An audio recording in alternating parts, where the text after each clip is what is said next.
from all-round top student to chief scientist. This video is purely for entertainment and does not infringe on copyrights or laws. The rights to the novel and image belong to the original author. We do not claim ownership. Don't like waiting and want to listen to this fanfic in full now? Subscribe to our Patreon, where you'll find the best fanfics. Chapter 251 Excited Magellan. After verifying the theory, the next step naturally became crystal construction. While the wave coherence superposition equations provided assistance, constructing the crystal structure still presented certain complexities, as multiple factors needed to be considered. First, there was the X-ray wavelength. X-rays range from approximately 0.1 nm to 10 nm, so choosing the appropriate wavelength presented a challenge. Once the X-ray wavelength was chosen, the crystal material needed was determined: silicon, polymer, or something else. Different materials dictated different costs and, of course, the ultimate performance. This required considerable calculation and discussion. Of course, these tasks could be easily performed on a computer, requiring little financial investment, only time. To address these issues, Lin Xiao would need to contact a materials science researcher. However, Lin Xiao didn't rush into these matters. Instead, he compiled a paper on Lin's wave coherence superposition equations and included his thoughts on their potential impact on national defense. The wave coherence superposition equations differed from his original discovery of the titanium bonding mechanism. The former could be directly applied to national defense research, perhaps similar to Jin Zhuzin's ballistics, while the latter still required further theoretical research before it could be used in applied science, like the theory of relativity. Therefore, he attached great importance to the wave coherence superposition equations. He didn't care about the honors that publishing this paper would bring him.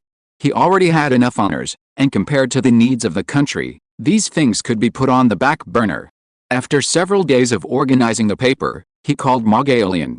This matter was, of course, best handled by Magellan.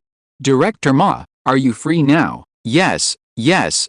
Professor Lin, what can I do for you? I have something to trouble you with." "At the usual place." "What time do you think would be best to go today?" Magellan was stunned, then his eyes lit up. Lin Xiao had taken the initiative to meet him. Was this a good omen? He remembered that the last time Lin Xiao approached him, it was to ask for his help in applying for materials for that polishing disc. Now, that new polishing disc has directly helped their silicon wafer production speed catch up to the world's best. Could he be approaching him now for something good? He immediately said, "Yes, yes, yes. Of course. Now, what do you think?" He had a department meeting later, but compared to meeting with Lin Xiao, this one seemed unnecessary. "Okay, then, now, okay. At the usual place, I'll be there right away."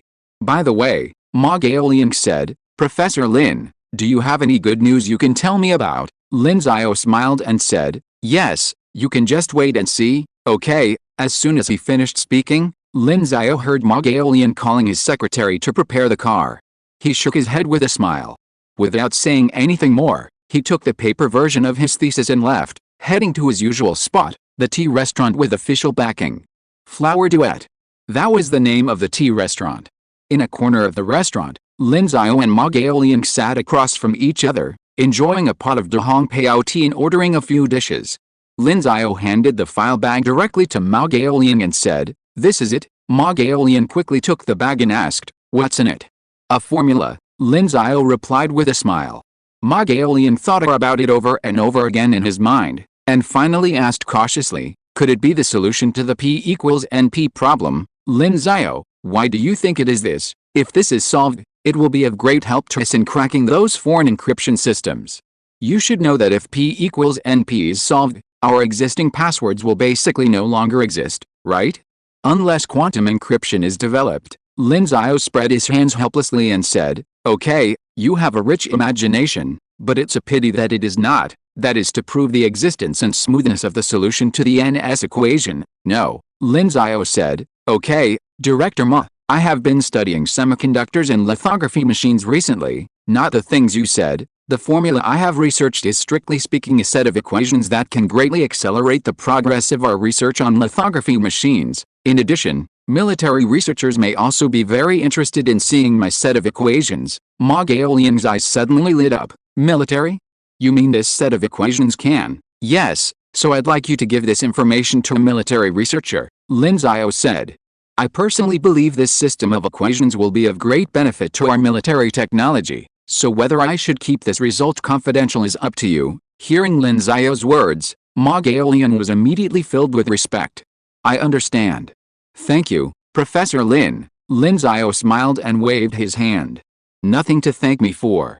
I'd rather hear that the country needs my system of equations. Okay, Ma Gaolian nodded, accepted the file, and then asked, what major would be best to give this to? Lin Xiao thought for a moment and said, someone who studies waves, radar, or stealth coding materials is all fine. Stealth coding materials. Ma Gaolian's eyes widened.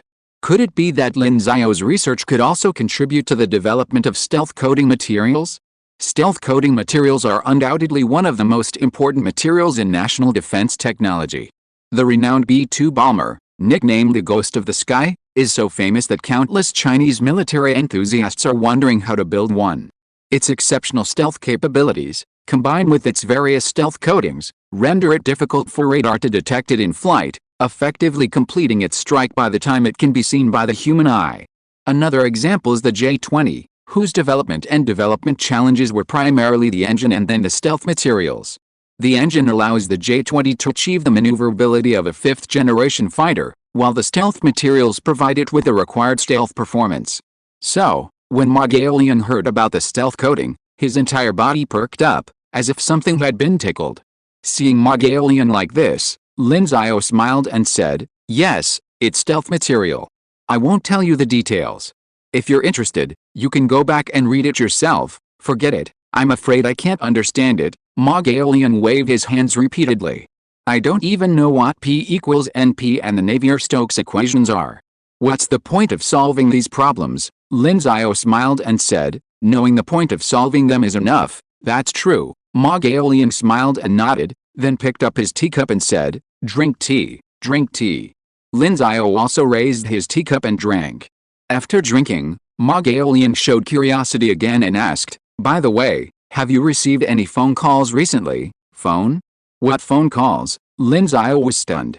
The Nobel Prize, Ma Gaolian said. It's early October now, so the Nobel Prize list will be announced soon, right? Lin Xiao shook his head. I was hoping it wouldn't be given to me. Why? I've learned my lesson last time, so let's leave the prize to those who can claim it. Lin Xiao's gaze expressed indifference, even a touch of indifference. Philip Meng's death had been a wake-up call for him, and until the world was truly at peace, he would not venture into any enemy territory. Seeing Lin Xiao's expression, Ma Gaolian nodded and sighed. It's all because the enemy is too shameless, and we're not strong enough. Lin Xiao shook his head and said nothing. Then, Ma Gaolian said again, but we'll give you everything we can back home. There's a meeting on November 3rd, and you must attend. November 3rd, Lin Xiao was stunned. Yes, Ma Gaolian smiled and said, the National Science and Technology Awards Conference will be held on November 3rd. Well, you'll be there anyway, right? Hearing this, Lin Xiao smiled, of course. After saying goodbye to Ma Gaolian, Lin Xiao returned to Yanbi Park. Over the next few days, he needed to recruit several computational materials science experts to assist him with his subsequent crystal structure research and crystal material selection. It would be a bit cumbersome for him alone. He handed this task over to others in the institute. They were still a bit short on staff, as most of them didn't have the right expertise, and the barriers between different disciplines were significant. Of course, given the attractiveness of the Dingguang Institute, he believed finding people would be easy. After handing over the task, he had some free time, and he would just check his email regularly. It just so happened that universities were recommending candidates for postgraduate studies without taking entrance exams. The university had apparently sent him a list of names and resumes of undergraduates interested in applying for his graduate program, asking him to review them and screen them. However, when he opened his email, he found an email from a familiar email address. International Mathematical Union. He was taken aback for a moment, then realized that next year would be the time for the next International Congress of Mathematicians. Time flew by so quickly, 4 years had already flown by. Next year's International Congress of Mathematicians would be held in Russia. He felt quite at ease going to a friendly country, and had no qualms. There was no need to dwell on the sayings of those who are not of our kind. Their hearts must be different. or that the friendship between the two countries was based on the principle that the enemy of the enemy is a friend. All he needed was the assurance that he could travel to Russia safely and return safely. And, as long as the Ministry of Foreign Affairs approved it, he certainly wouldn't miss such a grand gathering of international mathematicians. However, the International Congress of Mathematicians had sent him an email, presumably inviting him to give a lecture. He opened the email and saw that it was indeed the case. And unsurprisingly, it was a 1-hour lecture. The last time he was invited, it was for a 45-minute presentation. But it had been accidentally upgraded to a full hour one. This time, however, it was a formal invitation to a 1-hour plenary session. The conference officially begins on July 4, 2022, which means there's still about 9 months to go. However, according to the conference's requirements, he needs to submit the manuscript for his presentation 3 months in advance. So, he only has 6 months to prepare, at most. But what should he talk about in his presentation? Lin Xiao couldn't help but ponder. Of course, he didn't have to present some grandiose theory, simply discussing his views on the future of mathematics would be fine.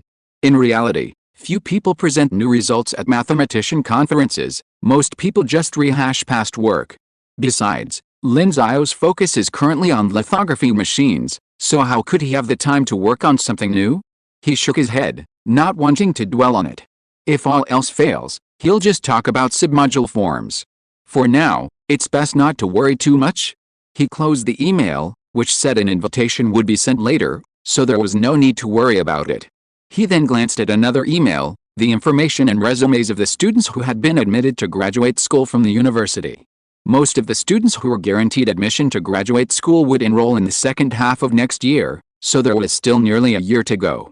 In fact, many of them had participated in the summer camp that Kyoto University had organized.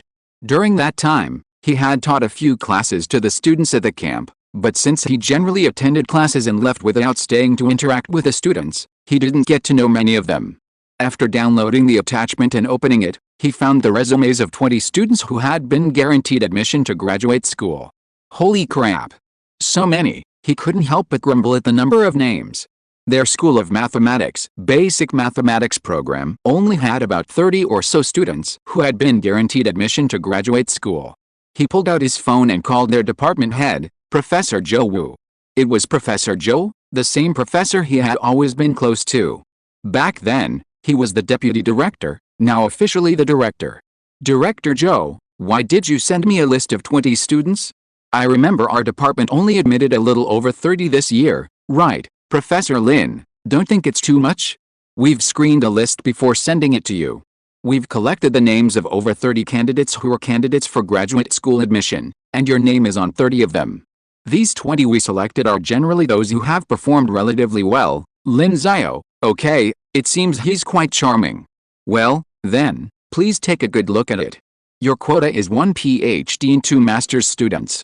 You should know this, I know, okay. After hanging up the phone, he began to look at the lists. Chapter 252, Wave Absorption Efficiency Increased by 15.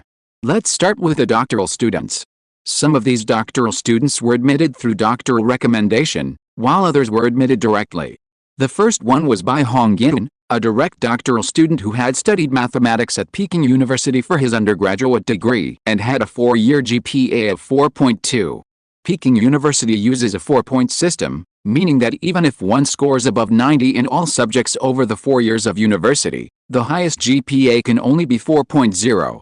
Therefore, a GPA of 4.2 means that the student has produced some results that meet the GPA bonus policy, and for undergraduate mathematics students, this generally means that they have published papers. Lin Xiao looked at his resume and found that he had indeed published C papers, and they were in the third zone. This was very good for an undergraduate student, at least demonstrating some scientific research ability. Of course, Lin Xiao didn't let it go easily. Instead, he used the DOI number attached to the resume to directly find the paper published by this student.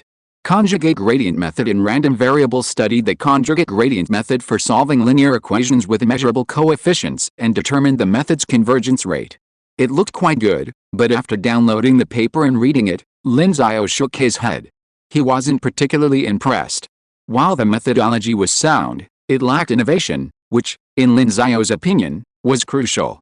Of course, Considering this was an undergraduate paper by Bai Hongyan, the lack of innovation wasn't particularly significant.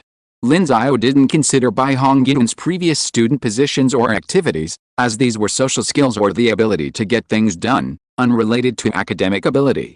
Academic ability was paramount to Lin Xiao.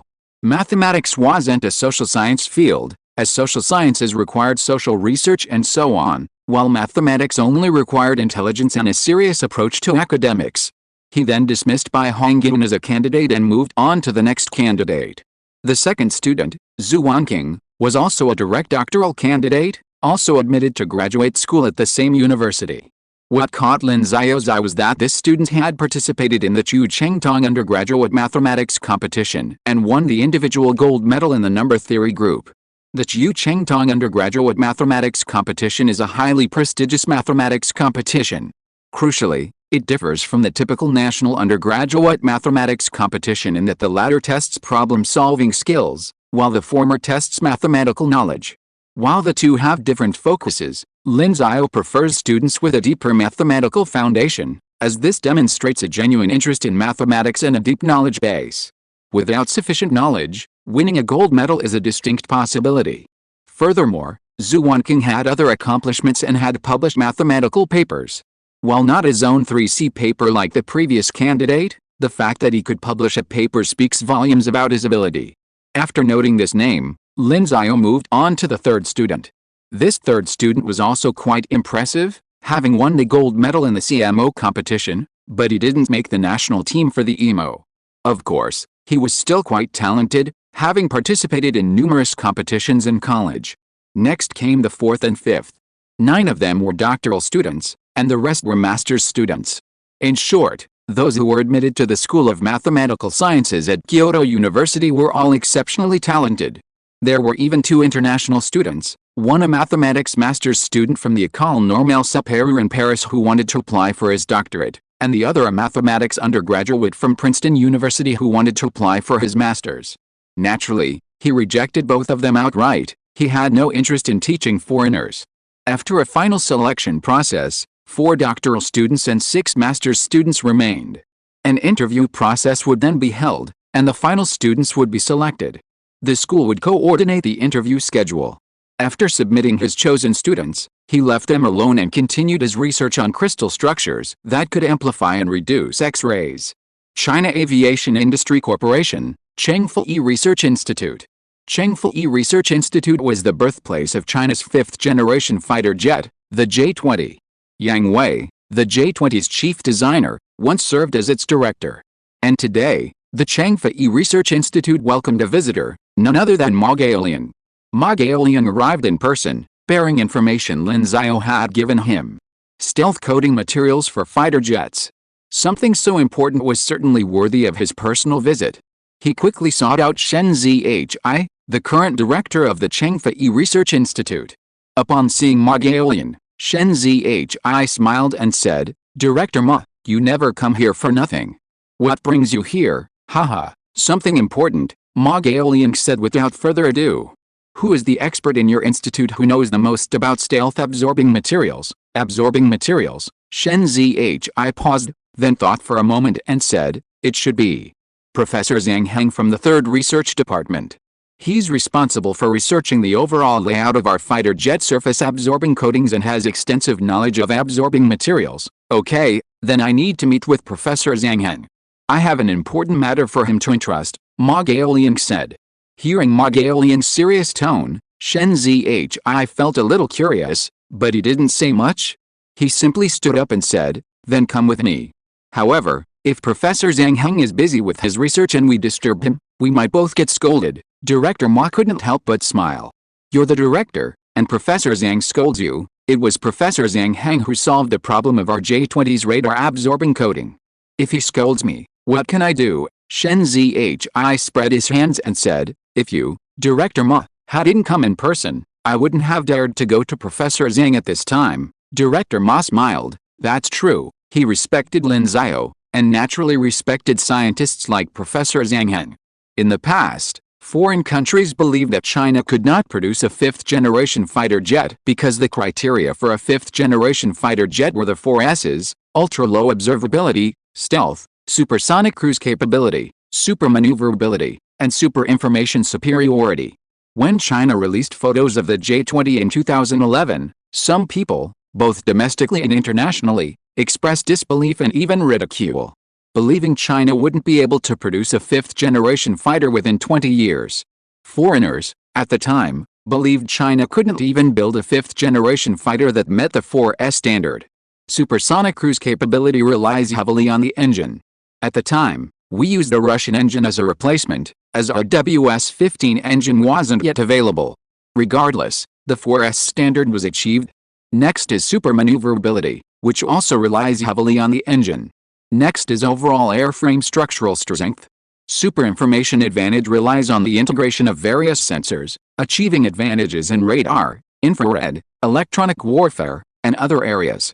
Finally, stealth is key. Each of these is crucial, and the stealth problem solved by Professor Zhang Heng is crucial. After all, fifth-generation fighters are known as stealth fighters precisely because of their importance. Therefore, Professor Zhang Heng's contribution is significant. It was thanks to the dedicated efforts of experts like him to resolve various issues that the J-20 officially took to the skies. The resounding sonic boom over Chengdu that year heralded the birth of China's fifth-generation fighter jet. Soon, Mongolian, led by Shen Zhi, arrived at the 3rd Research Department. After asking around, they arrived at the door of one of the laboratories. Knock, knock, there was a knock on the door. Is Professor Zhang here? This is Shen Zhi, but no one answered. Shen Zhi knocked several more times. Finally, the door to the laboratory opened. A sullen-faced man, seemingly in his 50s, stood behind it and said, "Director Shen, how many times have I told you not to come to me when I'm working on something?" Shen Zhi shrugged at Mongolian, ignoring his tone and introducing him to the man standing beside him. "Professor Zhang, I know. Isn't it Director Mongolian from our Science and Technology Bureau who wants to see you about something?" Director Ma. Zhang Heng glanced at Mongolian and snorted, "What's wrong with the Science and Technology Bureau? Can the director of the Science and Technology Bureau interrupt people's research? Do you know how important it is to design the stealth layout of the J-35? The J-35 is the 5th-generation carrier-based aircraft that China is currently developing. Carrier-based aircraft are different from fighter jets. Carrier-based aircraft are aircraft that can take off and land on aircraft carriers. In the past, China has never built 5th-generation carrier-based aircraft, and its naval warfare capabilities have been far behind those of certain foreign countries." Mongolian smiled and was not angry either. Instead, he said, "So I came to see you today to offer you some help." Help? Zhang Heng was puzzled. Director Ma is also researching stealth materials? Is the threshold to become a director so high? No. Mongolian was helpless. "Is there something else you mean?" He waved his hand and said, "I want to show you a new theory.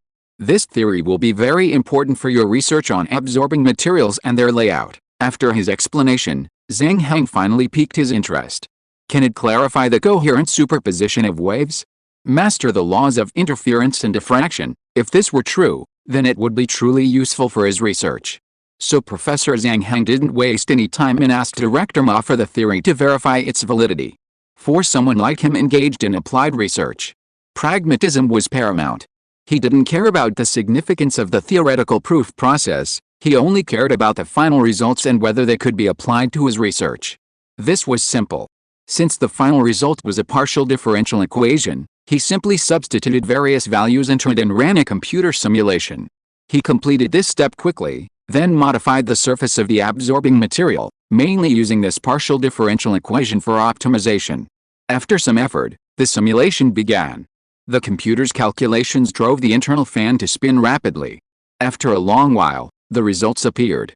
Zhang Heng's eyes widened. After this partial differential equation optimized the absorbing material surface, the absorbing efficiency increased by 15%. This, incredible, Zhang Heng, whose expression had not changed at all, showed such surprise for the first time.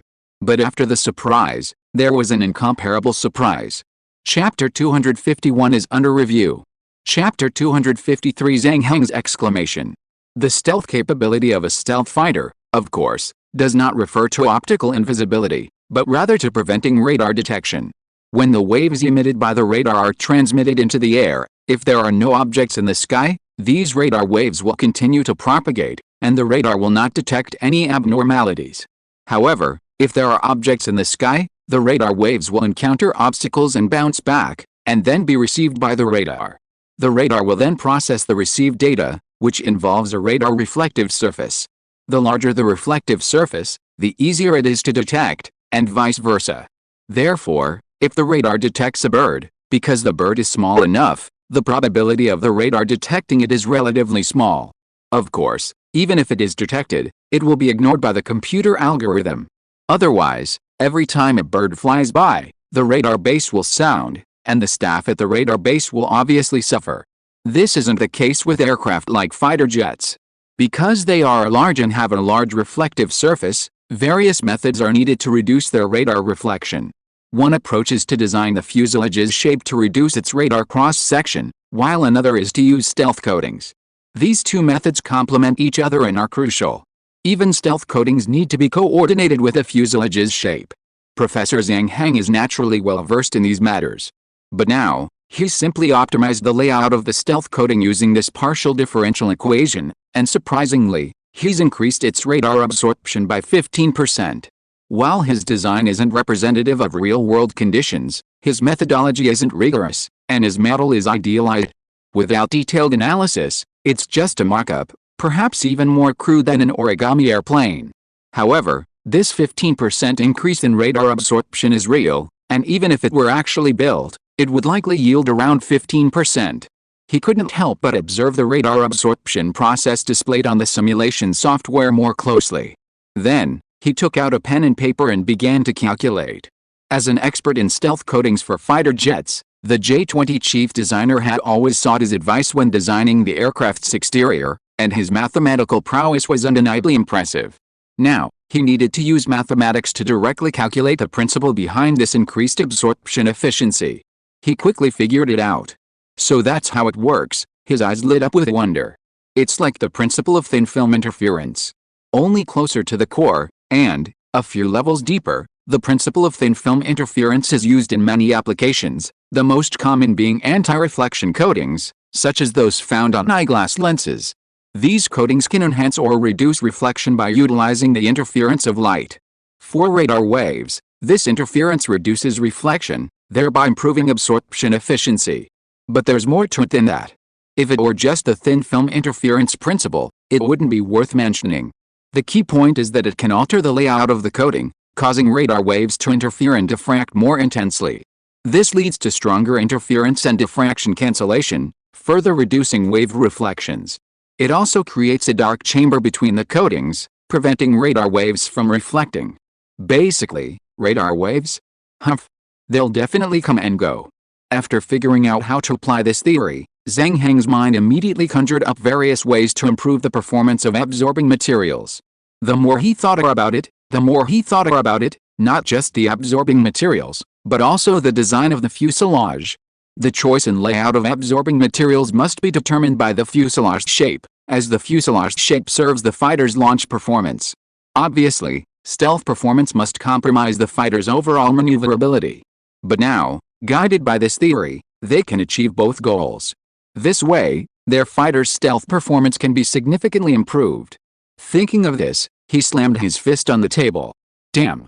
Why did it only appear now? Ma Gaolian and Shen Zhi, who had been waiting for his response, were startled by his sudden slamming of the table. What happened? Why slamming the table? Shen Zhi stepped forward and asked, Professor Zhang, what's wrong? Why is it appearing so late? Zhang Heng shook his head and sighed. I said this theory is too late. Ma Gaolian was also confused. What's the problem with this? Zhang Heng said with a look of resignation. If this thing had appeared a few years earlier, the stealth capabilities of our J-35 and J-20 fighters would have been greatly improved. It's a bit late now. The J-35 seems to be scheduled for flight tests at the end of this month. Hearing this, Ma Gaolian breathed a sigh of relief. He had thought something was wrong, but Professor Zhang Heng's regretful tone made it sound like something big was about to happen. But now it seemed that this thing was clearly very useful, otherwise Professor Zhang Heng wouldn't be so excited. He remembered that Lin Xiao had asked him about something the day before yesterday. Now it seemed that whenever Lin Xiao asked, good things would come out. Then he smiled and said, It's okay. Although it appears a little late, it's better than nothing. What's more, it's not like we won't make improvements in the future. We can use this theory again when we improve the J-20. Professor Zhang Heng smiled and said, "That's right. In addition, I guess this new theory can also be used to enhance the detection performance of our military radar. This principle can be used to enhance the absorption and reflection capabilities of radar waves. There are also many other uses. I think it can be used everywhere in the future." At this point, Zhang Heng suddenly remembered something. "Hey. By the way, who came up with this partial differential equation? Is it a foreigner? Then we have to speed up. Foreigners have obtained this theory and have probably started using it a long time ago. We can't fall too far behind." Hearing what Zhang Heng said, Shen Zhi also turned to look at Ma Gaolian and asked, "Director Ma, yes, who researched this thing?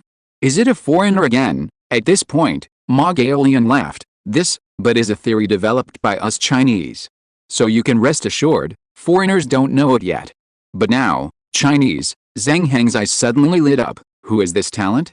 We must call him over. It will be very helpful for our research." "Forget it. Just give me his contact information and I will call him directly. When the time comes, just ask directly, 'Do you want to study fighter jets?' I guess most domestic scientific researchers will be willing, right?" Hearing Zhang Heng's words, Ma Gaolian helplessly threw up his hands. "Professor Zhang, forget it. I'm afraid he'll poach you, and Director Shen will definitely give me trouble." "Poach me?" Zhang Heng suddenly became more interested. "Looks like he's an old guy, too. Tell me, don't keep us in suspense." "Maybe he's someone I know," Ma Gaolian said with a chuckle. "He's not old either, still young. The combined ages of both of us wouldn't even be as tall as the two of us." "Okay, I won't keep you in suspense. This was developed by Professor Lin Xiao. I've come here at Professor Lin Xiao's request to get your opinion. Professor Zhang Heng, do you think, given the potential of this theory, that we need to keep it confidential?" Hearing Ma Gaolian's words, Zhang Heng was stunned. Professor Lin Xiao? And as Ma Gaolian had just said, this Professor Lin Xiao was probably only in his 20s. Clearly, it could only be the most famous Professor Lin Xiao these days. So this partial differential equation was actually developed by Lin Xiao. Although he was shocked, he couldn't help but exclaim, "No wonder." Although he hadn't seen the derivation of this system of partial differential equations, he knew that deriving it would be extremely difficult. And the young professor named Lin Xiao definitely had a chance of deriving it. Shen Zhi, standing next to him, also had a look of sudden enlightenment upon hearing the name. Only a genius like that could derive such an important theory. However, the question Ma Gaolian raised was quite thought-provoking. It seemed like they were trying to keep this theory secret. Maintaining theoretical secrecy is a difficult task, as it first requires certain requirements for the theorist. Theories that require secrecy are obviously extremely important. For the proponent, making such a theory public could bring enormous fame and fortune. Therefore, if the proponent had no desire to keep it secret, they would naturally publish it. And this theory was clearly extremely important. This system of partial differential equations completely explained the laws of interference and diffraction, and this alone could bring a person lifelong fame. Even for a world-class scientist like Lin Xiao, already renowned, publicizing this discovery would elevate him to a higher level, leaping from 3-star to 5-star. But the fact that Ma Gaolian had asked him this question clearly indicated that Lin Xiao was willing to keep the theory secret. Thinking of this, Zhang Heng sighed inwardly.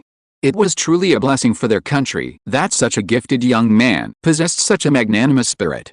He also secretly resolved that, while an old man like him couldn't derive such a cutting-edge theory, he would do his utmost to maximize its potential and live up to Lin Xiao's expectations. Then, he solemnly stated, "Of course, this theory is well worth keeping secret. As long as Professor Lin Xiao has no objections, I fully support it." Seeing Professor Zhang Heng's seriousness, Ma Gaolian nodded earnestly and pulled a piece of paper from his briefcase. It contained an application for confidentiality protection. This application form would be submitted to the highest leadership, who would approve the confidentiality of the information. In the future, only a select group of qualified scientists in the country would be able to utilize this system of wave-coherent superposition equations. Professor Zhang Heng quickly filled out the form. He was applying as a proponent, and in his reasons for application, he used every possible phrase to describe the significance of the theory, using phrases like extremely important, the key to leadership, and the foundation for the rise of important science and technology. In short, he practically described the theory as unique. After completing the form, Gaokao put it away and said, "Then, please keep this matter confidential." Shen Zhi laughed. "Don't worry about that, Director Ma. All of us at Chengfei are extremely confidential, especially since only a few of us know about it now." "That's good." Gaokao smiled and nodded. Zhang Heng added, "If you're showing it to others next time, don't write down the proof. Just write down the equations. Have Professor Lin Xiao write a note explaining what the numbers represent. That'll be enough, and confidentiality will be much better." Hearing Zhang Heng's suggestion, Gaokao nodded. "That's the point. Yeah, that's it. Okay, then we won't bother Professor Zhang anymore," Gaokao said with a smile, and then he and Shen Zhi left the lab. "Would you like to stay for a while?" Shen Zhi asked. Gaokao waved his hand. "No thanks. I should be leaving." "Okay," Shen Zhi nodded, then added, "By the way, next month from the 10th to the 15th, our J-20 will be at the Zhuhai Air Show. Our J-20 has brand new equipment. As director of the Science and Technology Bureau, you must come and see it." "J-20? Brand new equipment?" Shen Zhi chuckled. "You should know this news. 2 years ago, the Institute of Aeronautical Materials developed a supermaterial that can be used in engine fan blades. I have to say it's amazing. I don't know who developed it yet, but if it were, we aviation people would all owe him a huge thank you." Hearing Shen Zhi mention this, Gaokao laughed. "Oh, you're talking about that? Okay, I'll definitely go if I get a chance." "Okay," Shen Zhi gestured. "See you then." Gaokao said nothing more. After saying goodbye, he turned and left. His mind was also turning to what he had recently heard about the J-20. The WS-15 engine they use now has a thrust-to-weight ratio of 13.6. This is definitely the world's top-notch thrust-to-weight ratio among all fighter engines. And all of this is made from the titanium aluminum alloy material that Lin Xiao developed. This is confidential, and Shen Zhi doesn't know, but he does know. Compared to the 10.87 thrust-to-weight ratio of the WS-15, which used old materials, this is nearly 3 times higher. Therefore, at this air show, their J-20 is ready to shock the world. A sense of pride rose slightly in his heart, and then he quickened his pace. He applied for confidentiality protection for this theory in his hand as soon as possible so that it could play a greater role. He would not disappoint Professor Lin Xiao's expectations. There's still one chapter left, which will be posted later. I have a lot of things to do today. Chapter 254 Awards Ceremony. Time passed quickly. Has it been classified as a confidential theory? Okay, I understand. Thank you, Director Ma, for your hard work. After hanging up the phone, Lin Xiao's face broke into a faint smile. His system of equations had been approved by the higher-ups and became a nationally classified technical principle. In the future, this system of equations would continue to provide greater support for their country's development. Of course, the state naturally compensated him for his efforts, and this compensation naturally went to his research institute. Well, a few $100 million more funding. While this was barely a drop in the bucket compared to the tens of billions his institute already had on its books, considering the state had to support so many research institutes nationwide, approving a few $100 million was no small feat. Furthermore, the state hadn't classified all of his theories as confidential. The purely mathematical theory of submodular forms could be published because it didn't involve a critical area of the theory. It was simply a new method Lin Xiao had created to verify the relationship between strings, interference, and diffraction. As for the part related to interference, diffraction, and chords, it couldn't be published. Once the physics community discovered the relationship between these three, while the likelihood of deriving the final set of partial differential equations was low, unless one possessed exceptional mathematical and physical prowess like Lin Xiao, it wasn't ruled out that, given time, others would eventually derive them. This way, Lin Xiao could also gain a certain amount of prestige by publishing his theory. After all, submodular forms are a relatively important theory, and their near-identical nature with modular forms means they will have a wide range of applications in mathematics. Since it could advance the mathematical community and didn't involve key theoretical issues, Lin Xiao was happy to publish it. Maybe I could even use it as the title of a speech at the International Congress of Mathematicians, Lin Xiao thought to himself as he sat at his computer, having just finished organizing his theory of submodular forms. He then submitted his paper to the Annals of Mathematics. Submodular forms were worthy of publication in this top mathematics journal. However, after publishing, Lin Xiao felt a slight sense of regret. There weren't any top-tier Chinese journals in the world. There was no other way. If he wanted to be international, he needed to use the most widely used language, English. Damn, the sun never sets. Why didn't Zheng He come up with a plan back then? Taking advantage of the 100 Years' War between England and France, he took advantage and simply occupied the British Isles? He muttered to himself. Of course, Lin Xiao was a peace-loving person, so he would only acknowledge these words as coming from another Lin Xiao. Of course, while there was no way to break this situation for now, it wouldn't stop him from starting his own journal and publishing his papers there. However, there was no rush for this matter, he could deal with it later. After submitting his paper, Lin Xiao obtained a list of candidates who were about to interview for materials research positions at his institute.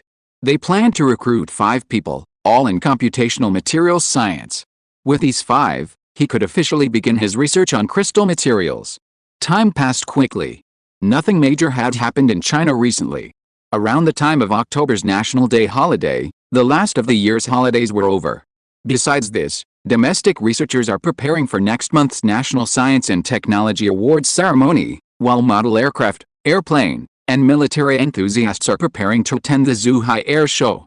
However, internationally, something else is drawing considerable attention. The Nobel Prize Committee has announced this year's winners.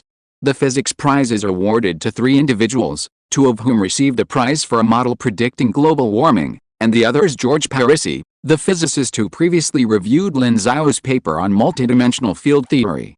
Lin Xiao's name, as many believed, was absent from the list, sparking considerable discussion.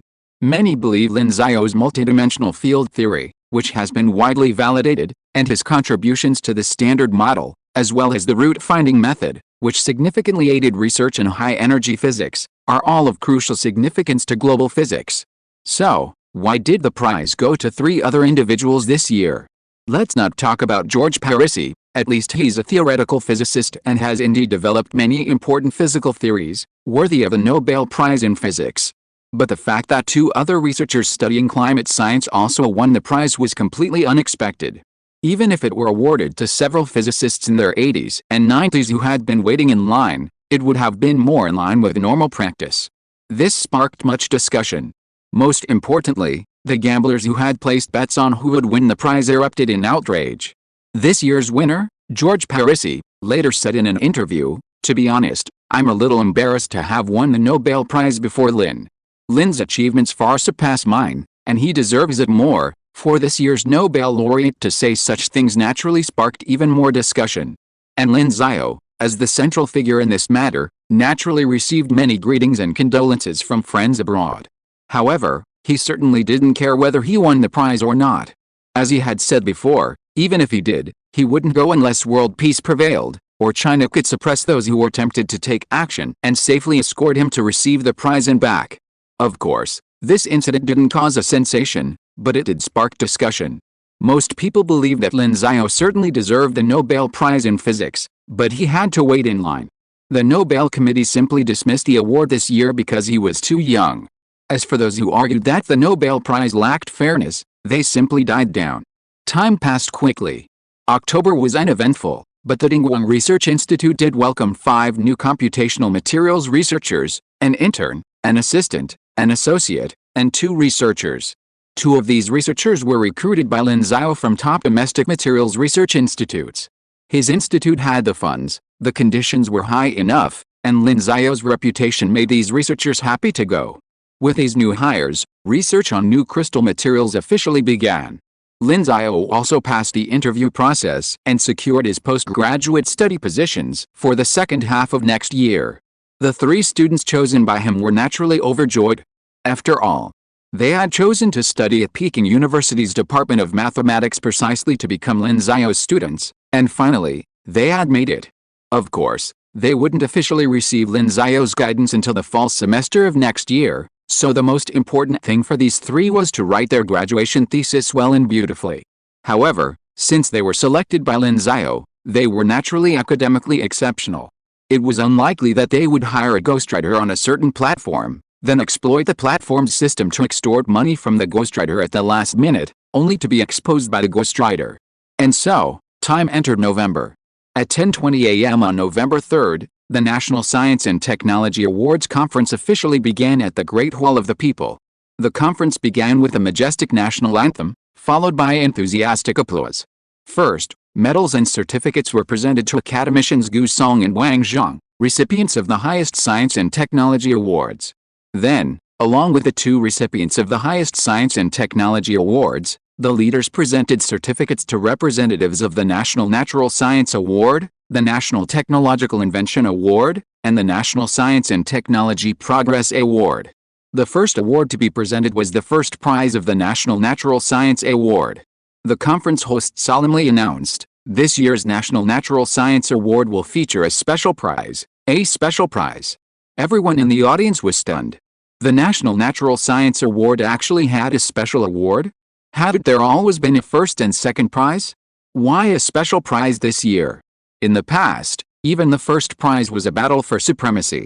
First prize was more like a prize, while second prize was more like a consolation prize.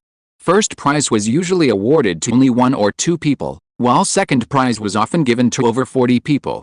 While winning second prize was a rare achievement, it still pales in comparison to the weight of first prize. But even this prestigious first prize had a special prize added this year, putting pressure on it. Whose prize was it?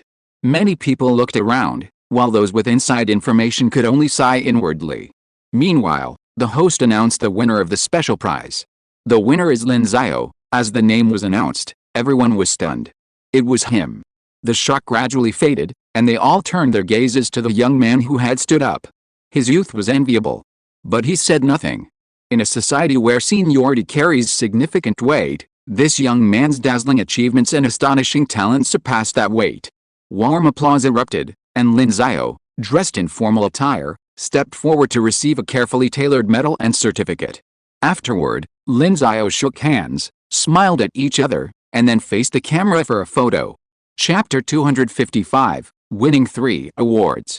Aside from the National Highest Science and Technology Award, other awards don't come with medals. But now, Lin Xiao has received such a medal. It's a gold inlaid jade medal. The jade is real jade, and the gold is real gold. This piece of gold inlaid jade is probably carved with master-level techniques. 2 lifelike phoenixes are carved on the jade ring, and a peony is engraved on the gold medal in the middle, surrounded by the 2 phoenixes. It looks full of artistic sense. The red ribbon connecting the gold inlaid jade medal also makes the medal look more solemn. After taking a photo with the old man next to him, Lin Xiao turned to look at the 2 winners of the National Highest Science and Technology Award next to him and smiled slightly. These 2 are both veterans, so naturally he had to go up and pay his respects. Then he walked up and paid his respects to the 2 old men. Academician Wang Zhuang smiled as he saw Lin Xiao approaching, extended his hand, shook it, and said, "Our country will need young comrades like you to be pillars of strength in the future. Come on." "Thank you, Academician Wang," Lin Xiao nodded, then looked at Academician Gu Song, who, due to physical limitations, had arrived in a wheelchair. "Academician Gu," Lin Xiao walked over and shook Gu Song's hand. While Academician Wang Zhuang's research on nuclear energy technology had little to do with him, Academician Gu Song's research held a profound connection. The J-8 fighter jet, often called the handsome man of the sky, was designed by Academician Gu Song, who served as its chief designer. If the J-20 officially marked China's entry into the world's top fighter jet production club, then the J-8 marked the starting point for China's transition from imitation to independent fighter development. It was the J-8 that truly revolutionized China's aviation industry, and Academician Gu Song, as its founding father, played an invaluable role. Gu Song, watching Lin Xiao, a warm smile on his face. He curved his hand, motioning Lin Xiao to come closer, leaning forward as if to whisper something. Confused, Lin Xiao leaned forward, then heard Gu Song whisper, "Our J-20 is even faster than the F-22. It's all thanks to you." Lin Xiao was stunned by Gu Song's words. "J-20? He looked up and asked, "What do you mean?" Gu Song kept it a secret, then smiled and said, "In a week, at the Zhuhai Air Show. You can check it out then." "Zhuhai Air Show?" Lin Xiao nodded and said, "I see. I'll be watching then." "Yes, Gu Song nodded, then smiled and waved his hand, saying no more. Lin Xiao didn't waste any more time. After all, he still had to present awards to others.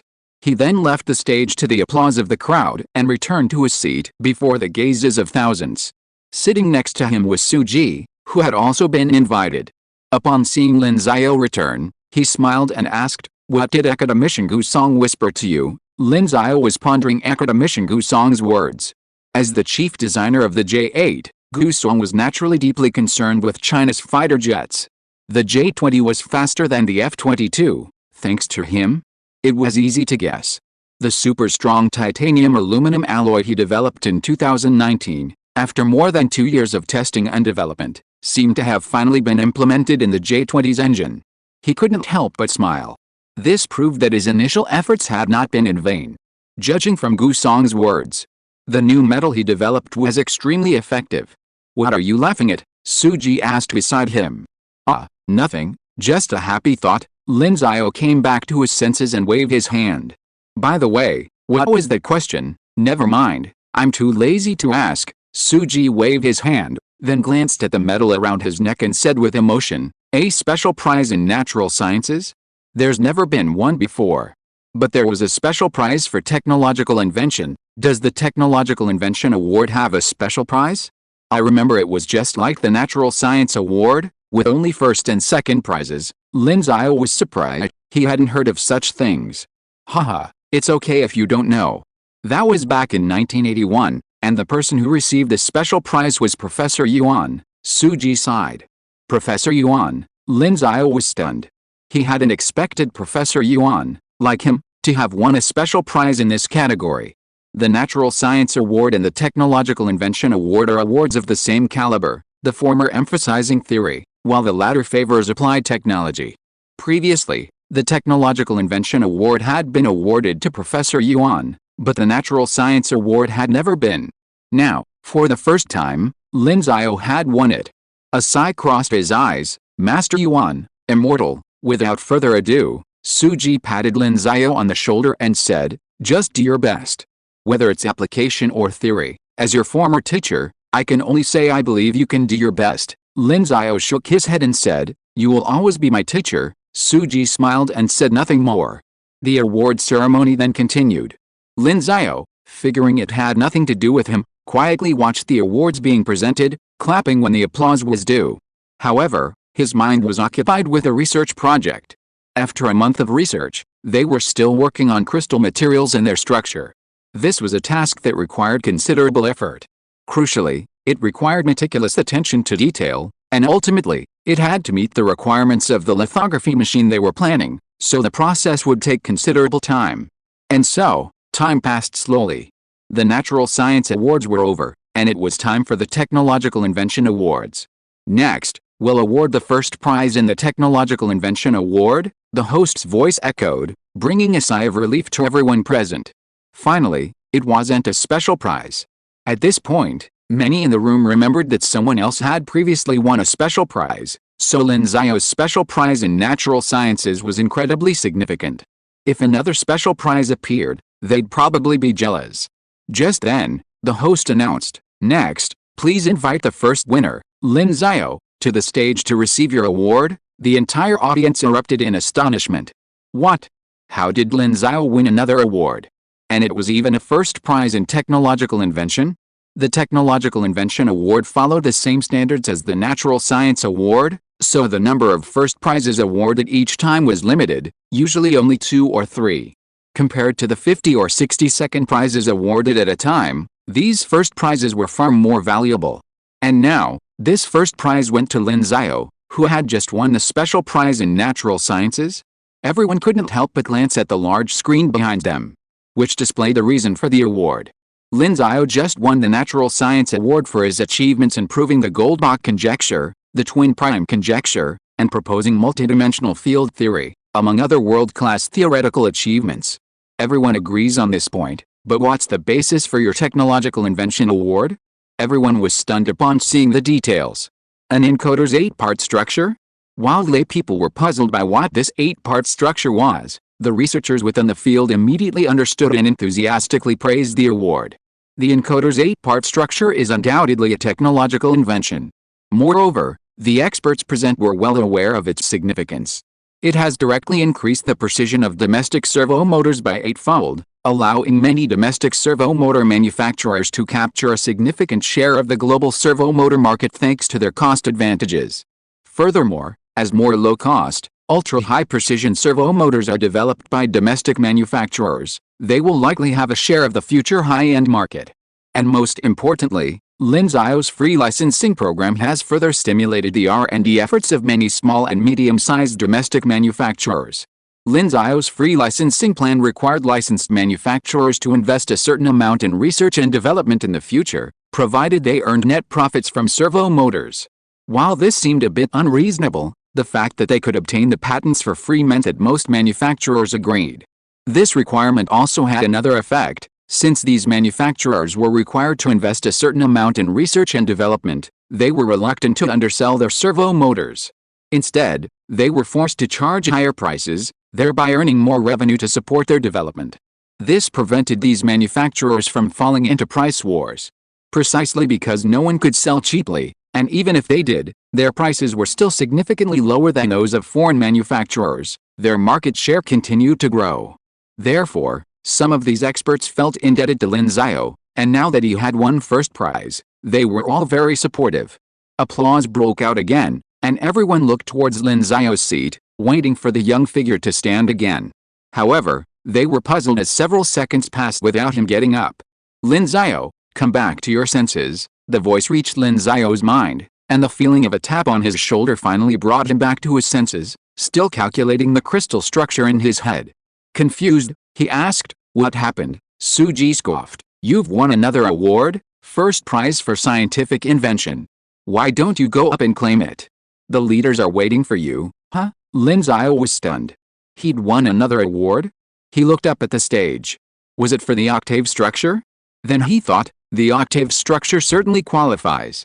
But this, giving him 2 awards in a row, was a bit surprising. Suddenly, he remembered what Ma Gaolian had said the last time they met. "We'll give you everything we can in China." Could that be what he meant? Without giving it any more thought, he quickly walked up to the stage and accepted his award. This first prize wasn't as grand as the special prize. He simply accepted the award, took a photo, and then left the stage. Impressive. Suji gave him a thumbs up.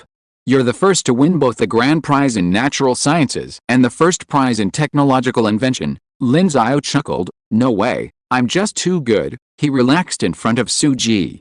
Suji rolled his eyes.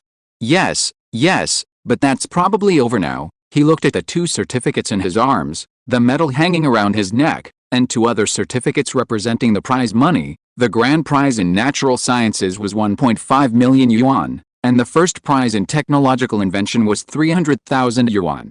He had come here empty-handed, but by the time he left, both hands would be full. Suji quipped, "So? Are you planning to win another Science and Technology Progress Award?" "Not really." Lin Xiao waved his hand. "There's no way they're going to give me 3 awards in a row, is there?" Suji smiled. He also didn't think it was possible. Otherwise, it would be truly outrageous to the extreme. However, now, we will present the special prize of the Science and Technology Progress Award. Please invite the first winner, Lin Xiao, to the stage to receive the award. Upon hearing this, Lin Xiao and Suji exchanged glances. The entire audience erupted in shock. Lin Xiao had won another award? And another special prize? Special prizes in the Science and Technology Progress Award were not uncommon, appearing almost every year. Unlike the other 2 awards, which, apart from the special prize for technological invention awarded to Professor Yuan in 1981, had only been awarded this year, the special prize for natural sciences, given to Lin Xiao. Even so, for Lin Xiao to receive another special prize, wasn't it absurd? However, when everyone turned to the reason for the award, silence fell again. Advanced silicon wafer production technology and processes, no one could doubt that. Lin Xiao's technology had a truly inspiring impact on China's semiconductor research. Their once weak semiconductor industry had suddenly become a world-class industry. After a long silence, applause rang out again. Lin Xiao stood up and took the stage. As he took the certificate from the old man's hand, He seemed to see a smile in the old man's eyes, perhaps asking him, surprised or not, he was indeed quite surprised and surprised. Returning to his seat, Suji next to him gave him another thumbs up. I envy you, kid. Lin Xiao spread his hands, looking helpless. I can't help it. The country insisted on giving it to me. Don't tell anyone else about this, or I won't stop them from beating you up. Lin Xiao chuckled. However, he finally understood what Ma Gaolian had said. This was something he could truly give him, and it was all given to him. As for the other national highest science and technology awards, they still required certain qualifications, which wasn't much to say, but he thought he would get one in the future. Maybe he'd even get a bunch of medals of the Republic. Thinking of the Medal of the Republic, he couldn't help but smile. It was a beautiful medal, and he wanted one too. Chapter 256 Air Show, Mach 25J20. The National Science and Technology Awards Conference has concluded. The winners were overjoyed, while those who didn't were left with regrets. However, as someone who had won 3 awards in a row, Lin Xiao naturally received a great deal of attention, even more than the 2 veteran academicians who had won the highest science and technology awards. Of course, this was also because he had a lot of hype in his own right, which naturally attracted the media's attention. As a result, his name once again topped the trending search lists. Lin Xiao wins 3 awards in a row: National Natural Science Award, Special Prize. Various trending headlines attracted the attention of netizens, and in the comment section, netizens responded enthusiastically. Oh my god, 3 awards in a row? God, Lin is invincible. Special prize in the Natural Science Award? Oh my god, why have I never heard of such an award before? Aren't there first and second prizes? My advisor once won second prize in the Natural Science Award. Let me explain. This special prize is, in fact, awarded specifically for Lin Xiao. Since the Natural Science Award was established, no one has ever won it. Do you understand what that means? Even the Technological Invention Award was once given to Yuan Laobin. Furthermore, the Natural Science Award is arguably the most difficult to award. Even first prize can be left vacant. If no one meets the requirements, it won't be awarded. Lin Xiao's special prize is incredibly precious. However, compared to Lin Xiao's achievements, it's only natural. Look at the reasons for Lin Xiao's award: the long list of accomplishments, the JGS, the twin prime conjecture, multidimensional field theory. That's just what I mentioned, and there are countless more that I haven't mentioned yet. In short, this special prize is truly worthy of its name. Lin Xiao is invincible. Lin Xiao couldn't feel the netizens' enthusiasm, but he felt it deeply when he went to other places. For example, a large banner was hung at the entrance of the School of Mathematics at Peking University. Congratulations to Professor Lin Xiao of our school for winning the special prize of the National Natural Science Award, the first prize of the National Technological Invention Award, and the special prize of the National Science and Technology Progress Award. When he went to class, his students were also annoyed. When the class monitor called for them to stand up, the students would shout, "Congratulations to Professor Lin for winning the special prize of the National Natural Science Award." When he went to the Research Institute, they took advantage of his inattention and hung a similar banner there.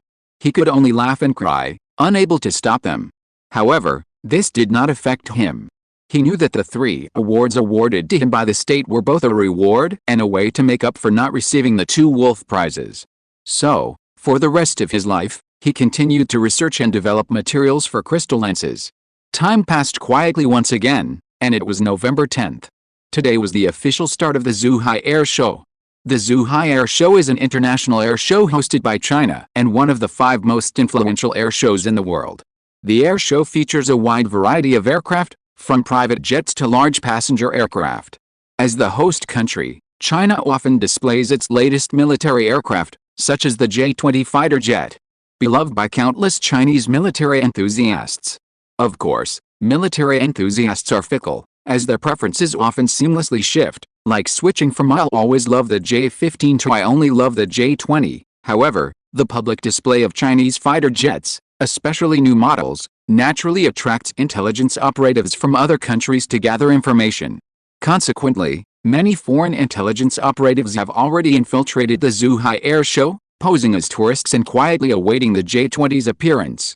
In fact, these individuals have always been numerous and difficult to control, with the possibility of encountering someone claiming to be a tourist from northern mainland China. Furthermore, with the advancement of technology, the equipment they carry has become increasingly advanced. For example, a device that looks like a SLR actually has various detection functions beyond just a camera. These include remote sensing of speed, detecting the speed of objects at great distances, and radar transmission, enabling the detection of fighter jet stealth capabilities. Although stealth fighters at air shows often use Lundberg lenses to amplify radar reflections and conceal their own data, it's still possible to estimate some of their actual stealth capabilities based on these reflections. Of course, these aren't the key points. The most important thing is to capture the fighter's appearance, to see if the J-20's design has changed. Changes in appearance significantly impact the aerodynamic performance of any fighter, so this is the primary task. At this moment, an open space at the airshow venue is already packed with people. According to the airshow plan, the J-20 fighter would fly over this open space for the public to observe. The crowd surged, all gazing at the distant sky, waiting for the fighter to streak across. "Bob, how much longer?" a white man in the crowd, holding a camera and pointing it at the sky, asked his friend nearby. Bob replied, "Well, 10 more minutes, okay." He nodded and continued to prepare. His name was West, a reporter for an American media outlet. It was perfectly normal for a journalist to visit the air show. In fact, there were many foreign media outlets on site. Since the Zhuhai Air Show allowed them in to take photos, how could they pass up such an opportunity? West was one of them, and a military enthusiast, particularly knowledgeable about fighter jets from various countries. Of course, coming here was all the more reason for him to do so. After all, the J-20 fighter rarely appears in public, except for official photos posted online. And this air show was one of those rare opportunities. And most importantly, before coming here, his boss had called him into his office and assigned him a task, to record various data using a special camera. This was clearly a form of espionage, carrying certain risks, but with his boss offering him a high bonus, he agreed. He arrived with his colleague, Bob, who knew nothing. Of course, this kind of information only needed to be known to him alone. So, he waited quietly until 10 minutes had passed. "Here it comes.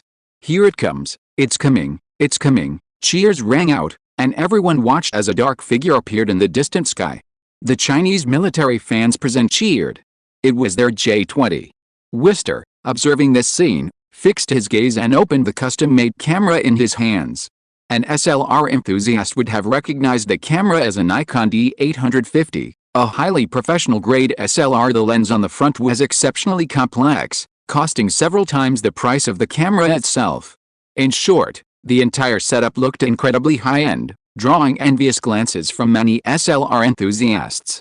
However, the camera itself was merely a Nikon SLR case, while the internals had been dramatically modified, including the lens.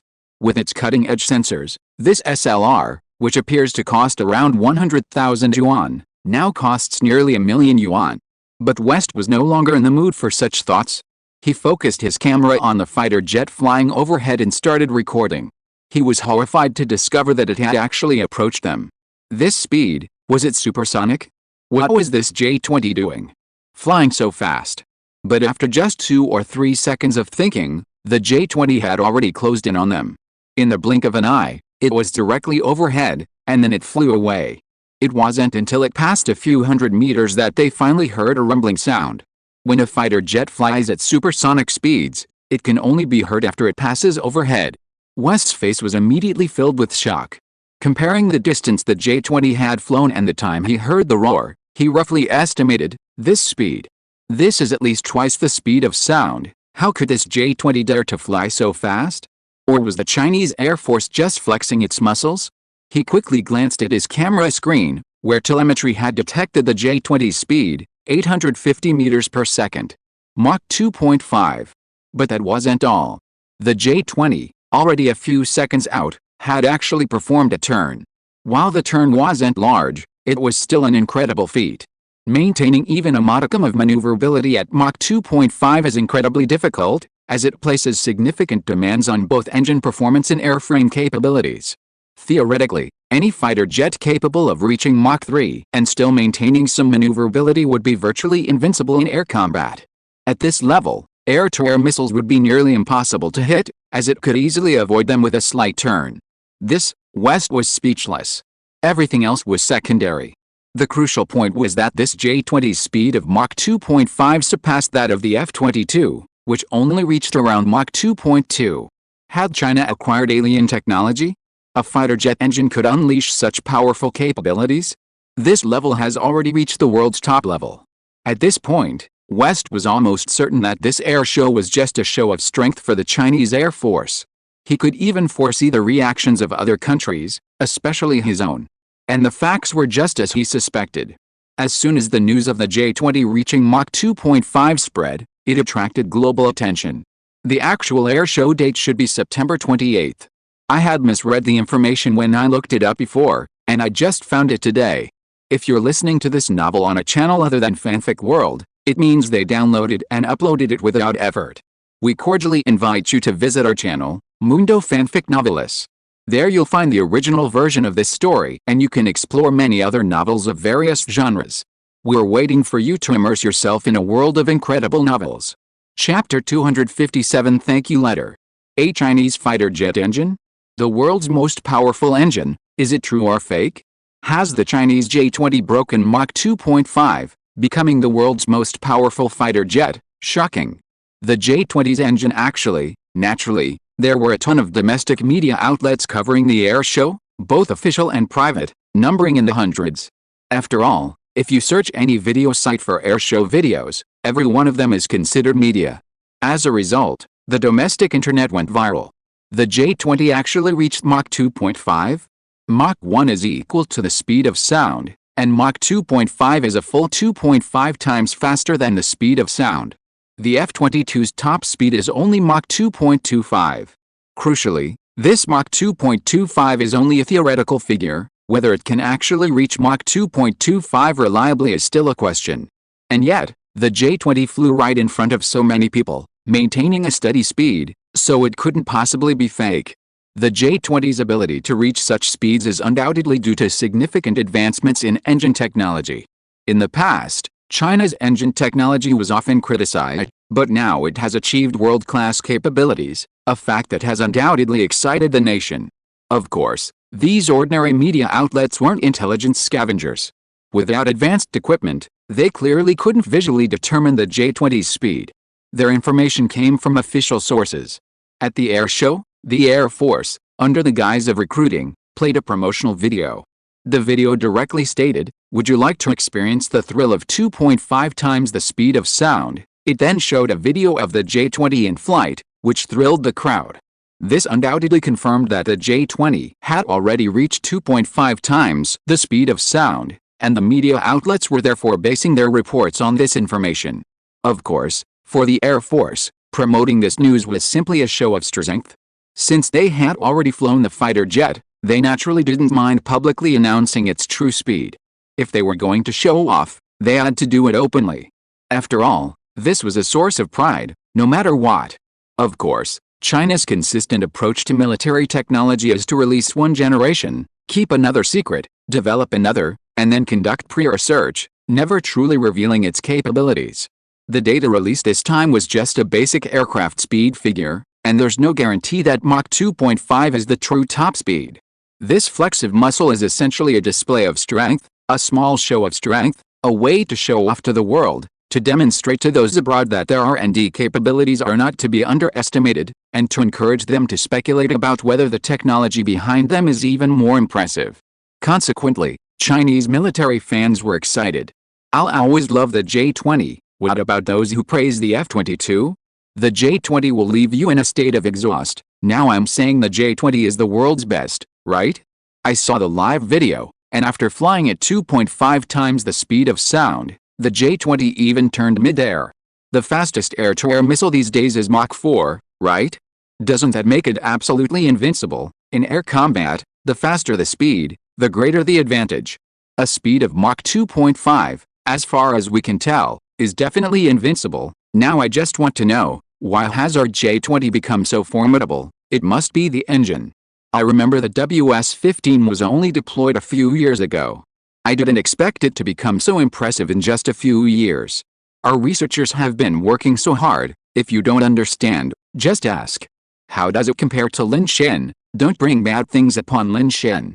We're not even in the same field, so don't make wild guesses. Our J20 is invincible. Didn't you release photos of the J35 a few days ago? I wonder if it's any good. The J35 definitely is. Look at the name of our J35. It's designed to defeat the F-35. While Chinese military fans were excited, foreign media also rushed to report on the news. Foreign media outlets were surprised by the J-20's debut. Previously, the J-20 was considered the most secretive fifth-generation fighter jet. Because the Chinese Air Force rarely released information about the J-20, foreign media seeking information on the aircraft could only analyze it based on a few videos and photos.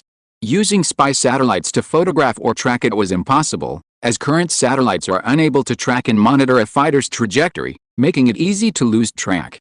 The J-20's debut was incredibly rare, not to mention its direct display of powerful capabilities. Foreign media naturally wouldn't miss the opportunity to generate significant traffic, as foreign military enthusiasts are numerous, especially in a country known for its daily military engagements. Naturally, this event also caught the attention of foreign fighter jet manufacturers, including Lockheed Martin. As the largest military-industrial complex and Earth's only superpower and arguably the most important player in the country's military-industrial complex, Lockheed Martin has deep roots in the United States that few other companies can match. Similarly, as one of the world's top military-industrial corporations, Lockheed Martin possesses a wealth of advanced technologies. Just like in the Iron Man movies, the prototype for Stark Industries is Lockheed Martin. Because of this, this company essentially monopolizes all of America's fighter jets, including the F-22 and F-35. At this moment, at Lockheed Martin's headquarters, a meeting involving nearly all of Lockheed Martin's top fighter jet experts and many of the company's top executives was underway. No one spoke in the spacious conference room. Everyone stared at the large screen at the front, which was showing various videos featuring the J-20, primarily those that had leaked in recent days, as well as older ones. After watching the video, the person sitting in the first seat, James Taiclet, the current president of Lockheed Martin, turned to look at everyone present and said, "Okay, everyone, today we have gathered so many top fighter experts from our company, and we hope that you will analyze what changes have been made to China's J-20. An expert immediately said, "Their appearance has not changed much, so we can basically infer that the key parts of their engine have been significantly improved. Judging from the extent of this improvement, it is basically certain that their turbine blade material technology has made a huge breakthrough, especially the strength and high temperature resistance of their turbine blade material." Another expert also said, according to past intelligence, the thrust-to-weight ratio of their WS-15 engine is about 10. Now, according to calculations, the thrust-to-weight ratio has increased by at least 2.5. The Pratt & Whitney engines we use cannot reach this level. Their new materials are many times stronger than what we use. Other experts also expressed their opinions, all agreeing that the turbine blade material of the WS-15 engine has undergone a huge improvement. The only way to achieve such speed is through a significant engine upgrade. Beyond that, the only other possibility is a stronger aerodynamic layout. Even with a stronger aerodynamic layout, it's unlikely to reach Mach 2.5, a truly watershed moment for a fighter jet. The key to achieving such a significant engine upgrade is the material used in the turbine blades. James Taiclet listened to the experts, pondering for a long moment before asking his assistant, "How's your turbine blade material development progress?" Although the engine was developed by Pratt & Whitney, they were also well versed in materials research. The assistant was stunned, then started searching on the computer, and finally spread his hands helplessly and said, "Except for a few materials that look more sci-fi, none of the other materials that sound relatively normal can make our fighter jets reach this level." Sci-fi materials, James Taiclet snorted coldly. "They are all a group of fun scams. What about the sixth-generation aircraft we are developing? What about the materials for the sixth-generation aircraft? What stage of development has it reached now?" The materials for the sixth-generation aircraft are still under development. At the same time, since the turbine materials of the sixth-generation engine are not the focus, but the structure of the sixth-generation aircraft, it cannot be compared with China's new materials for the time being, the assistant said. However, if we can have materials that are comparable to this new material from China, it is estimated that it will play a greater role in the research and development of our sixth-generation aircraft. Is that so? James Takelet's eyes moved slightly, and then he said, "For the time being, we will continue to advance the research and development of the 6th-generation fighter according to the original plan. We don't need to consider other things for the time being. The 6th-generation fighter is more important." "Yes, boss. Then, let's discuss how to deal with today's formidable enemies in actual combat. If World War II breaks out before our 6th-generation fighter jets are operational, we'll be able to cope." James Takelet stopped discussing materials and moved on to other matters. Upon hearing his boss's words, the experts present couldn't help but exclaim, "Oh, may world peace come to us." Bang, bang, bang. James Takelet slammed his hand on the table, frowning. "How can you say that? If world peace comes, we'll be bankrupt. It should be this: may God bless America. There will always be local wars, but never all-out war. May the two superpowers of Asia and Europe not bully us, a small nation with only the 4th largest land area in the world. May the DF-41 and SS-18 not fall upon us." Seeing their CEO like this, everyone looked at each other in bewilderment. No wonder he was the CEO, while they could only be experts. It was said that their CEO was a former Air Force pilot commander and instructor, and holds an MPA from Princeton University. Combined with his philosophy, he truly lived up to his title as their boss. Fighter jets are a man's passion. The J-20's spectacular display of prowess astonished military enthusiasts worldwide for a while. However, after this display of strength, the Chinese Air Force once again lowered its profile, returning to its former secrecy. The J-20 also did not make any public appearances, returning to its usual low profile. However, Lin Xiao, the man who truly made the J-20 so fast, received greetings from those in the know. Meanwhile, Lin Xiao, staying at his house in Yanbi Garden, received 2 letters. They weren't emails, but actual letters, complete with envelopes and stationery. What are these letters for? Confused, he picked up the first one. It was sent from Chengdu, and the sender was Zhang He. The name struck Lin Xiao as familiar. As he opened the envelope and read the first few words, he remembered. It was from Zhang He, the chief designer of the WS-15 engine. After he developed the new titanium-aluminum alloy, the TA-1000, Zhang He, as an insider, had come to meet him. This letter is also a thank you letter. The J-20 has recently demonstrated its prowess, becoming the world's fastest fighter jet, all thanks to your TA-1000. The TA-1000's performance has amazed us Chinese aviation professionals. Whenever people discuss who developed the TA-1000, I long to tell them it was you. Unfortunately, due to confidentiality, I cannot reveal this. I can only express my gratitude to you in my heart. The engine is the core of a fighter jet, the turbine blades are the heart of a fighter jet, the materials are the foundation of the turbine blades, and talent is the foundation that makes all of these things possible. Lin Xiao, I have heard about your recent achievements. I hope you will continue to experience more of them. At the same time, I wish you continued success. Zhang He. Chapter 258 Crystal Structure Completed, Photolithography Machine Assembly Plan. After reading the letter, Lin Xiao felt a wave of emotion. He could see the old man's excitement between the lines. Of course, for such a veteran aviation expert, the J-20's remarkable progress was well deserved. The TA-1000's performance was undoubtedly the strongest among all turbine blade materials in the world, otherwise, the J-20 wouldn't have been able to fly so fast. The greater the TA-1000's heat resistance, the greater the thrust boost. After all, every 100 degrees Celsius increase in turbine inlet temperature increases thrust by 10 to 25%. As a key material for withstanding these temperatures, the TA-1000 is undoubtedly exceptionally strong. As the TA-1000's developer, Lin Xiao was well aware of this.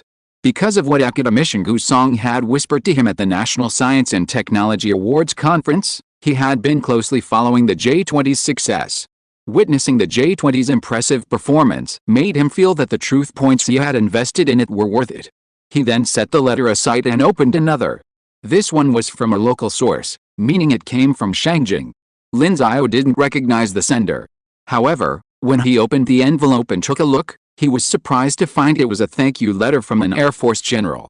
The general's handwriting was crisp and clear. Professor Lin Xiao, thank you for your research, which has greatly improved our J-20. I wanted to meet you in person to express my gratitude, but your identity needs to be kept secret, so I can only write you a letter. When the seas and rivers are peaceful and the mountains and rivers are calm, I will thank you in person. Of course, I may not have this opportunity in the future, but I can still do it after I retire. Ha ha ha. After reading the letter, Lin Xiao smiled again. Peace and prosperity? He believed that day would come. And he was working hard to achieve it. Putting the two letters aside, he returned his gaze to the screen before him. On the screen, a crystal structure, composed of countless connected spheres representing atoms, appeared. The atomic structure was peculiar, but at first glance, a pattern emerged. If one examined a single crystal plane, one could see that the atoms on each plane were misaligned. This was the crystal structure that Lin Xiao had, after years of research and meticulous calculations, derived to amplify and to magnify X-rays. Of course, this was only his calculations. Simulations were needed to determine its actual effectiveness. Okay, time to simulate now. He found the X-ray option in the software and began to set the X-ray direction, angle, and wavelength. His previous calculations determined that for diffraction to be most effective, the X-ray wavelength needed to be small. Otherwise, X-rays with smaller wavelengths would have greater penetrating power, making it more difficult to control diffraction. Therefore, the X-ray wavelength should be 3.56 nm. This utilizes the diffraction effect, so it can't be directed vertically like UV light. Instead, it requires an angle. Controlling the X-ray's angle of incidence is crucial for controlling its magnification and reduction. Well, let's start with a 30-degree angle of incidence. After entering a few numbers, a thick dashed line representing the X-ray appeared on the three-dimensional coordinate system before him. This line shone directly into the crystal structure before him. Then, the X-ray began to diffract within it. The thick dashed line was broken down into several more lines, which then continued to penetrate the crystal structure, eventually completing the entire structure and forming a larger illuminated surface. Seeing this, Lin Xiao smiled slightly. Indeed, just as calculated. When the angle of incidence is less than 57.5 degrees, the X-rays are amplified, while above this angle, they are reduced. This amplification and reduction doesn't refer to increasing or decreasing the wavelength of the light, but rather to increasing or decreasing the range of the X-ray beam, much like focusing or diffusing sunlight with a magnifying glass. It's the same principle. In this way, X-rays could be mass-produced. He then continued testing, adjusting the crystal structure to alter the angle of incidence, thereby amplifying and reducing the X-rays. After repeated tests, he had confirmed beyond a doubt that the crystal structure achieved the desired level. The question now became, how to produce such a crystal. He had already chosen the element for this crystal, silicon. Silicon has 4 electrons in its outermost shell, which means it is highly malleable.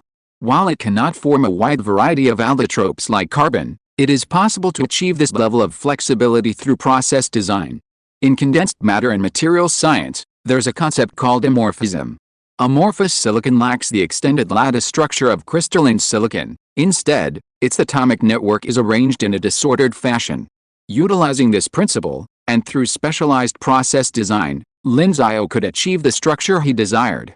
As for why carbon wasn't chosen, it was because carbon atoms are so small that even a 10 nm X-ray could easily pass through the lens created with it.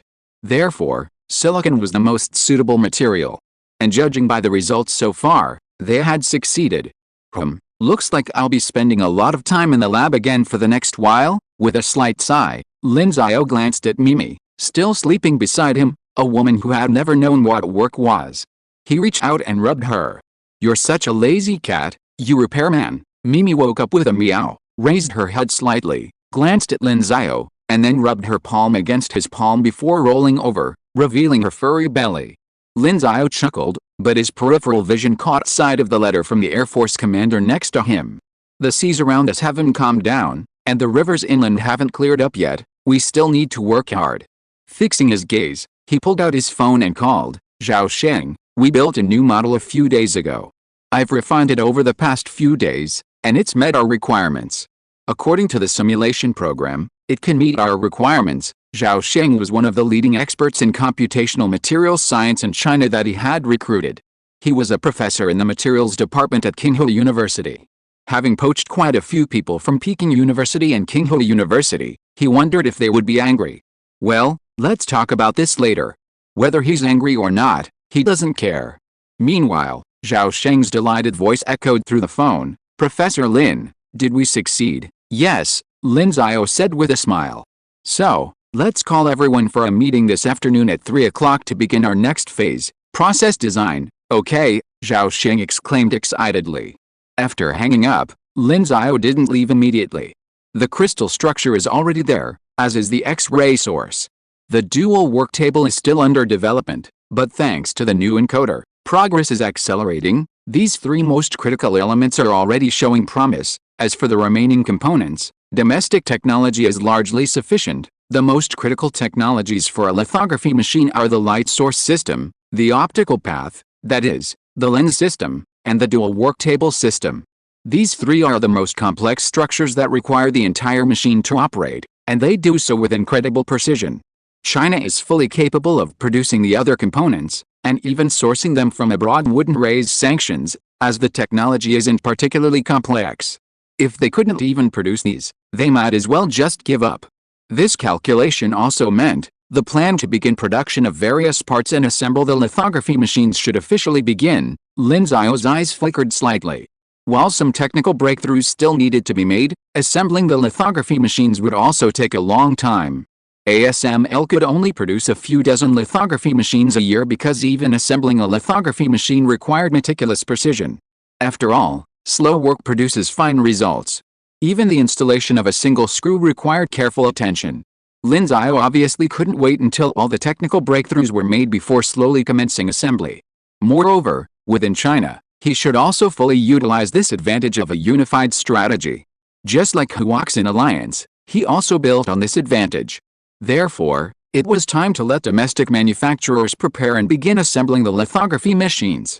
Of course, this would also require cooperation from above to facilitate a mobilization of resources. It seemed that he needed to write an internal report. With this thought in mind, he immediately found a piece of paper nearby. He also needed to write a letter. As for what to write, it was actually quite simple. The technical breakthroughs in manufacturing photolithography machines have reached their final stages.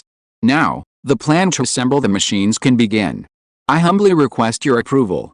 After writing, he went downstairs, bought an envelope, and put it in. Then he called Director Ma. Director Ma, I have a favor to ask of you. Director Ma's excited voice immediately rang out. Great. You said it. Shall we meet at our usual place? Lin Xiao was stunned. Why was Director Ma so happy? But he didn't care. He smiled and said, No, I just wrote a letter. Of course, it's quite important. I hope you can pass it on to the higher-ups. A letter? Sure, Director Ma said immediately. Although they weren't meeting at their usual place, he believed that since Lin Xiao was asking for his help, it must be very important. And since Lin Xiao said it was important and wanted to pass it on to the higher-ups, it must be something very good. He was completely convinced. The two agreed on a time and hung up. Lin Xiao packed his things and headed to the research institute to prepare for the meeting. Chapter 259 The Unpromising Academic Community. The meeting began promptly at 3 o'clock. Their team consisted of 9 people, 4 researchers, including Lin Xiao, and the rest were primarily assistant researchers and interns. Compared to other materials research teams, this number was clearly too small. Of course, for a research team, quantity isn't important, quality is far more crucial. Sometimes, a single brilliant idea can propel research forward to the finish line. Their team, of course, prioritized quality. Lin Xiao's impressive performance was a given. Zhao Sheng, the person Lin Xiao had called earlier, was not only a mastermind in computational materials science but also a renowned experimentalist, renowned nationwide. As for the other 2 researchers, one was also a leading figure in computational materials science, while the other was a master in experimental research. Without these 3 experts, it would have taken Lin Xiao quite some time to determine the crystal structure so quickly. In the conference room, Lin Xiao used software to demonstrate the diffraction pattern of X-rays from a silicon crystal on a large screen. The X-ray source is a plane wave. After passing through a lens, it forms a square projection on another plane. This is the function of the lens. It confines the X-ray radiation to a square. This is very effective in increasing chip production speed. After all, chips are currently square. This is also to improve wafer utilization.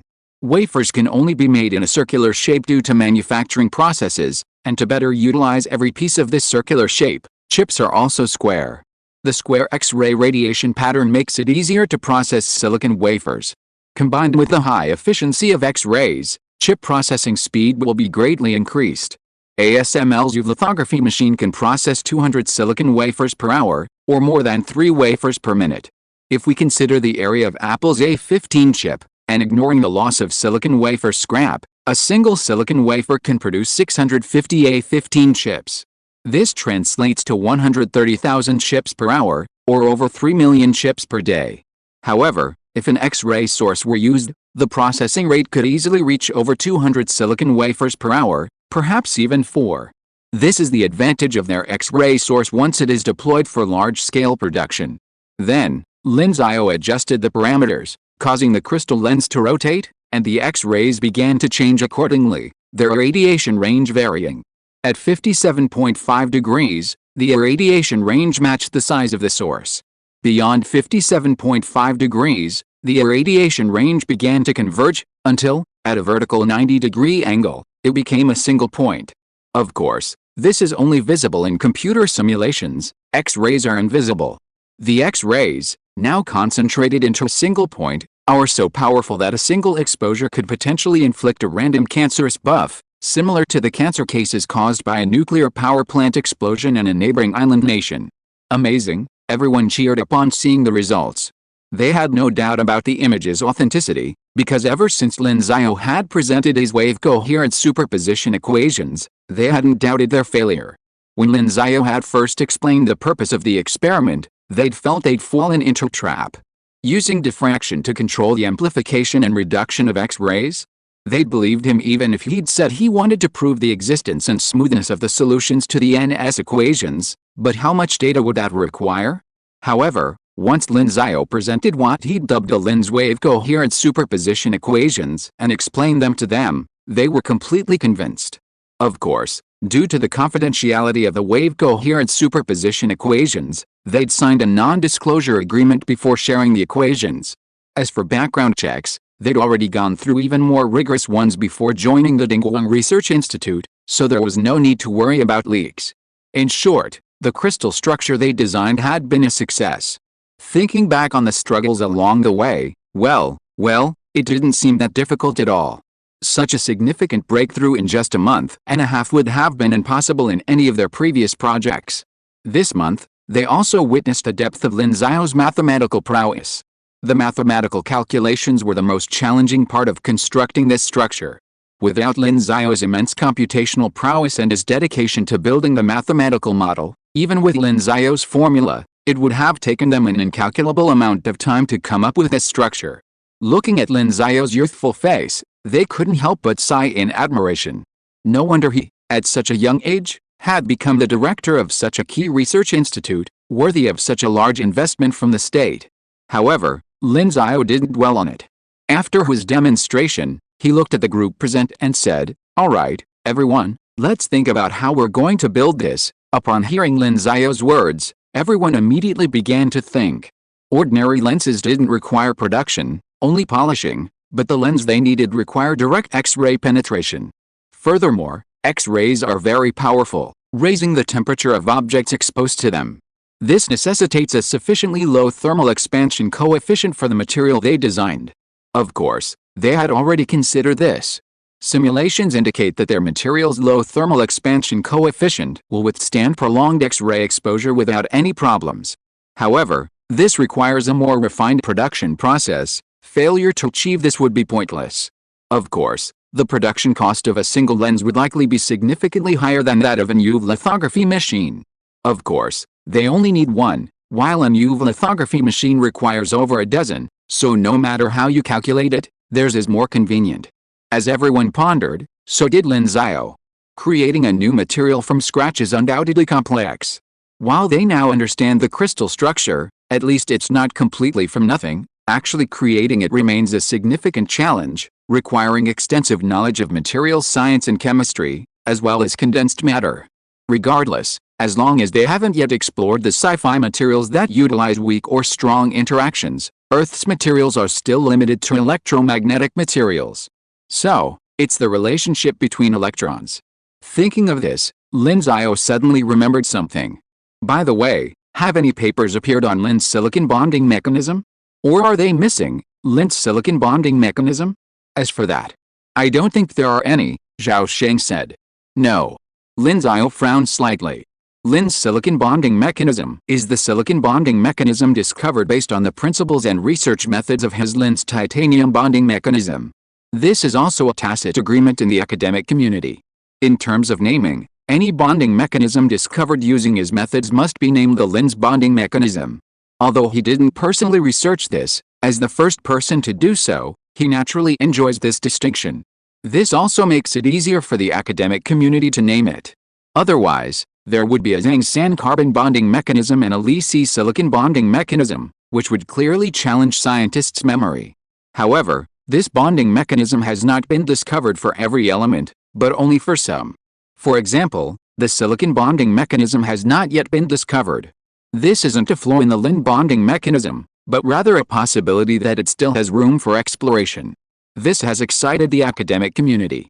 Perhaps, if they can uncover new insights not yet explored by the Lin bonding mechanism, it could revolutionize chemistry. After all, this is about exploring the principles of chemical bond formation and explaining the underlying processes. This approach allows for a more fundamental understanding of how various substances form, laying the foundation for controlling the formation of chemical bonds between elements. Of course, some believe this is the limit of the Lin bonding mechanism, that it can't fully explain the chemical bond formation processes of all elements, and can only explain a small number of elements, while the remaining elements require a different statistical method. This theory leads to the assumption that those elements that follow the Lin bonding mechanism share certain properties, while those that don't have them have different properties, much like Fermi-Dirac and Bose-Einstein statistics in quantum mechanics. However, Lin Xiao doesn't have time to dwell on these matters right now. He simply feels a sense of regret that a new bonding mechanism for silicon hasn't yet been discovered. He had previously deduced titanium's bonding mechanism from the structure and various data of TA1000, so he understood its potential better than anyone else. By exploiting the silicon bonding mechanism, he had every chance of designing and producing the silicon material he needed. Could it be that I'm back to my old ways, he pondered. Figuring out silicon's bonding mechanism, too? He couldn't help but grumble inwardly. Damn, aren't the people in chemistry and materials science these days so lame? He'd given them the methods and principles, and after over 2 years, they still hadn't figured out silicon's bonding mechanism. That's a bit too much, isn't it? And in the end, he still had to submit the manuscript himself. What a shame. He sighed, then said, then you guys keep thinking. I'll look into the bonding mechanisms of several other elements and see if I can figure out silicon's bonding mechanism. Everyone present brightened at Lin Xiao's words, but then doubt returned. Another researcher named Li Bin asked, Director, do you think silicon will follow your bonding mechanism? Lin Xiao spread his hands and said, even if it doesn't stop me from giving it a try, right? We're all research after all. To him, it was all the same. Hearing Lin Xiao's words, the others' doubts faded. Indeed, it was all research. So which direction wouldn't matter? And if Lin Xiao could truly unravel silicon's bonding mechanism, it could be of great help to them. So, it seemed they would have to split up and try to achieve a breakthrough in preparing this new silicon crystal. Lin Xiao announced, that's all for today's meeting. We'll resume our regular meeting in a week when we have results, okay? The others nodded, and without further ado, they left the meeting room. Chapter 260 The Effect of a Letter. A day later. Inside Yanbi Garden's house, Lin Xiao's gaze was fixed on a paper on the screen. This paper described Lin's aluminum bonding mechanism. This bonding mechanism was developed by a German chemist. Because aluminum is widely used and its cost is low, it's widely studied. This paper on aluminum bonding has been highly cited, at least more than Lin Xiao's titanium bonding mechanism. He quickly finished reading the paper. Actually, it wasn't a complete read. For him, a quick glance at the abstract gave him a basic understanding of the researcher's research. Then, after a quick glance at the table of contents and a read of each section's introduction, he could essentially write the paper using his own methods. Therefore, he could read a paper quite quickly. By finishing this paper, he had also completed all the papers related to Lin's bonding mechanism. These papers generally follow the research ideas of his thesis. They first studied the particle structures of several existing objects and analyzed the electronic structure of their chemical bonds. Then, Based on Lin Xiao's methods, they established several unique mathematical models. Using these models, they applied them to different situations and analyzed them, ultimately revealing the overall mechanism. Therefore, this mathematical model was crucial. Without Lin Xiao's original mathematical model for titanium, other researchers who wanted to solve this problem would have to match his mathematical prowess at the time. But clearly, within the materials science and chemistry communities, mathematical prowess was rare, and even those with it might not have focused on this area of research. Then, I should also begin my research based on this mathematical model, recalling the relevant properties of silicon, Lin Xiao pondered. Since there was no known bonding mechanism for silicon, that meant that previous studies had failed. Silicon, with its applications no less extensive than aluminum, was bound to be studied. In that case, there was no need to collect data from scratch. He could simply look for previously unsuccessful research results. These failed results might not be published in a journal, but they would certainly be found on Arxiv. So he quickly accessed Arxiv and began searching. Sure enough, he soon found two papers, one from a chemistry professor at MIT and the other from a materials science professor at ETH Zurich. After quickly downloading the papers, Lin Xiao began reading them. The methods used in both papers were largely similar, as they were both based on his initial research. Both papers identified several pure silicon compounds, silicon and silicon compounds. They then followed Lin Xiao's method to build a mathematical model. Even with Lin Xiao's guidance, this step remained challenging due to the significant differences between the elements. For example, titanium has 4 electron shells, while silicon has only 3. Electron orbital theory dictates a new classification of their properties, making the mathematical modeling process challenging. Of course, the professors at these prestigious universities were both highly skilled, and the research team naturally included individuals with strong mathematical skills, but they still failed. Lin Xiao saw that the MIT professor's mathematical model ultimately failed because several formulas within it couldn't be organically linked. Despite their exhaustive efforts, they couldn't reconcile the parameters within the model. The materials science professor at ETH Zurich encountered a similar problem. Why does this mathematical model fail? After sorting out the two models, Lin Xiao couldn't help but ponder. The two models did indeed have some connection, so he took out a pen and paper and began trying to connect them. This was equally difficult, but for others, it wasn't difficult for Lin Xiao. He simply wrote down a few equations and consolidated the two models into one. The main reason for this model's failure is that it can't explain the process of electron loss and gain in silicon's 4 layers, electrons. Looking at the incomplete mathematical model before him, Lin Xiao suddenly remembered something: symmetry-protected topological order. In condensed matter physics, most condensed materials, such as metals and insulators, can ignore the interactions between electrons and are well explained within the framework of Landau-Fermi liquid theory. Interacting electrons form a rich variety of symmetry-breaking orders, while symmetry-protected topological order is a newly discovered state of matter that can also be understood as the internal structure of matter. This discusses the various relationships between electrons within matter. However, a systematic understanding of this requires highly abstract mathematical theories, such as cohomology theory and matching theory. Those with strong mathematical expertise are often unfamiliar with chemistry or condensed matter, and those who do possess a thorough understanding of these two theories. Consequently, research on this state of matter, such as symmetry-protected topological order, is limited.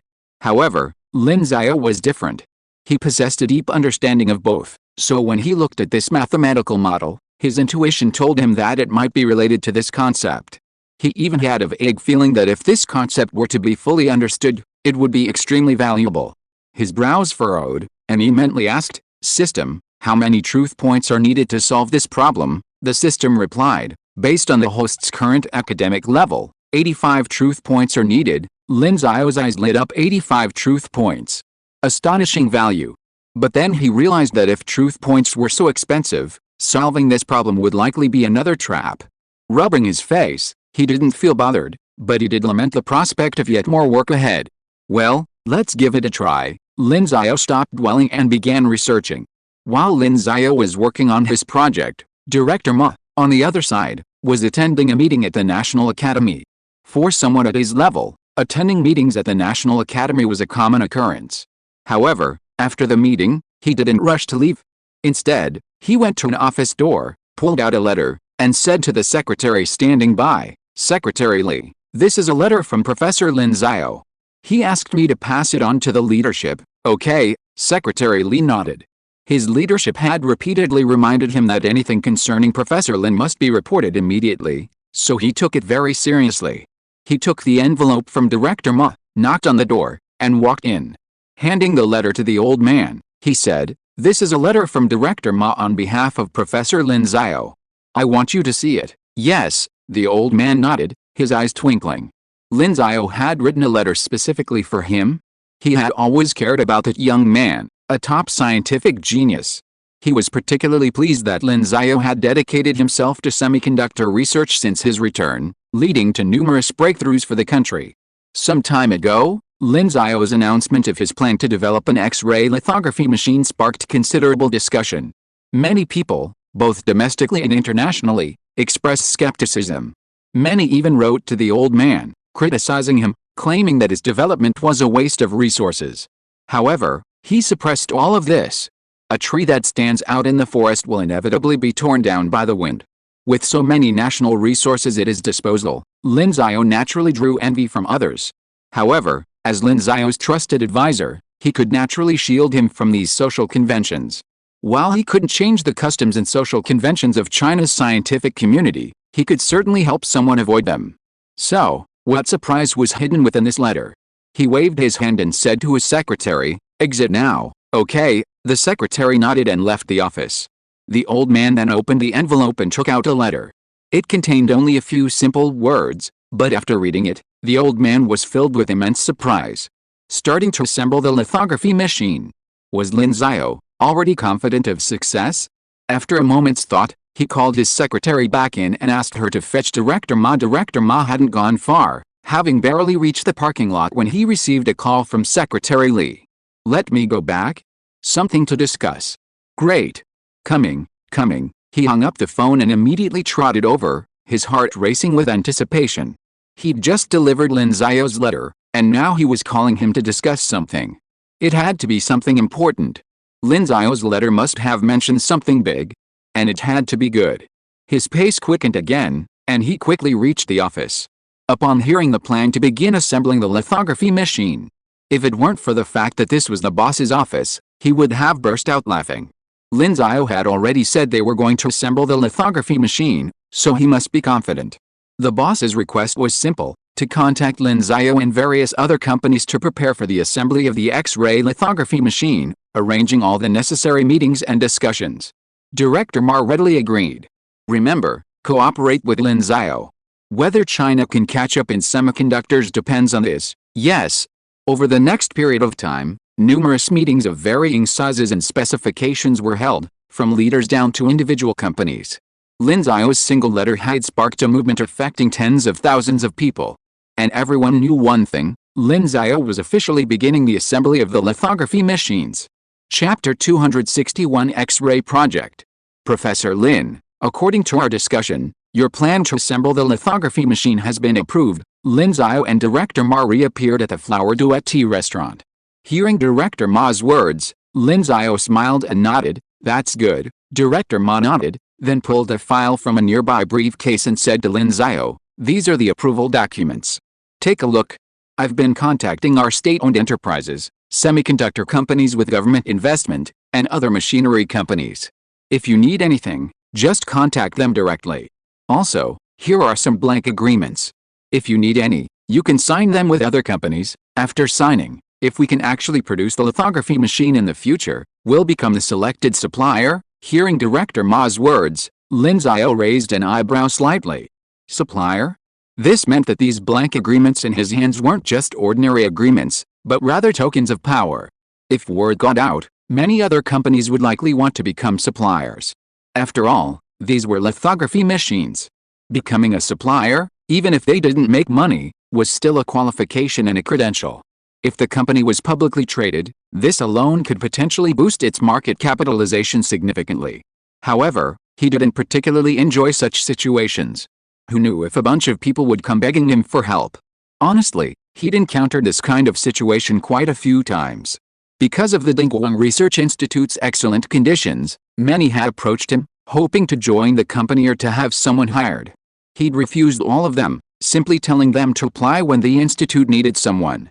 If they had the skills, they'd naturally be accepted. While this might be offensive and unpleasant, Lin Xiao never cared. He wouldn't allow a bunch of idlers to enter the Dingguang Research Institute. It was precisely this concern that had prevented him from accepting the blank contracts presented to him by Director Ma. After putting away the red-headed documents and pushing the blank agreement back, Director Ma, looking puzzled, said, "Director Ma, let me make the decision on this matter. I don't have time to deal with such matters." Hearing Lin Xiao's words, Director Ma immediately understood his underlying meaning. This rekindled his deep admiration for Lin Xiao. He wondered how Lin Xiao, at such a young age, could possess such a virtuous character. Although he had long experience in administrative work in science and technology, his youthful entry into this complex world naturally tainted him, ultimately leading him to become a master of fame and fortune. However, as his power grew, and with his position in the science and technology department, free from competition with other departments, his character gradually shed some of its veneer. Furthermore, he had access to some of the nation's scientific and technological secrets, which made him more aware than anyone of the shortcomings and deficiencies in China's current science and technology. This, in turn, allowed him to experience a spiritual cleansing, lessening his pursuit of fame and fortune and shifting his focus to contributing to the advancement of Chinese science and technology. He therefore held true scientists like Lin Xiao in high esteem. Lin Xiao, however, had already developed a disinterestedness in pursuing fame and fortune. Although he had witnessed this before, he was even more impressed by Lin Xiao's rejection of these valuable blank agreements. However, he still pushed the agreements back, saying, "Professor Lin, it's best for you to keep these. After all, I don't know which suppliers you'll need at the time. If you don't have enough, you can print a few more copies, then I'll contact you, Director Ma, if I need them in the future, and you can help find a supplier." Well, seeing that he couldn't convince Lin Xiao, Ma Gaolian had no choice but to take the agreements back. "All right, Professor Lin," he said helplessly. Lin Xiao smiled, then picked up the red-headed documents and began to read them. The first document read, "In order to promote the advancement of the national semiconductor industry chain and establish a strong semiconductor nation, the X-ray project is officially established to achieve the goal of manufacturing X-ray lithography machines and fill a national gap." The second document read, "After discussion and resolution by the Republic Committee, Comrade Lin Xiao is appointed Chief Designer of the X-ray project. He is authorized to oversee the formulation and implementation of all components of the X-ray project, personnel transfers and appointments, and the application and use of funds. This is hereby notified." In the lower right corner of both documents was a stamp and a signature, the signatory being the highest-ranking official. After reading the orders on these two documents, Lin Xiao couldn't help but sigh in emotion. Chief Designer? Suddenly, he had become one. And this X-ray project sounded impressive. However, it also carried a heavy responsibility. After accepting the documents, he nodded to Director Ma and said, "Thank you, Director Ma." Ma Gaolian smiled and said, "You're welcome." He then pulled out another document from the side and handed it to Lin Xiao, along with a piece of paper. "Also, the state has approved 5 billion yuan for the project. If we use it up, we can apply again later. Here's the application form for 5 billion yuan. Fill it out, and I'll pass it on to the Treasury Department, and we'll be able to connect then." "Okay," Lin Xiao nodded, then picked up a pen and began filling out the application. After completing it, Lin Xiao handed it to Ma Gaolian. Ma Gaolian put the form away, raised his teacup, and said, "Chief Engineer Lin, I wish you success." Lin Xiao was startled by the address, then smiled and raised his cup, saying, "Thank you." The two drank their tea together, and then began a busier life.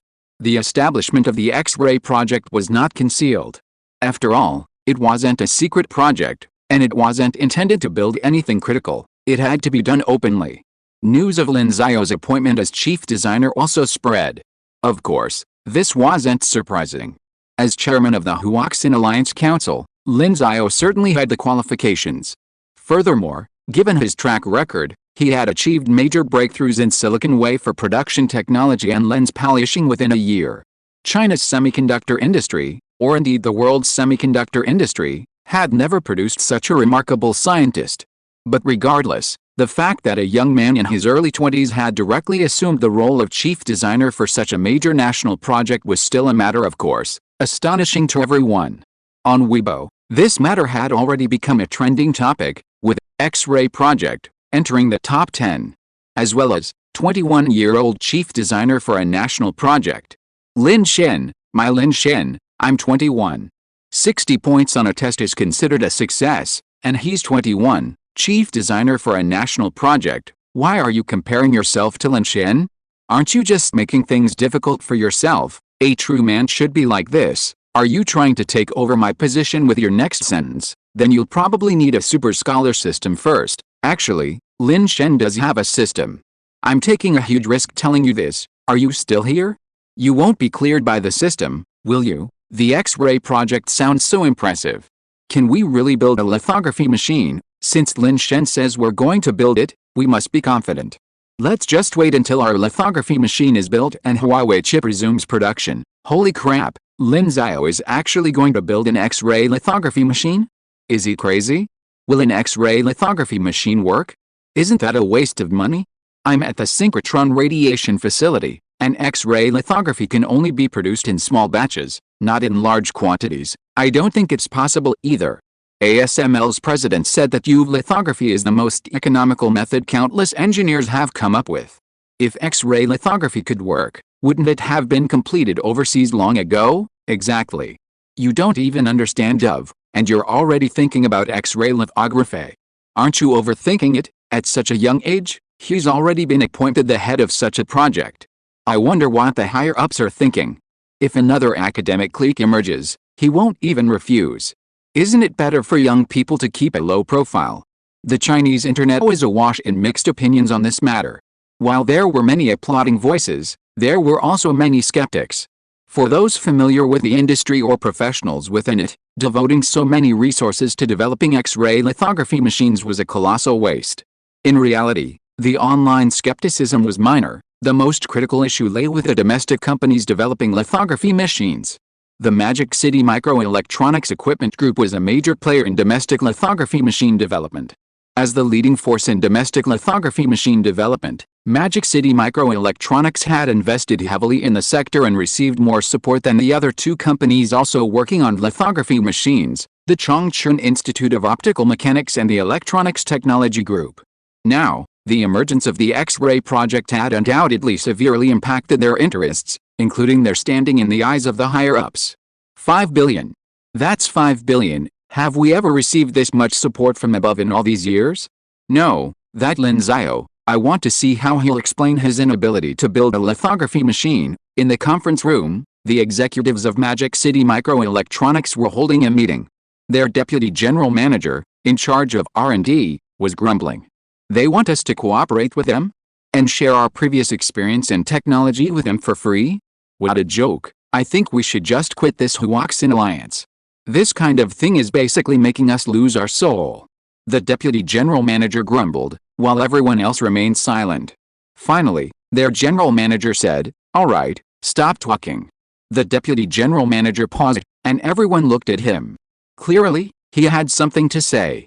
I know that you are all dissatisfied, but the order from above has been issued, so don't think about disobeying it in public. Look at the power that Lin Xiao has been appointed to. The personnel power and the financial power are all in his hands. It's up to him how the 5 billion yuan of funds are used. If you offend him, he will directly write a letter of complaint to the higher-ups. Then you will be transferred to some low-paying government office. Don't blame me for not helping you. After a few warnings, the faces of those present changed slightly. Indeed, although Lin Xiao was young, he could not withstand the strong backing of the other party. Looking at the expressions of the people, the general manager shook his head and said, "All right, since we're asked to cooperate, then we should do our best. If he can't build it, he'll be the one to be embarrassed.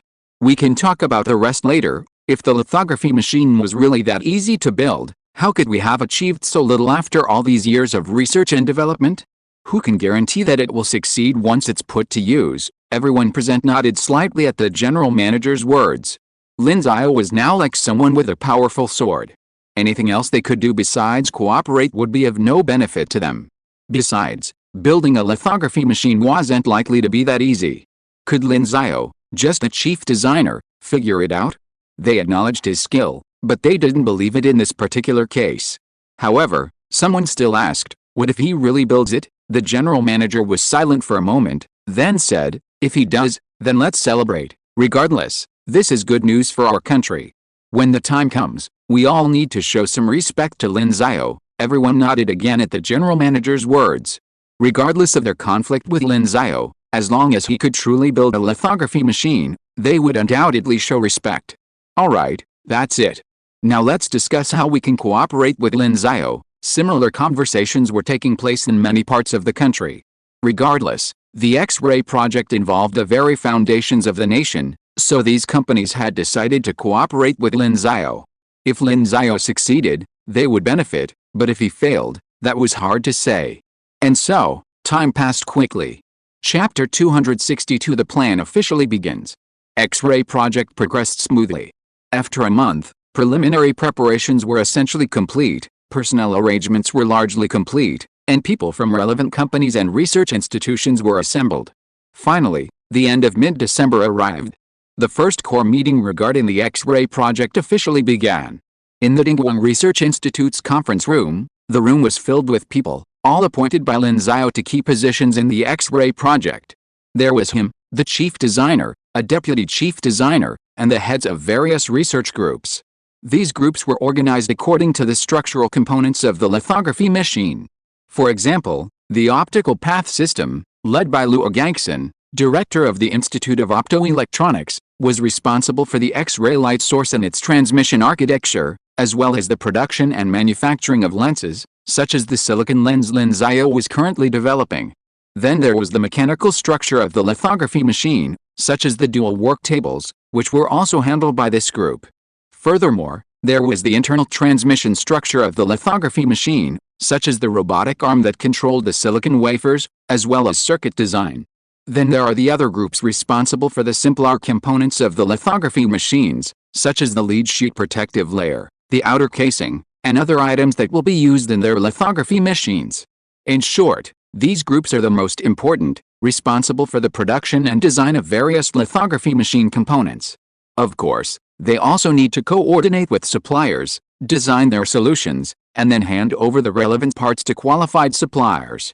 In addition to these groups, there are other departments, such as funding allocation. Although Lin Xiao holds the financial power, he certainly needs to delegate some authority to others to help. Regardless, his primary responsibility is still R&D, not these mundane tasks. In the conference room, Lin Xiao, who was sitting at the first seat, glanced at everyone and then said, "Okay, everyone, now that everyone is here, let's start our first meeting. This meeting will first set the tone, that is, the steps of our R&D plan, and the structure of our lithography machine. I think the R&D plan steps are divided into 3 steps. The first step is to overcome all technical difficulties. Our 2 most critical technical difficulties at present are the lens materials that I am currently developing. You should all know that you are basically all members of the Huaxin Alliance. I have said in a previous meeting that in order to achieve the magnification and reduction of X-rays, you need a perfect crystal material.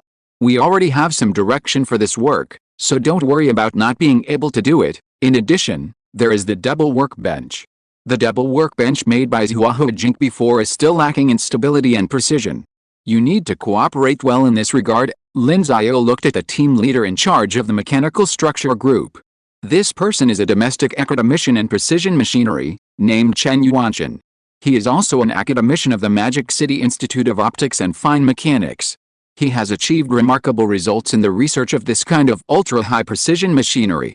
Research on ultra-high precision machinery requires not only the coordination of material technology but also fundamental theory. Academician Chen Yuanchen has made significant contributions in both areas. No problem, Chief Engineer Lin, don't worry, Chen Yuanchen nodded with a smile. Lin Xiao nodded and continued.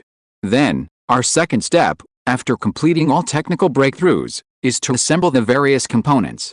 During this process, all parties must coordinate well to ensure that there are no problems with their components. Of course, this can be done directly after we finalize the various component structures of the lithography machine we're building. I won't elaborate on this further. The third step is to assemble the lithography machine. 10 copies of all components must be produced as backup. These components must be shipped to the Dingguang Research Institute. I will then construct a clean room inside the institute for testing." Hearing Lin Xiao's words, everyone present couldn't help but sigh in admiration. It's truly a luxury to be able to build a clean room so easily. After all, building a clean room is very expensive. As for why a clean room was needed, it was because the lithography machines required a dust-free operating environment.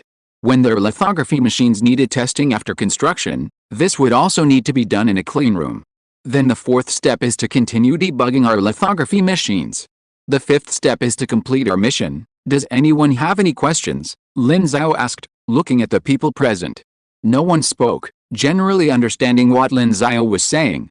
"Okay," Lin Xiao nodded, then said, "Then let's talk about the structure of our lithography machines." Everyone sat up straight, their eyes lit up with seriousness.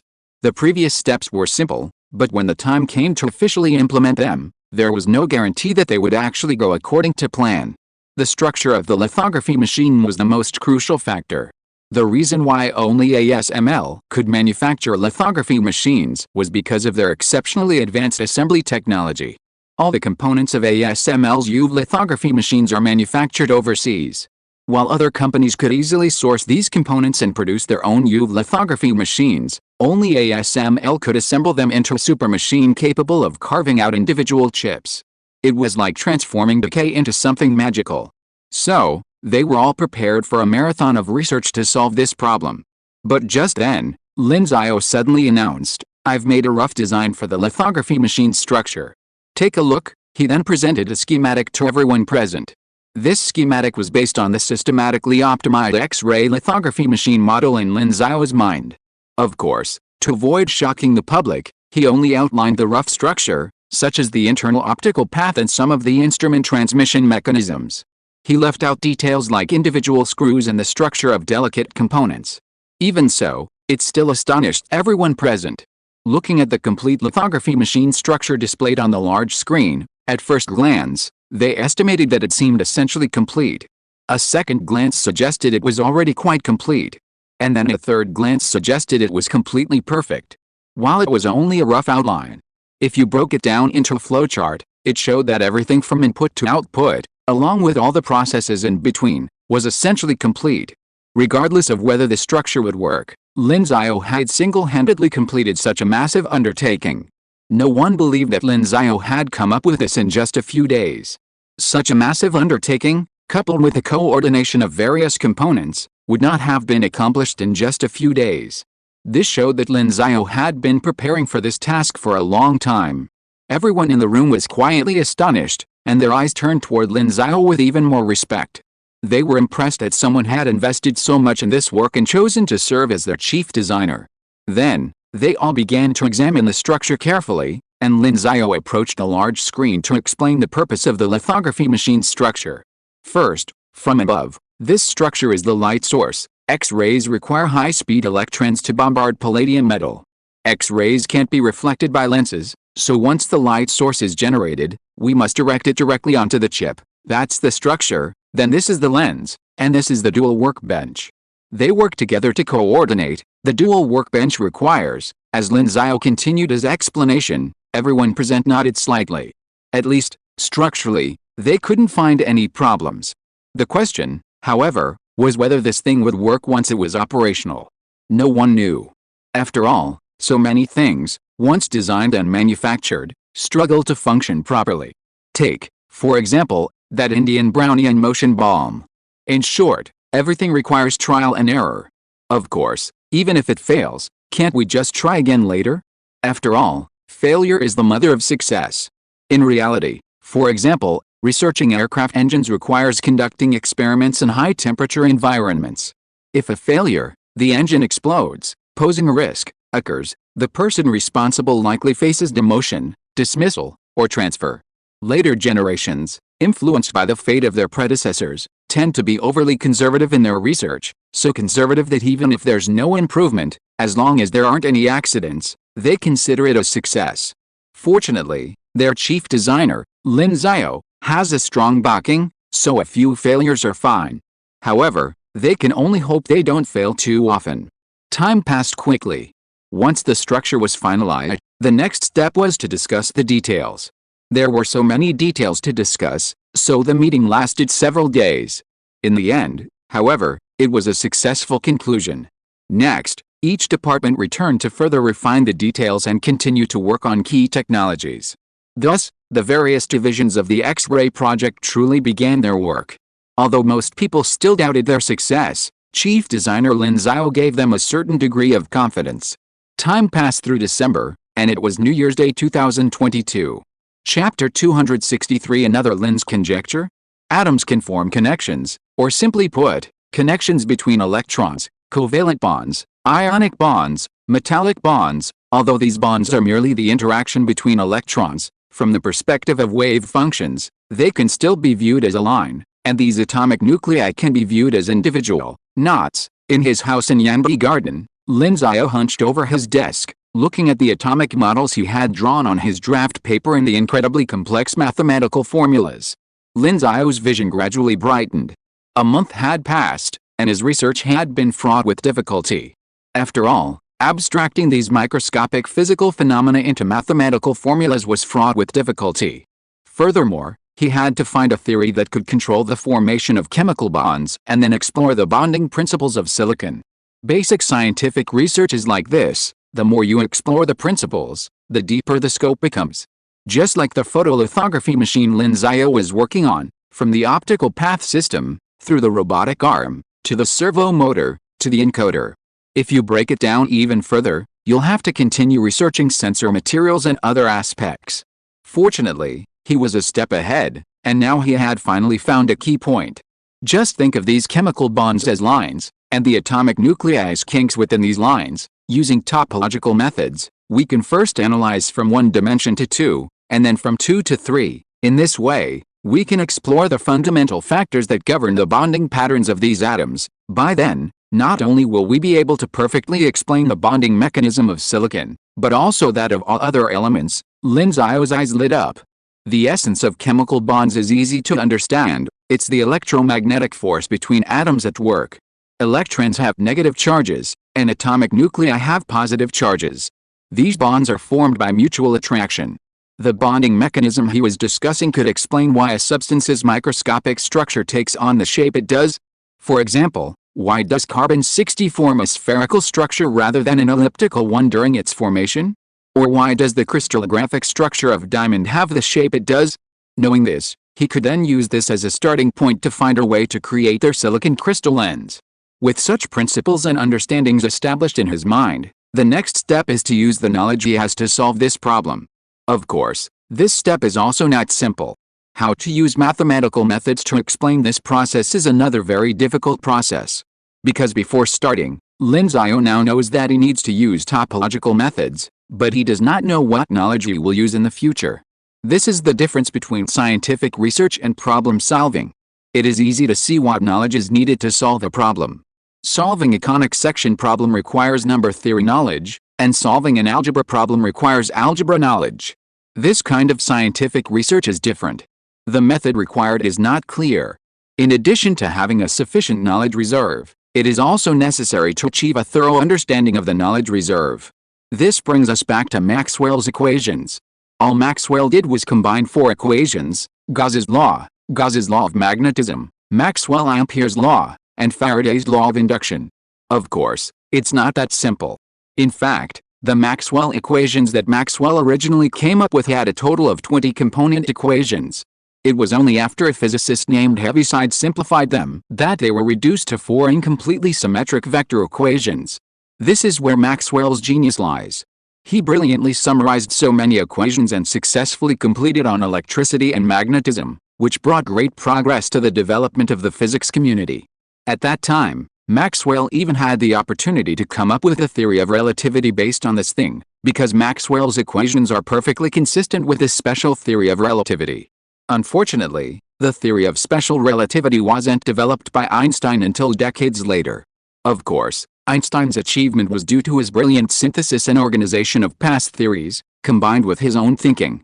As Hilbert once remarked, any child on the street in Göttingen understands four-dimensional geometry better than Einstein. Yet, it was the physicist Einstein, not the mathematician, who discovered the theory of relativity.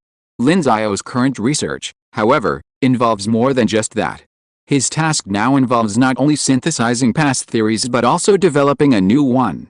The challenges involved are even greater, just like his multidimensional field theory. He twirled his pen in his hand, his brow raised. Of course, at least now I know this requires multi-topology, then add the basic principles of chemical bond formation. From there, I can establish the first step, then we have to start with the three principles of bonding. The three principles of bonding are orbital symmetry matching, orbital energy similarity, and maximum orbital overlap. Whether chemical bonds are formed or broken, these three principles can be used to explain them. His discussion of bonding mechanisms inevitably relied on these three principles. Then, next, we can get started. After a brief moment of reflection, Lin Xiao found a starting point, calculating the molecular orbital wave function using the linear combination of atomic orbitals, G equals Psi. As time passed, Lin Xiao gradually gained proficiency. Although he didn't know what the final form would be, his command of the knowledge allowed him to easily direct his calculations toward his desired goal. And so, time slipped by. This New Year's Day holiday, while a day off, was no different for him, except that he didn't have to go to class. Of course, by the time January arrived and university exams arrived, his classes were all over, so he didn't have to go to class. Until the third day of the New Year's Day holiday. Why are there modular forms again? Lin Xiao frowned slightly as he looked at the mathematical symbols and numbers on the scrap paper that represented modular forms. The reason for modular forms? In Lin Xiao's calculations, this was a natural process. Modular forms had to appear in his calculations. But the key question is, what should he do next? Last time, when he was demonstrating the relationship between the diffraction and interference of light in strings, he used modular forms. That was because of their connection to string theory, as modular forms were already used in string theory. Now, however, they're being used in topology, which still surprises him. Of course, none of that is a problem. The key is that if he wants to move forward, he faces the same two choices as before. Either he can try a different approach, like he did last time, by developing submodular forms and proving his original goal from another direction. Alternatively, he must attempt to prove Lin's conjecture. Using this modular form as a springboard to connect functions and layer forms, he can then convert the function form of any atomic structure into a layer form. Leveraging the power of layer forms in topology will be crucial in solving current problems in atomic topology. Sheets are a concept in topology, algebraic geometry, and differential geometry. Sheets are used whenever one wants to track the algebraic data of a given geometric space as it changes with each open set. Their application in topology is crucial. After a moment of hesitation, Lin Xiao's eyes finally resolved. Never mind, damn it, then, prove the Lin conjecture. His conjecture holds significance for the development of mathematics. Since its emergence 3 years ago, it has sparked research worldwide. Transforming functions into layers will be crucial for advancing the development of algebraic geometry. After all, it directly equates functions with topology, significantly bridging the gap between algebra and geometry. Ultimately, it will also significantly contribute to the unification of the Langlands program. Because of this, the Lin conjecture's status within the mathematical community has grown. While it's not yet on par with conjectures that have been around for decades or even centuries, such as the Riemann hypothesis or the P equals NP problem, the mathematical community generally believes that it's only a matter of time before the conjecture's importance rises to the same level. It's roughly equivalent to the seniority of mathematical conjectures. For example, the Riemann hypothesis stands out because thousands of propositions are valid based on its premise. Proofs of these propositions could lead to theorems, and these thousands of propositions are the product of hundreds of years of accumulation by mathematicians. In fact, even assuming the Lin hypothesis holds true, many of these propositions have already been proposed, and there will undoubtedly be more in the future. Therefore, proving the Lin hypothesis is of great significance.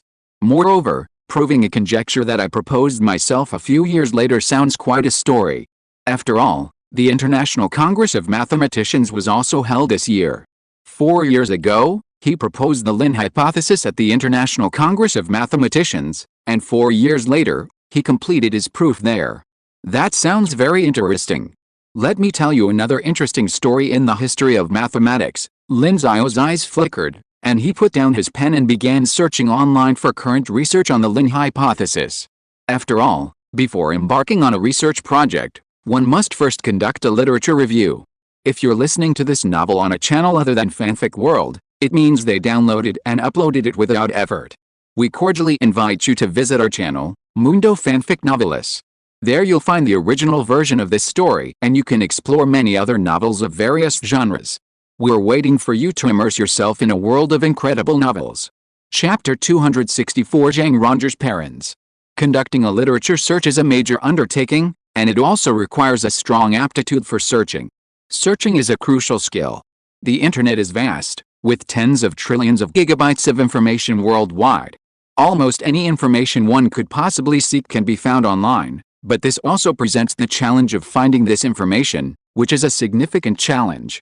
Of course, for Lin Xiao, being a programmer himself, he already possesses a good grasp of basic search skills, not to mention searchability. His vast knowledge base alone is sufficient to allow him to easily find the information he seeks. While there has been considerable research on Lin's conjecture, relatively few papers have been found, indicating a limited accumulation of knowledge. This also means that Lin Xiao has limited resources to draw upon, and will have to rely on himself for the rest of his life. Thus, on the third day of the New Year's Day holiday, it was 4 o'clock in the afternoon. Suddenly, there was a knock on the door. Lin Xiao, having only been reading a paper, hadn't fully immersed himself in it. Hearing the knock, a slight sense of doubt gripped him. He then stood up, went to the door, and opened it. Brother Lin Xiao, Zhang Ronger was standing outside, beaming at him. Behind her stood a man and woman, both in their 40s, presumably a married couple. Ronger, Lin Xiao smiled at the sight of Zhang Ronger, then looked at the couple. Their features bore a resemblance to Zhang Ronger's. Could these be Zhang Ronger parents? Lin Xiao began to speculate. Hello, Professor Lin. The man smiled and extended his hand to Lin Xiao, saying, let me introduce myself. Zheng Cheng. This is my wife, Suyan. Ronger is our daughter. We've heard Professor Lin tutors Ronger in math and sometimes helps take care of her, so we came back to express our gratitude. The woman next to him smiled and nodded. Lin Xiao laughed. I guessed it. Haha, there's nothing to thank me for. I treat Ronger like a younger sister, so tutoring is no big deal. He then opened the door and said, please come in. Excuse me. Zheng Cheng nodded, then walked in. But Zhang Ronger, standing nearby, had already given up on all that. Lin Xiao was first and foremost familiar with her house, so she was probably second best. So she ran straight in and effortlessly changed into her own pair of slippers. After all, she frequented Lin Xiao's, so Lin Xiao had simply bought her a pair. Then she ran inside and called out, Mimi. Mimi, where are you? Seeing Zhang Ronger acting like this in someone else's home, her parents, Zheng Cheng and Su Yan, naturally felt a little embarrassed. Su Yan said, Ronger, don't run around. Zhang Ronger paused, pouted, and looked at her mother. Lin Xiao couldn't help but laugh, waving her hand. It's okay, Ronger, go play. How embarrassing. Su Yan apologized. Haha, Ronger has been here many times. It's okay, you're all familiar with it. Lin Xiao smiled and waved his hand. It's normal for you to feel unfamiliar with it for the first time. Hearing Lin Xiao's words, Su Yan also laughed. As long as the host family wasn't angry, they were happy that their daughter was so familiar with Lin Xiao. After all, Lin Xiao's reputation and status in their country were undeniable, and many in the domestic academic community hoped to establish a good relationship with Lin Xiao. So Su Yan said nothing more, simply reminding her daughter to be naughty and not to run around and jump around, just like any other parent would when taking their children to visit a friend. With her parents' permission, Zhang Ronger cheered again and ran into Lin Xiao's bedroom to play with Mimi. Seeing this, Zhang's parents, who were already sitting on the sofa, shook their heads. This girl, she's already in college, but she's still like a little child. Lin Xiao brought 2 cups of tea, handed them to the parents, and said with a smile, children have a good mentality. When I first met Ronger, she was only in the first year of high school. She was more like a little girl then. Then he sat down on the sofa and said with a smile, this also shows that you protect her very well. Well protected. Zheng Cheng shook his head helplessly. It should be her grandparents who protect her well. Su Yan and I seldom come back, and we used to take her over. Well, are you doing research at the Institute of Condensed Matter Physics, Zhejiang University? Lin Xiao suddenly asked. Yes, Zheng Cheng nodded and smiled. Suyan and I both graduated with PhDs in physics from Modern University. We got married right after graduation and have been doing research there ever since.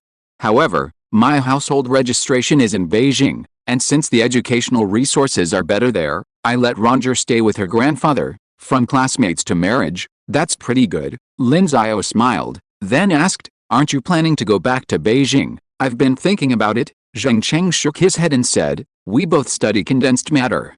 If we went to study something else, we wouldn't be as familiar with it, and we wouldn't be as good as the current PhD graduates. So we're going to focus on this for the rest of our lives. We're planning to transfer to the State Key Laboratory of Superconductivity. We've been looking for an opportunity, and the competition is pretty fierce.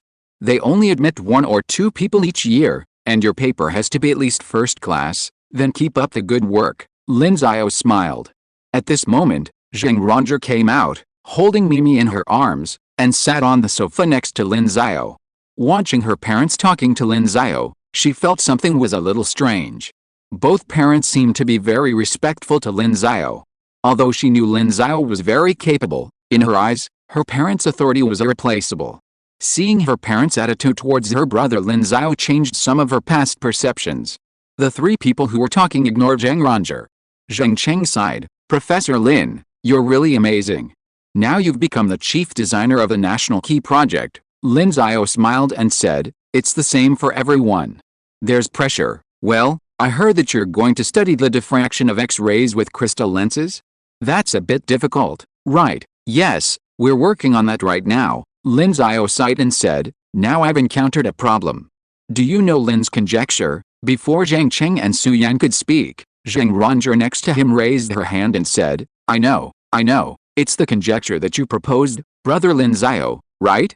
I think it's called something. Zheng Roger frowned and thought for a long time before saying, does it mean that all functions can be converted into layers? Lin Xiao smiled and said, yes. Su Yan was surprised and said, Professor Lin, are you going to prove Lin's conjecture? Yes. Lin Xiao smiled and said, as long as I complete this proof, it will be helpful to my current research. Besides, I've been invited to give a report at the International Congress of Mathematicians in Russia this year. If I complete the proof, I can also present it at the International Congress of Mathematicians. Hearing Lin Xiao's words, Zheng Cheng was even more surprised. The International Congress of Mathematicians has invited you to give a lecture? Yes, Lin Xiao said with a smile. A 1-hour lecture? Zheng Cheng couldn't help but give a thumbs up and exclaimed, that's impressive, Mr. Zheng, are you also interested in the International Congress of Mathematicians? Zheng Cheng smiled. I'm interested, but I'm just keeping an eye on it. You can't expect me to go and attend. However, I recently read an article in a magazine by a mathematics professor at MIT. He seemed to point out a connection between your Lin conjecture and the Hodge conjecture. If you want to prove your conjecture, perhaps you can learn something from past research on the Hodge conjecture. The Hodge conjecture? Lin Xiao was stunned. The Hodge conjecture is one of the 7 millennium problems. As for its content, it is actually very simple. On a non-singular complex projective algebraic variety, any Hodge class is a rational linear combination of algebraically closed chains. To put it in more detail, let X be a non-singular complex projective manifold. Then every Hodge class on X is a linear combination of the rational coefficients of the cohomology classes of the complex subvariables of X. To expand on this, to simplify it, it's like this, like that, and then like that. Of course, formally, the Lin conjecture and the Hodge conjecture are very similar, both equating 2 concepts. Furthermore, they both fall into the realm of algebraic geometry, but the difference is quite significant. Lin Xiao had never previously considered the connection between the two. But now, someone has actually found a connection between the 2 problems? Lin Xiao immediately asked, what's that magazine article? I'll send it back to you later. Okay, thank you, you're welcome, Zheng Cheng said with a smile. However, at this moment, Su Yan, standing nearby, suddenly said, Professor Lin, if you've completed the proof of Lin's conjecture, could you please let us know in advance? Lin Xiao was stunned, but Zheng Cheng asked first, what did you come up with? Su Yan replied, Kagom superconductors, an isotropic S-wave pairing. Zheng Cheng pondered for a moment, then suddenly an idea lit up. Yes, he then said to Lin Xiao, Professor Lin, thank you for this. This is a topic we've been researching.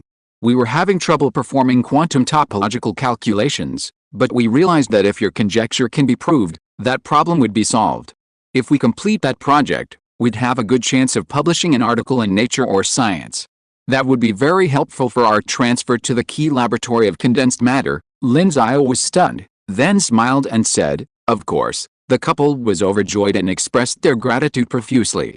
Zheng Ranger, who was standing nearby, was even more surprised.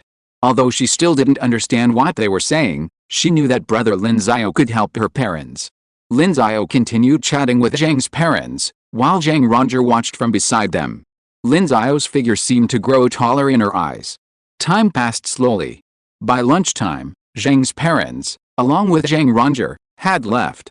Lin Xiao immediately flipped through the magazine Zheng Cheng had sent him.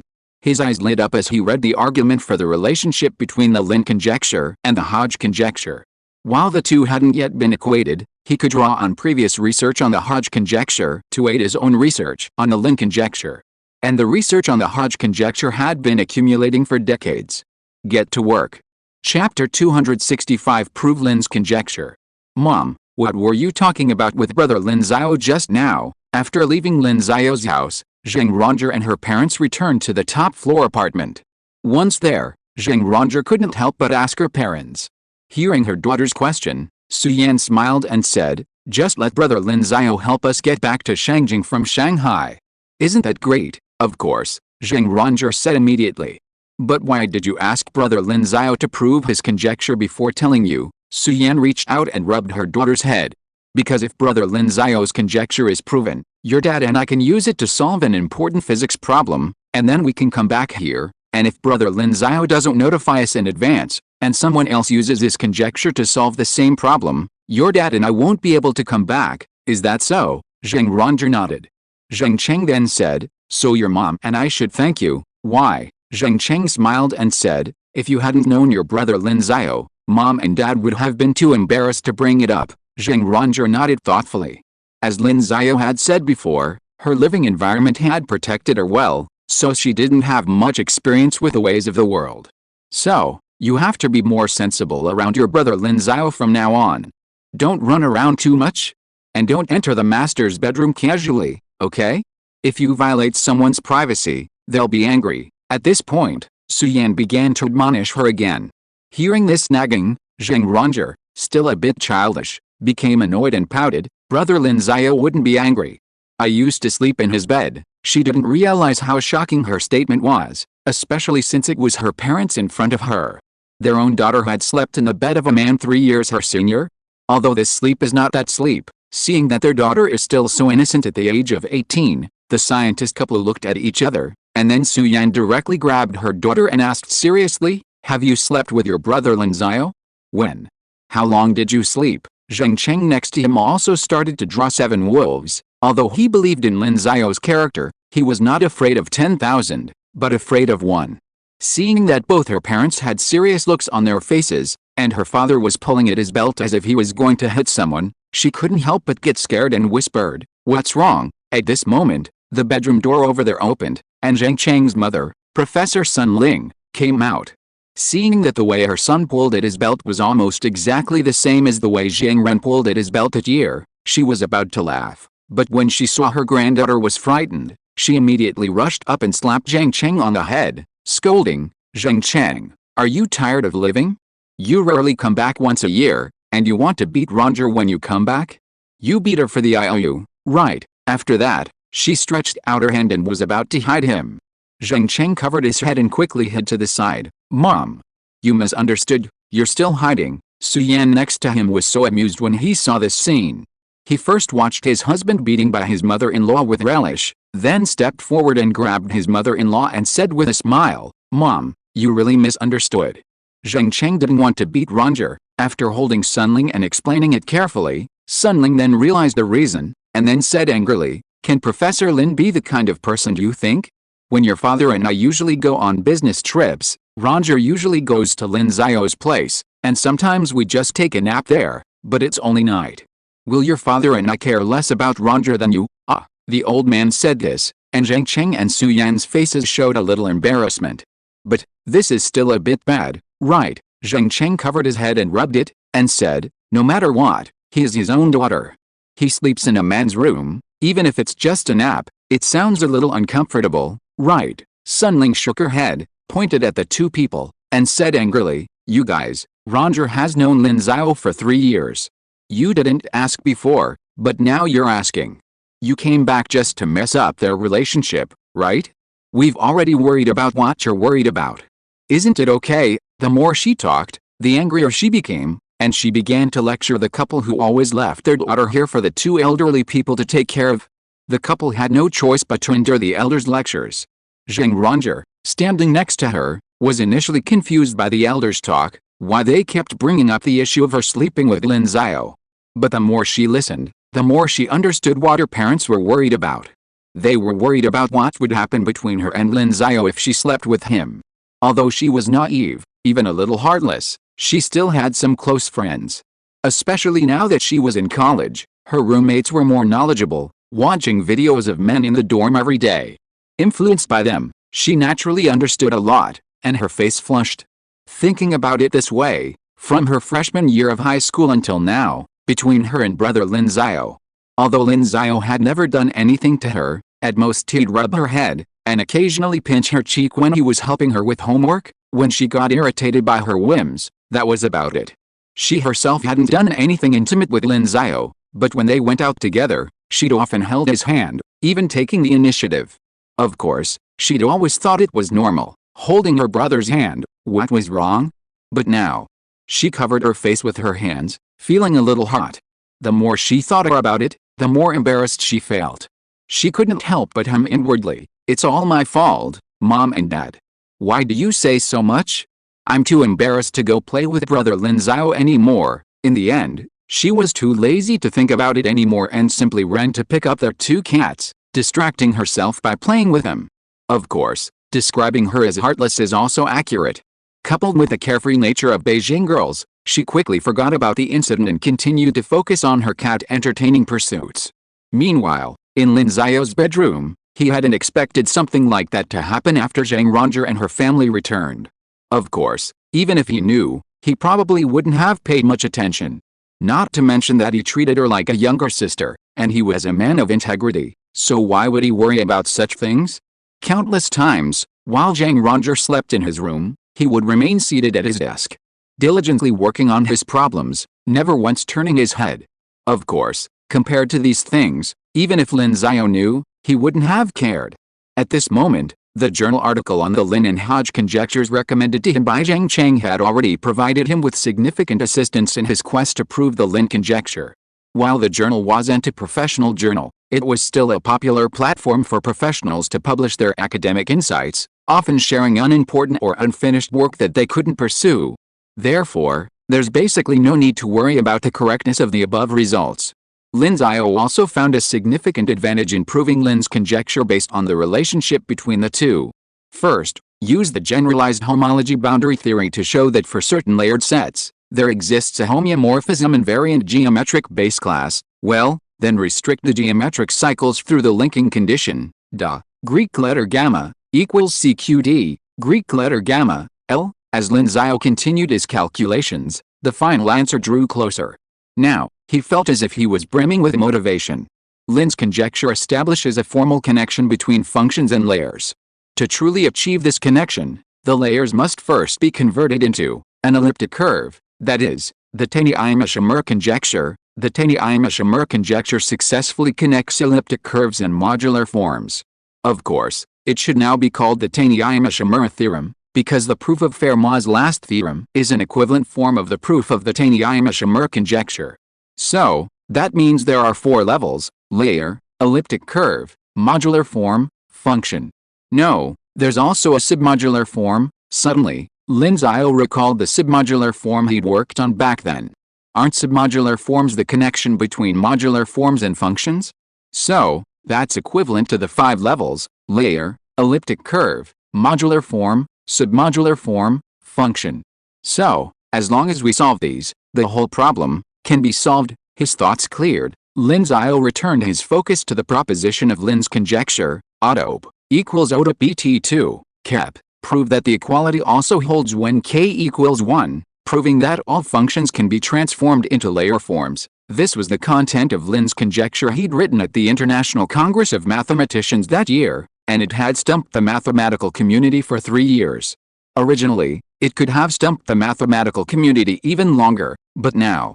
Lin Xiao shook his head and said, "The person who tied the bell must untie it." This job had to be left to him. Picking up his pen again, he once again wrote the truth. At the same time, a plump, white figure walked through the doorway. Mimi walked in from outside and looked at the figure at the desk. "I really don't know what this upright ape is doing sitting here all the time, not even knowing to play with it. Maybe it should just lick its fur and take a nap." So it went under the desk, jumped right on it, and then laid down beside it, falling asleep peacefully. Until 10 days later. Chapter 266. Lin Xiao finally returned to the embrace of mathematics.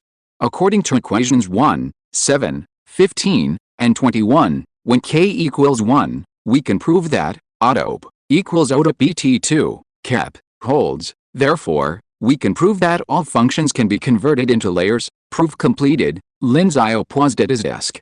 Looking back at all the previous proofs, a sigh of emotion washed over him. Solved.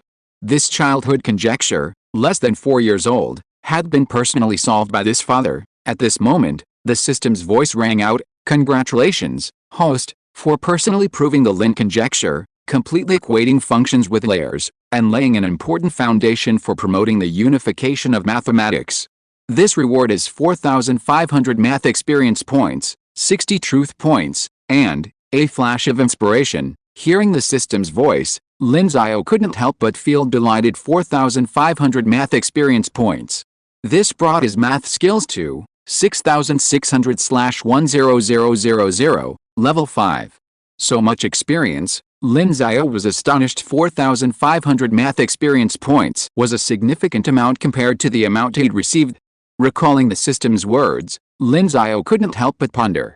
It seems that problems like these that could advance mathematical unification would earn even greater rewards. Without further ado, he looked at the other rewards. Truth points were given, but this flash of inspiration actually piqued Lin Xiao's curiosity. "What is this?" the system explained. "Flash of inspiration can provide a crucial inspiration for the host when solving a problem." Key inspiration. Lin Xiao's eyes lit up. This reward was truly remarkable. It could actually provide him with a direct inspiration, clearly a significant aid for solving other problems in the future. This reward might even be better than the sage time he'd received. After all, sage time still required reflection, but this one provided direct inspiration. Not bad, a big win, he chuckled. Besides, just proving Lin's conjecture wasn't much of a deal. The most crucial issue is the atomic structure topology problem he'd originally set out to solve. Now that he had the Lin conjecture, well, it should be called the Lin theorem. With the Lin theorem, the material science problem he'd originally set out to solve would finally be solved. After all, he'd already tested it with the system. Just solving that problem would cost 85 truth points. Who knows how much the system would reward him after solving it? But before I solve that, I should first compile the proof of the Lin conjecture and send it out sometime. Ronger's parents asked me to tell them about it. Suddenly, Lin Xiao remembered. It was just a matter of informing them, especially since they were Zhang Ronger's parents. If he could get that couple back to work in Beijing, Zhang Ronger would surely be delighted. As for whether his Lin conjecture could achieve such a result, he had never doubted it. When Su Yan had mentioned the terms Gaokao superconductor and anisotropic S-wave pairing to Zhang Chang, Lin Xiao immediately knew what they were researching. There are many hot topics in condensed matter research, chief among them high-temperature superconductors. Condensed matter science aims to explain the principles of high-temperature superconductivity and, in turn, to aid in the production of these materials. Of course, the principles of high-temperature superconductivity remain largely unsolved. So current research generally focuses on using mathematical physics combined with experimental methods to explain them. Quantum topology therefore plays a role here, and Lin's theorem certainly has a chance to be useful. But can my theorem also be applied to high-temperature superconductors? Lin Xiao pondered for a moment, then stopped thinking and pulled out his phone. Then he remembered he didn't have Zhang Ronger's parents' phone number. He had forgotten to exchange them. Of course, that wasn't a problem. He simply called Zhang Ronger. "Hello, brother Lin Xiao, what's up?" The call connected, and Zhang Ronger's crisp voice reached the other end. However, what puzzled Lin Xiao was that Zhang Ronger's voice today seemed to have a more indescribable emotion than usual. Of course, he didn't think much of it. He smiled and said, "Ronger, why haven't you come to visit me in such a long time?" I went on a trip with my parents." "Travel? I remember you have exams in the School of Mathematics." "Oh, I'll be back tomorrow." "The exams start the day after tomorrow, is that so?" "Fine," Lin Xiao said with a smile. "Actually, I need to talk to your parents about something." "Are they with you?" "Oh, I'll go find them." "Wait a minute." After a while, Zheng Cheng's voice came from the other end of the line. "Professor Lin, you're looking for me?" "Yes, I've proved the Lin conjecture. It's now a Lin theorem. I'll publish it on our Ziv soon and also send it to a journal. I think the Annals of Mathematics will publish my paper in the March issue." Hearing Lin Xiao's words, Zheng Cheng felt a surge of genuine confidence. Goodness, it's January now, and the Annals of Mathematics will publish my paper in March? The Annals of Mathematics is a world-class journal, and yet, in Lin Xiao's eyes, it's become a journal he can publish in at will. Of course, compared to all that, he was even more surprised by Lin Xiao's claim that the Lin conjecture had been proven. 10 days ago, Lin Xiao said he was still trying to prove it, and 10 days later, he said he had it proven? Are you proving a cabbage? Recalling Lin Xiao's past achievements, Zheng Cheng couldn't help but exclaim in surprise, "Professor Lin, is this true?" "Of course it is," Lin Xiao smiled. "I also have to thank you for recommending that journal to me. If it hadn't inspired me, I probably wouldn't have been able to prove it so quickly." Hearing Lin Xiao's words, Zheng Cheng was still amazed. "There's nothing to thank me for. Just reading that journal article doesn't guarantee that Lin's conjecture will be proved. Professor Lin, you're really amazing. Maybe you can even prove the Hodge conjecture by then." "Haha, the Hodge conjecture is quite difficult. While the Hodge conjecture and Lin's conjecture are related, they're not equivalent. Let's talk about it later," Lin Xiao smiled. "Okay, I won't say any more about this. Anyway, I'll post my paper on our Ziv in a week. Mr. Zhang, please prepare it then." Okay, thank you, Professor Lin." Zheng Cheng thanked him profusely. Then the call ended. Zheng Cheng couldn't help but sigh. Lin's conjecture had actually been proven. "Dad, my phone." Zhang Ronger, standing nearby, reached out, trying to retrieve hers. "Are you afraid I'll snatch your phone? Do you have a secret?" Seeing his daughter's reaction, Zheng Cheng couldn't help but laugh and handed Zhang Ronger her phone back. "Of course not," Zhang Ronger snorted, then asked. "Why did brother Lin Xiao call?" Zheng Cheng smiled and said, "Your brother Lin Xiao has proven Lin's conjecture, and your mother and I will have the opportunity to return to Beijing." "Oh?" Zhang Ronger nodded, then hesitated for a moment and whispered, "Dad, why do you always act so respectful when talking to brother Lin Xiao?" Zheng Cheng was at a loss for words. "What's there to say? Because your brother Lin Xiao is a man worthy of respect, and I'm not like you, who have such a close relationship with your brother Lin Xiao." Thinking of this, Zheng Cheng looked at his daughter. She was fair and clean, as beautiful as her mother in her youth. She must have many boys attracted to her. Lin Xiao was only 3 years older than her, which was just right. If they could become a couple, it would be a blessing for his family. He quickly shook his head. What on earth was he, as a father, thinking? Zhang Ronger, however, hadn't anticipated what her father was thinking. After hearing Zheng Cheng's answer, she asked, "Is it because brother Lin Xiao is so capable?" Zheng Cheng smiled and said, "Capability is one thing, but the most important thing is that brother Lin Xiao is a respectable person." He then recounted to his daughter all the things Lin Xiao had done. For example, licensing the 8-point structure to domestic servo motor manufacturers for free, thereby helping them seize the overseas market, and Lin Xiao's dedication to solving China's semiconductor crisis. A person's respectability clearly isn't based on strength or status. Strength and status don't determine the upper or lower limit of respect, they're merely coefficients. Ultimately, it all comes down to character. Take, for example, the Liu boss of a certain company and the Ren founder of a certain company. The former is widely condemned online, while the latter is considered a true entrepreneur. Zheng Cheng smiled and said, "So, as long as your brother Lin Xiao succeeds, we'll be able to build our own lithography machine in the future. Do you think he deserves respect?" Zhang Ronger nodded and said, "Yes, that's right." Zheng Cheng nodded, then rubbed Zhang Ronger's head and said, "Okay, Go have some fun. I need to talk to your mother about this, okay? Zhang Rongjia nodded and left, but she was thinking to herself, brother Lin Xiao has become such an important person to their country, huh? No wonder she always saw him studying hard when she visited him. I'll keep studying too. She made a small decision in her mind and returned to her room to study, in Lin Xiao's house. Putting down her phone, Lin Xiao raised a brow, remembering what Zhang Cheng had just said. Hodge's conjecture, it was an interesting question, but there was no need to dwell on it too much. Then, he began to organize the paper on Lin's conjecture. Until 5 days later. On Arxiv, the mathematicians and physicists who had been following Lin Xiao received a notification. Lin Xiao had published a paper titled, All Functions Are Sheets. Suddenly, all the mathematicians were excited. All functions are sheets? Isn't this Lin's conjecture? Lin Xiao had originally proposed this conjecture, had he now proved it? Suddenly, everyone who received the notification downloaded the paper. Finally, the mathematicians all exclaimed, incredible, and then, they were delighted. Finally, Lin Xiao had returned to their mathematical embrace. Chapter 267 The mathematical world is stirred again. In Pierre Deline's office at the Institute for Advanced Study in Princeton, Deline was leaning back in his chair, reading a recently published mathematics paper. Suddenly, there was a knock on the door. Come in, Deline said. The door opened, and in walked Enrique Pompiri. Seeing his old friend enter, Deline smiled and stood up, asking, Enrique, how did you find time to come to my place? Seeing Deline's expression, Pompiri smiled and said, You don't know. Deline was stunned. Know what? It seems you really don't know. Then I'm here at the right time. Pompiri laughed heartily, then said, Do you remember that interview you gave after the last International Congress of Mathematicians? After the International Congress of Mathematicians? An interview? Deline was stunned. That was 3 years ago, and for an old man like him, it was quite difficult to recall.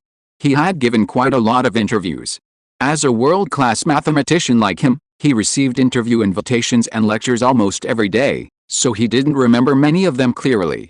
Of course, Deline still remembered the interview after the last International Congress of Mathematicians. After all, it was about Lin Xiao. That conference brought together countless of the world's top mathematicians, and countless renowned figures in mathematics received invitations from the International Mathematical Union to present at the conference. It was there that the world's most brilliant minds played out. Yet, regardless of the hundreds of presentations, only that young man's remains vividly remembered. The determination of the distribution of Mersenne primes and the formulation of the Lin conjecture make the presentation one of the most important in the history of the International Congress of Mathematicians. After all, not many mathematicians present such breakthroughs at the ICM. Most simply present past research or discuss future hot topics. For example, Grothendieck, Deline's mentor, was invited to give an hour-long lecture at the ICM, where he announced his upcoming breakthroughs in algebraic geometry. Ultimately, his groundbreaking work in modern algebraic geometry cemented his reputation as the emperor of mathematics. Of course, I remembered it, but why did Pompili bring it up? Deline then asked, Remember, do you have any questions? Pompiri laughed. Do you remember what you said in that interview? It was about Lin Xiao, his Lin's conjecture and all that. Could it be that what you were going to say is related to Lin Xiao? Deline quickly realized and asked. Pompiri laughed heartily. Do you remember when you talked about the Lin's conjecture? How many years did you say it would take to be proven? Over 20 years, maybe 25 years, Deline replied. Then, looking at Pompiri, he asked in surprise, Don't tell me the Lin's conjecture has been proven. Seeing Deline's expression, Pompiri burst into laughter. Bingo. Correct. Deline's eyes widened, and he suddenly stood up from his seat. Are you fucking kidding me? How could Lin's conjecture be proved so quickly? Impossible. Absolutely impossible. Who proved it? Seeing Deline like this, Pompiri laughed even louder, and only stopped after a long while, nearly out of breath. Deline was visibly frustrated and said angrily, You old man, I'll kill you with this laughter. Pompiri waved his hand, and after catching his breath, he said, It was Lin Xiao. Lin Xiao proved it. Deline was stunned. Lin Xiao? Really? Of course it's true. He just posted it on Arxiv today. Oh, that's all right then. Deline waved his hand, sat back down at his seat, and went back to his computer. Of course, he was logging into Arxiv. This young man has finally published another math paper, and it's on Lin's conjecture. He's definitely returning to the fold of mathematics. Pompiali couldn't help but laugh. Didn't he publish a paper before? That submodular form was a real surprise to us mathematicians, but then he went back to working on semiconductors, didn't he? Deline shook his head and sighed. He should be 22 this year, right? If a genius like that could continue to delve into mathematics, how much would it benefit the development of our mathematical community? If I were to ask who in mathematics has the best chance of proving the Riemann hypothesis right now, I'd guess it's Lin Xiao. What a shame, what a shame. With a sigh, he opened Arxiv and found Lin Xiao's paper. The title, and Lin Xiao's name, alone, his reputation in the mathematical world, easily instilled a sense of trust in this impressively titled paper. This is the influence of a top mathematician. Because of their past achievements, even when they announce they've solved a problem, others will believe it, even without having read it. Deline couldn't help but exclaim, "That's impressive." Pompieri also walked over and looked at the page Deline opened after downloading the paper. He also said, "Indeed, it's impressive." Then he sighed, "But I'm worried that he solved Lin's conjecture." What problem in semiconductors is he actually solving? Do you know how Lin's conjecture is used in lithography machines? How should I know? I don't study it, Deline replied, but he didn't pay any attention and continued reading the paper. Seeing him like this, Pompieri shook his head and said nothing more. He also read the paper beside him. Although he had already read it once, rereading it would help him deepen his understanding. Although he was quite old, learning never stops. When he died, he wanted to leave this world with a head full of knowledge. Of course, reading this paper would take a lot of time. After all, the whole paper was at least 30 pages long, and that was because the content was very concise. When Lin Xiao was compiling his paper, he avoided the meticulous detail he'd originally laid out, instead omitting much of the material with phrases like obvious and well-known. This presents a significant challenge for readers. Those lacking sufficient knowledge likely won't understand it. This can be considered a form of intellectual bullying. After all, to understand a mathematical giant's paper, one must first be prepared to question their teachers about the obvious points, and even their own teachers might not understand. Of course, there are plenty of jokes about these obvious aspects of mathematics, such as the saying that when Andrew Wiles says something is obvious, it will likely be obvious in 2 years, because when he announced he had proved Fermat's last theorem, it would still take another 2 years for him to actually prove it. Of course, for Deline, understanding was easy enough. After all, he was a prominent student of the founder of modern algebraic geometry, and the Lin conjecture, a key conjecture in algebraic geometry, was a subject he had thoroughly researched. And so, as they turned page after page, until the very end, Deline exclaimed, his mathematical ideas, and his ability to realize them, remain as strong as ever. He's actually able to connect the form of layers with elliptic curves. This is truly brilliant. Pompiali, rereading the paper, became even more aware of the strength of Lin Xiao's paper. He exclaimed, "Yes. If it were me, I probably wouldn't have been able to achieve this. Topology, algebraic geometry, and even cohomology involved. Oh, this is truly amazing." If old Langlands were still here, he'd be jumping for joy. The day of realizing the Langlands program is nigh. Yes, Deline nodded. A unified mathematical world. What a thrill for mathematicians like them. And Lin Xiao had taken an even more significant step toward this goal. Wiles' Rosetta Stone had become a little clearer. Deline said with emotion, before the 20th century, mathematics was still very simple, and there were many mathematical geniuses, like Oz, who could be called all-round geniuses in their time. However, since the 20th century, our mathematics has developed continuously and become stronger and stronger. Group theory, algebraic geometry, fiber bundles, cohomology theory, modular forms, and sheaves. With so many new mathematical theories, our field of mathematics has become extremely complex, and the division of labor has become increasingly detailed. Just studying one thing is enough to immerse oneself completely. Even my current research is limited to algebraic geometry, and I rarely study other theories, so I have always believed that our mathematical community will emerge many geniuses, but we will never see a generalist like in the past. If geniuses emerged in past eras, they certainly can in this era as well. Furthermore, humanity is becoming increasingly intelligent. Furthermore, today's population no longer suffers from food shortages and enjoys adequate nutrition from a young age, leading to better brain development as adults. Therefore, The average intelligence of humans today is undoubtedly higher than that of people 200 years ago. Even if the difference in intelligence among the highest individuals is not significant, the population of the 21st century is several times greater than that of the 19th century. Therefore, both statistically and evolutionarily, geniuses in this era are actually more numerous. I just didn't expect such a mathematical genius to appear in this century, Deline sighed. If my teacher were still around, he'd definitely be delighted. Papyri smiled and said, you might have overlooked something. Oh? What is it? Lin Xiao is more than just a mathematical genius. Deline was stunned, then realized what Papyri meant. After all, Lin Xiao is not just a mathematical genius. He also excels in physics and even dabbles in materials chemistry, and has made important breakthroughs in mechanical structures. Now he's become the chief designer of lithography machines for a potential superpower. Thinking of this, Deline sighed deeply. Why are you sighing? Papyri asked. It's a pity he didn't come to Princeton for graduate school. Otherwise, I would have accepted him. Papyri laughed heartily. And then he became Professor Searle's student, making him your equal. Deline said unhappily, what's your business? Ha ha ha. Papyri laughed again. The laughter spread and was heard by those outside. Recognizing Papyri's voice, they became curious about what had caused Professor Papyri to laugh so happily. Of course, despite their confusion, they also turned to studying the paper proving Lin's conjecture. Such a major mathematical event was natural for mathematicians at the Institute for Advanced Study to pay attention. And it wasn't just mathematicians who were interested, physicists were also interested. Algebraic geometry and topology are widely used in physics, not to mention even very basic functions. Lin's conjecture holds immense significance for their research. Furthermore, scholars who previously posited the validity of dozens of propositions based on the conjecture are now even more excited because if the conjecture is proven true, these propositions will become theorems, and these scholars will enjoy the honor.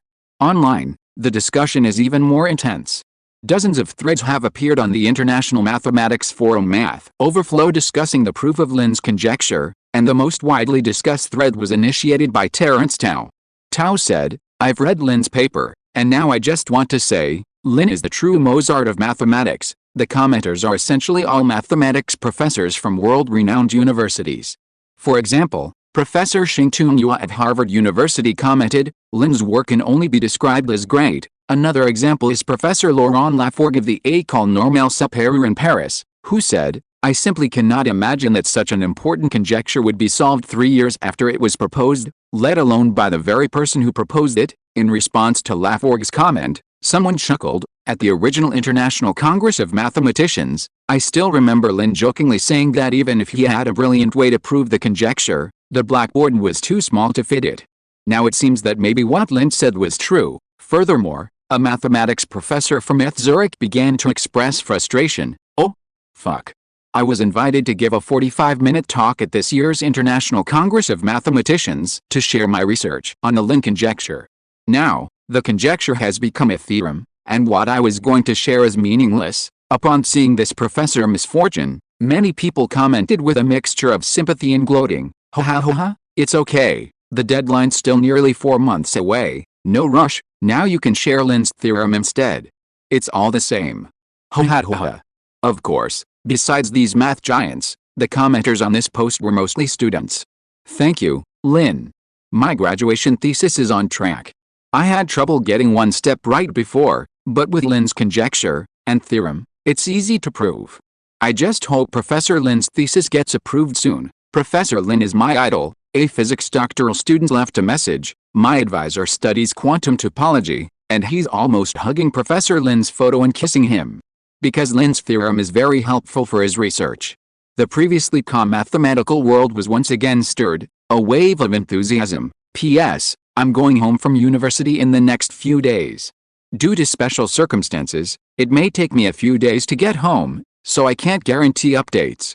After I get home, I will make sure to devote myself to writing without distractions, PPS, unless I'm going on a trip next month. 03. Chapter 268 The Turbulence Behind the Storm. News of the Lin conjecture's proof spread across the world. While it wasn't universally acknowledged, verifying a conjecture's validity wasn't as simple as publishing a paper on arXiv. However, after a few days, No top mathematician had yet to raise any concerns about the proof, so everyone assumed the conjecture was proven. As for any remaining questions, they were mostly questions about the obvious aspects of the proof, as well as questions about insufficient knowledge. Consequently, everyone eagerly awaited a passage of time, hoping for the final answer from the true leaders of algebraic geometry, such as Pierre Deligne and Foltings. Their fame and prowess in algebraic geometry meant that any such achievement would inevitably require their approval. Of course, algebraic geometry is a field teeming with talent, and beyond these two, there are many other prominent figures. After all, every field's medal is awarded to a researcher in algebraic geometry. Furthermore, everyone was eagerly anticipating another academic lecture by Lin Xiao, where he would publicly answer questions. However, for the time being, there was no news that Lin Xiao would be giving a lecture to answer people's questions. This left everyone puzzled. What was Lin Xiao doing? That's all for today. See you next semester. After the final math class of the semester, the Peking University math graduate students present, though all considered among the foremost talents in Chinese mathematics, couldn't help but stare blankly at the mathematical symbols on the blackboard. After all, those were all written by Lin Xiao. Furthermore, this was number theory. It's well known that number theory is a game for geniuses. If you're not a genius, don't try to delve into it easily, or you'll end up sighing and regretting your decision. Just like how countless people have tried to solve the Goldbach conjecture, from top scientists to amateur scientists, only to find that the mathematicians hide a wall and turn back, while the amateur scientists remained immersed in their own amusement, unaware of their own mistakes.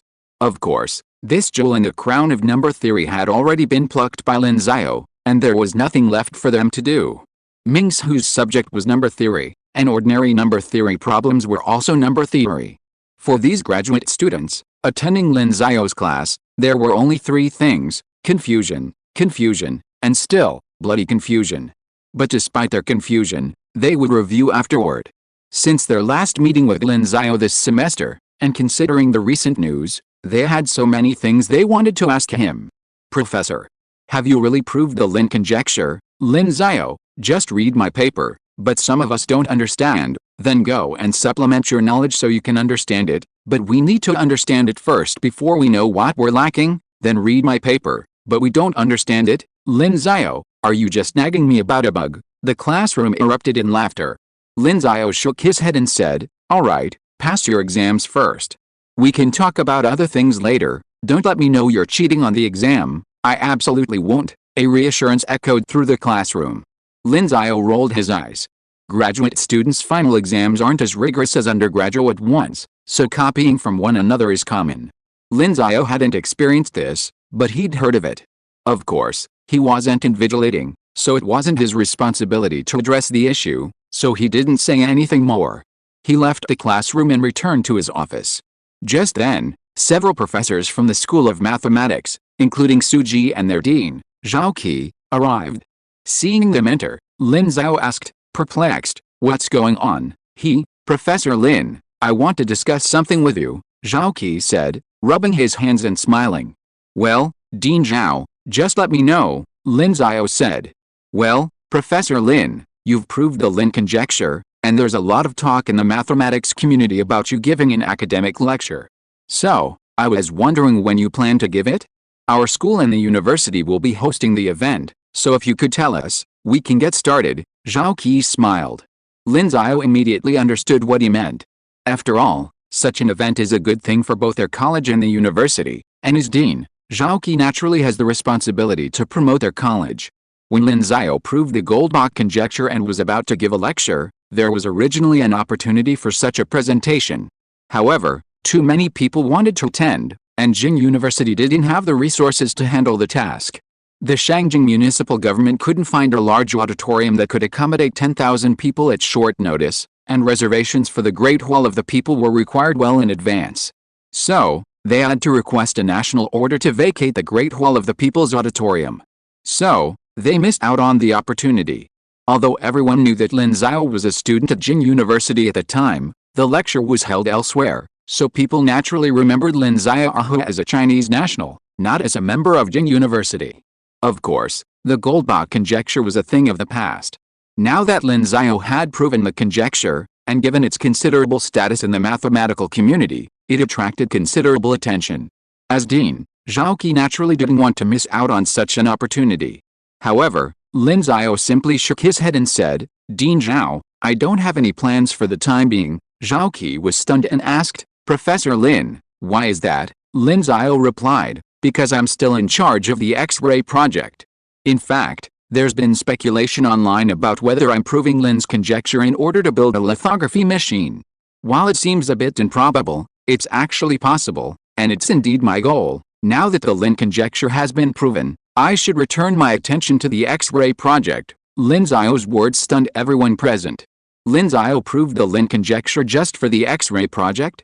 While using just made the X-ray project seem unimportant, in the eyes of mathematicians, that was almost certainly the case. After all, unlike Lin Xiao, they weren't solely focused on mathematics, but also on lithography.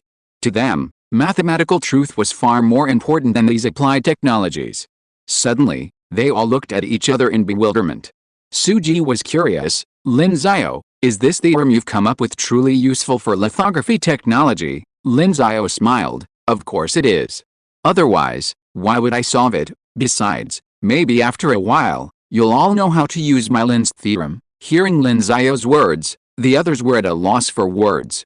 Zhao Qi could only say, "Professor Lin, that's fine. However, if you ever have the time, you must give a presentation at our school." "Of course," Lin Xiao smiled. "Maybe I'll have time to give that presentation soon." "Okay." Zhao Qi took it as just a polite remark and said no more. However, Suji asked, "Are you planning to give this presentation at this year's International Congress of Mathematicians?" "That's not ruled out," Lin Xiao said. But their conversation still left Zhao Qi and the others stunned. International Congress of Mathematicians? They hadn't known Lin Xiao had received the invitation yet, only Suji knew.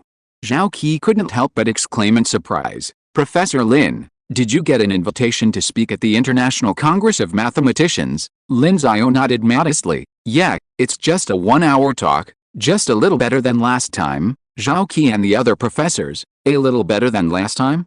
Just a little? Are you trying to be so rude to us? Wasn't last time a 1-hour talk too?" And because it was a 1-hour talk arranged on short notice, the uniqueness, historical significance, and the subsequent impact of that talk made it significantly more celebrated than a regular 1-hour talk. It's hard to say who's better or worse. Of course, there's nothing much to say. The most important thing is, to receive an invitation to speak at 2 consecutive international congresses of mathematicians, and now for a 1-hour talk, is an honor that holds great significance. They glanced at Lin Xiao's youthful face again. Zhao Qi gritted his teeth, wondering why he was feeling sour. Of course, regardless of the sour taste, Lin Xiao's invitation to give another 1-hour talk was also a boon for their college and university. While it wouldn't boost their international reputation as much as inviting numerous mathematicians from around the world to attend an academic lecture, it was still a significant boost to their domestic reputation. Although Peking University was already well known domestically, they wouldn't shy away from such an opportunity to gain more recognition. Just look at how much Lin Xiao's presence helped them in their competition for students with Qinghu University. Zhao Qi, forgetting Lin Xiao's evasive remarks, smiled and said, "Well, congratulations, Professor Lin. If you're planning to give a talk at the International Congress of Mathematicians, that's fine too. I fully support you, haha, we'll see." Lin Xiao waved his hand. Okay, that's it." Zhao Qi nodded, and they left Lin Xiao's office without further ado. Lin Xiao packed up and returned to his house in Yanbi Garden. He stroked his breasts and sat down at his desk. He flipped open his paper proving the Lin conjecture and glanced through it. But as he read, his eyes flickered slightly. He had indeed planned to give a presentation on the Lin conjecture at the International Congress of Mathematicians. However, while organizing the paper, he was surprised to find that the proof process and results seemed to be applicable to the study of the Hodge conjecture. It could even help prove the Hodge conjecture. Previously, in order to prove the Lin conjecture, he had read many papers studying the Hodge conjecture due to the connection between the Lin conjecture and the Hodge conjecture. Now that the Lin conjecture has been proved, looking back, he found that the relationship between the Lin conjecture and the Hodge conjecture could be further deepened. This would also provide assistance in proving the Hodge conjecture. What is the Hodge conjecture? One of the 7 millennium problems. and each of the 7 millennium problems has important significance for the academic community. The Riemann hypothesis could unlock the mysteries of prime numbers. If the P equals NP problem were true, we might even be able to use computers to prove other millennium puzzles. The existence and smoothness of solutions to the Navier-Stokes equations would unlock the secrets of the motion of all kinds of fluids. And the Hodge conjecture truly connects two seemingly unrelated mathematical fields, algebraic geometry and topology, making another significant advance towards the grand unification of mathematics. While algebraic geometry and topology overlap and can be used in research, they aren't truly connected. Even the Lin conjecture simply connects ordinary functions and sheaves, effectively strengthening the connection between algebra and geometry. Lin Xiao pondered this, then shook his head, dismissing it. While his proof of Lin's theorem helped prove the Hodge conjecture, truly proving it remained a difficult task. And he didn't have time for it just yet.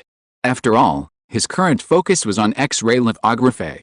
As he had just explained to Gaokao and the others, he was proving the Lin conjecture for this very purpose, to delve deeper into the fundamental mechanisms of chemical bond formation. And now, he had such an opportunity. He reopened another document, titled Electronic Topological Bonding Theory. For the past few days, he had paid no attention to the outside world's discussion of Lin's conjecture, completely devoting himself to the study of this theory. Electronic topological bonding theory views chemical bonds as ropes and atomic nuclei as knots. The topological arrangement between them is the principle of their bonding and the formation of their molecular structure.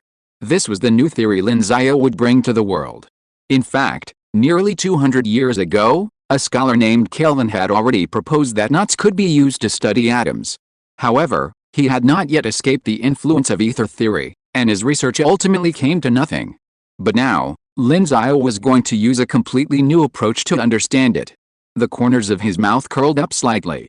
Proving Lin's conjecture had already shaken up the mathematical world, and proposing the electronic topological bonding theory would shake up the fields of condensed matter physics, structural chemistry, and materials science. Of course, he didn't dwell on the future of success. After all, he hadn't achieved it yet. He took out his pen and began his calculations. Suppose an atom is a kink P, with m electron orbitals and n electrons. Suppose there are x atoms of this atom in a certain crystal unit cell. According to basic bonding theory, the probability of chemical bonds between these atoms is mnx, nmx, Greek letter phi, x, equals RKDRXR equals 2 Greek letter pi 0 RT, DTXRT. Using topology to understand such atomic level problems is quite difficult. It's like taking a piece of rope of any length and twisting it into a Rubik's Cube, and it has to be 9x9, though 18x18 is not impossible if the unit cell is complex enough. This requires a strong spatial imagination. However, with Lin Xiao's current level of brain development, if he could mentally model the diffraction and interference of light, he could naturally also mentally model a kink. Thus, he had first solved a major problem in studying this subject. Then, it was all about the math. Researching a problem means dragging it into one's area of expertise. For Lin Xiao, mathematics is one such area of expertise, albeit one with a more versatile nature, capable of solving countless other problems. Thus, a new theory gradually emerged from his hands. The academic community still hasn't realized the turbulent waves lurking beneath the recent surge of Lin's conjecture. Sorry to have kept you waiting. I'll be home tomorrow, and this chapter was written by squeezing in time each night at the hotel, because I'm driving home with my family, halfway across the country, which is a bit far. Chapter 269 Accident. Time passed quickly. Coming up with the theory of electronic topological bonding was certainly not easy. Winding a string into a 3x3 Rubik's Cube was possible, but winding a 9x9 Rubik's Cube was far more complex. It was like returning to one of the most fundamental problems in topology, the 7 bridges problem, only even more complex.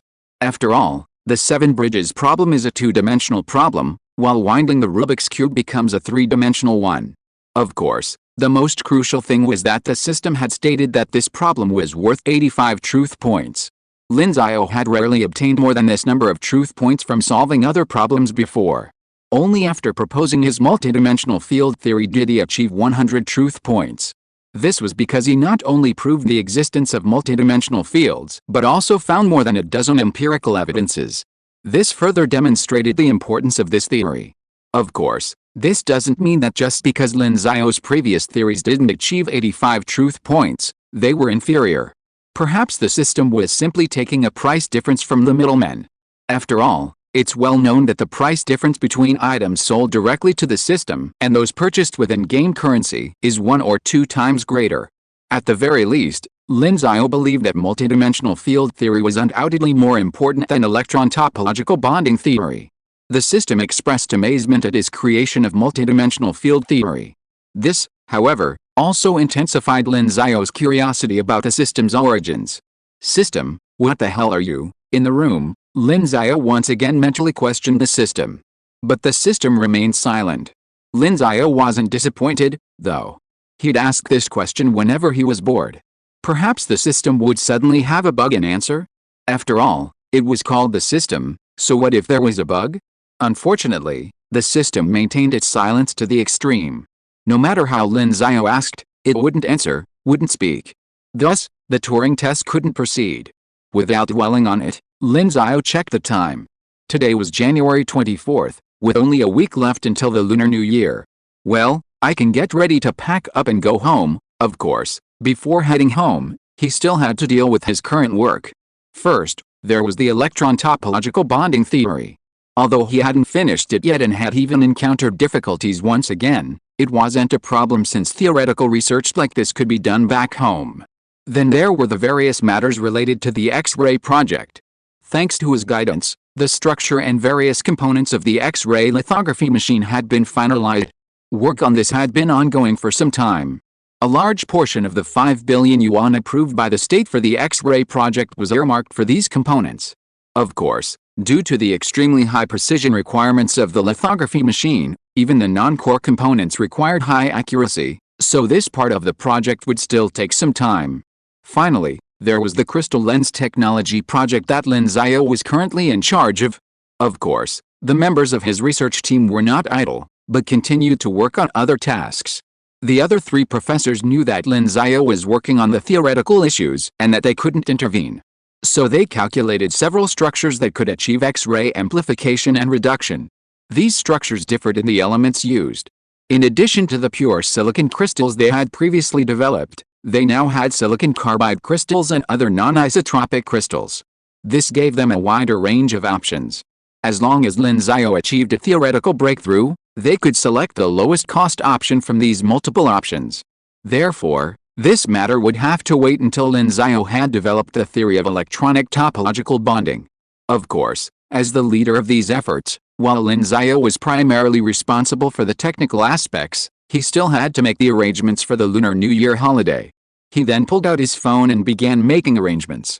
First, their deputy chief designer, Yang Caping, was the lead developer of lithography machines at the Magic City Microelectronics Group and had made significant contributions to the group's development of the 600 series lithography machines. Magic City Microelectronics 600 series lithography tools utilize RF or laser sources, similar to Dove lithography tools. However, due to technological differences, the 600 series can only produce 90 nm chips.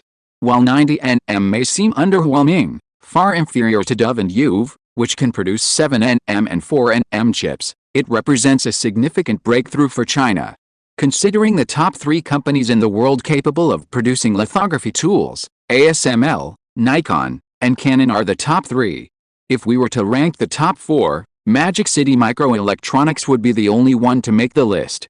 Because foreign countries generally refuse to sell lithography tools to China, focusing solely on Dove, Magic City Microelectronics holds an 80% market share in China, effectively making it a virtual winner. Of course, it was precisely this breakthrough achieved by Shanghai Microelectronics that instilled fear in foreign manufacturers, and in large part, led ASML to reverse its previous stance and approve the sale of Dove lithography systems to China, bringing some relief to China. It was also because of this that Yang Caping's contribution to China's lithography equipment was significant. In his previous work, Lin Xiao had always been involved in technical breakthroughs, so Yang Caping had been responsible for coordinating many matters. The call was quickly connected, and Lin Xiao and Yang Caping discussed arrangements for the Lunar New Year holiday. It simply came down to whether or not to have a holiday, a matter that was easily negotiable, as it was entirely up to them. So, with a few words, They decided to postpone the holiday until after the Lunar New Year. After that, Yang Kaiping was handed over the notification process, while Lin Xiao had his own tasks to attend to, consulting with the various team members on their technical research issues. First, Lin Xiao called the head of the mechanical structure group, academician Chen Yuanshan of the Shanghai Institute of Optics and Fine Mechanics. In addition to coordinating the mechanical structure, the mechanical structure group also oversaw the development of dual workbench technology. Servo motors were a key component, and assembly was also a key component, significantly impacting final accuracy. The call quickly connected, and Lin Xiao smiled and said, "Academician Chen, Chinese New Year is coming soon. How have you been?" To his surprise, Chen Yuanshan didn't respond. Instead, he said in a somewhat somber tone, "Professor Lin, I'm sorry, we've run into a problem." Lin Xiao was startled and frowned, asking, "What's the matter?" "Shan Xianbo resigned today." Shan Xianbo. Lin Xiao immediately remembered who this Shan Xianbo was. He was the deputy head of the mechanical structure group, a leading researcher in dual workbench technology in China, and a key expert in ultra-high precision machinery at Zhuohu Precision Technology. The first dual workbench produced in China was produced by Zhuohu Precision Technology. Shan Xianbo played a key role in its development, which is why he was appointed deputy team leader of the mechanical structure group. Lin Xiao had largely pinned his hopes on him leading the team to successfully develop the dual workbench technology they needed. Even the largest portion of their funding was currently going towards this research. And now, Shan Xianbo had resigned? This would undoubtedly significantly hinder their progress in developing dual workbench technology. Even though Chen Yuanshan was an expert in ultra-high precision machinery, his experience in dual workbench development was clearly inferior to Shan Xianbo's. Lin Xiao frowned and asked, "Why did he resign? Where is he now? Why didn't he tell me?" Chen Yuanshan sighed again and said, "Well, I'll be frank. He was poached by a foreign company. That's what he said in his resignation letter. He's probably already gone abroad." Hearing this, Lin Xiao's frown deepened. "Go abroad? To which company?" "I don't know. I couldn't get through to him on the phone," Chen Yuanshan said helplessly. He understood the impact this incident would have on them, but aside from cursing the foreign company, they couldn't possibly stop them from poaching him. As for cursing Dan Xianbo, they could certainly do so, but if he didn't come back, the ultimate impact would still be on their own project. So, he felt helpless, sighing that people's hearts had changed. This was also why, when he first received Dan Xianbo's resignation letter, he hadn't known how to explain it to Lin Xiao. If Lin Xiao hadn't called, he would have been struggling to decide when to tell him. Then, realizing Lin Xiao hadn't replied for a while, he couldn't help but call out, "Chief Engineer Lin." Lin Xiao regained his composure, took a deep breath, and said, "Then wait for me to call him." "Well, okay, don't start arguing with this guy. Let someone else handle the scolding." "I know," Lin Xiao said, and hung up. He then opened his address book and searched for Dan Xianbo's number. He wasn't angry, either about the incident or about Dan Xianbo himself. His highly developed brain gave him clear thinking, allowing him to automatically set aside useless emotions and focus on solving the problem. Therefore, the best solution now was to persuade Shan Xianbo to return. Without Shan Xianbo, Lin Xiao didn't know where to find someone to replace him. He also wanted to know which foreign company had poached Shan Xianbo. He suspected ASML was likely the most likely. After searching for a while, he found Shan Xianbo's phone number and dialed it. He initially thought the other party wouldn't answer, as happened with Chen Yuanshan, but after waiting for half a minute, they did. Lin Xiao paused for a moment before saying, "Professor Shan Xianbo." After a moment's pause, a helpless voice finally answered, "Chief Engineer Lin, why did you call me? Why don't you want me to call you?" "Because Shan Xianbo hesitated for a moment before saying, "I'm embarrassed to face you." Lin Xiao was stunned, then realized what Shan Xianbo meant. "After all, I gave up a career contributing to my country for money and some benefits. Yet, you hold such a high reputation and receive the best treatment anywhere, yet you chose to return to China to contribute. I feel so ashamed of myself that I dare not face you. Therefore, I was too embarrassed to send you my resignation letter, and only sent it to academician Chen." Shan Xianbo, seemingly completely relaxed, spoke out without hesitation. Lin Xiao said, "But you can still come back now. Let's pretend that what happened before never happened. If you're short of money now, I can also help you find a solution. Just tell me how much you need. Shan Xianbo sighed and said, money is only one reason. There's another. My son suffers from a rare disease called Alport syndrome. I don't know if you've heard of it. As a father, every time I see my son in pain, I feel nothing but pain and helplessness. But there's an institution in Europe that's working on this disease and has achieved some success. They've promised that if I come, my son will be among the first patients to receive treatment. Their research is already showing promise in delaying symptoms, so, Lin Xiao fell silent. He didn't know what to say. The other party was doing this for his son. Could he really let them ignore him? Shan Xianbo chuckled self-deprecatingly and said, haha, I'm not saying this hoping for your forgiveness. It's okay if you scold me, I don't care about any of this anymore, Lin Xiao said, it's okay. I hope your son can be cured, thank you, Shan Xianbo breathed a sigh of relief, clearly still concerned. Don't worry, I won't reveal anything about our X-ray project. Well, that's all. Lin Xiao said nothing more and was about to hang up. But just then, he heard another voice on the line, followed by a familiar accent. Professor Lin, ha, it's been so long since I last spoke to you. I missed you so much. I just wonder if you still remember me. Lin Xiao frowned. Dawson Edinson, ha, thank you for remembering. The other party's voice came back, a hint of self-satisfaction in his words. And Lin Xiao now knew that he was indeed the one ASML had poached. ASML itself needs experts like Dual Workbench, so they have the most reason to poach Shan Xianbo. In addition, ASML is also the foreign company with the most reason to attack their Chinese X-ray program. And now it seems that ASML has already spared no expense in order to attack their X-ray program.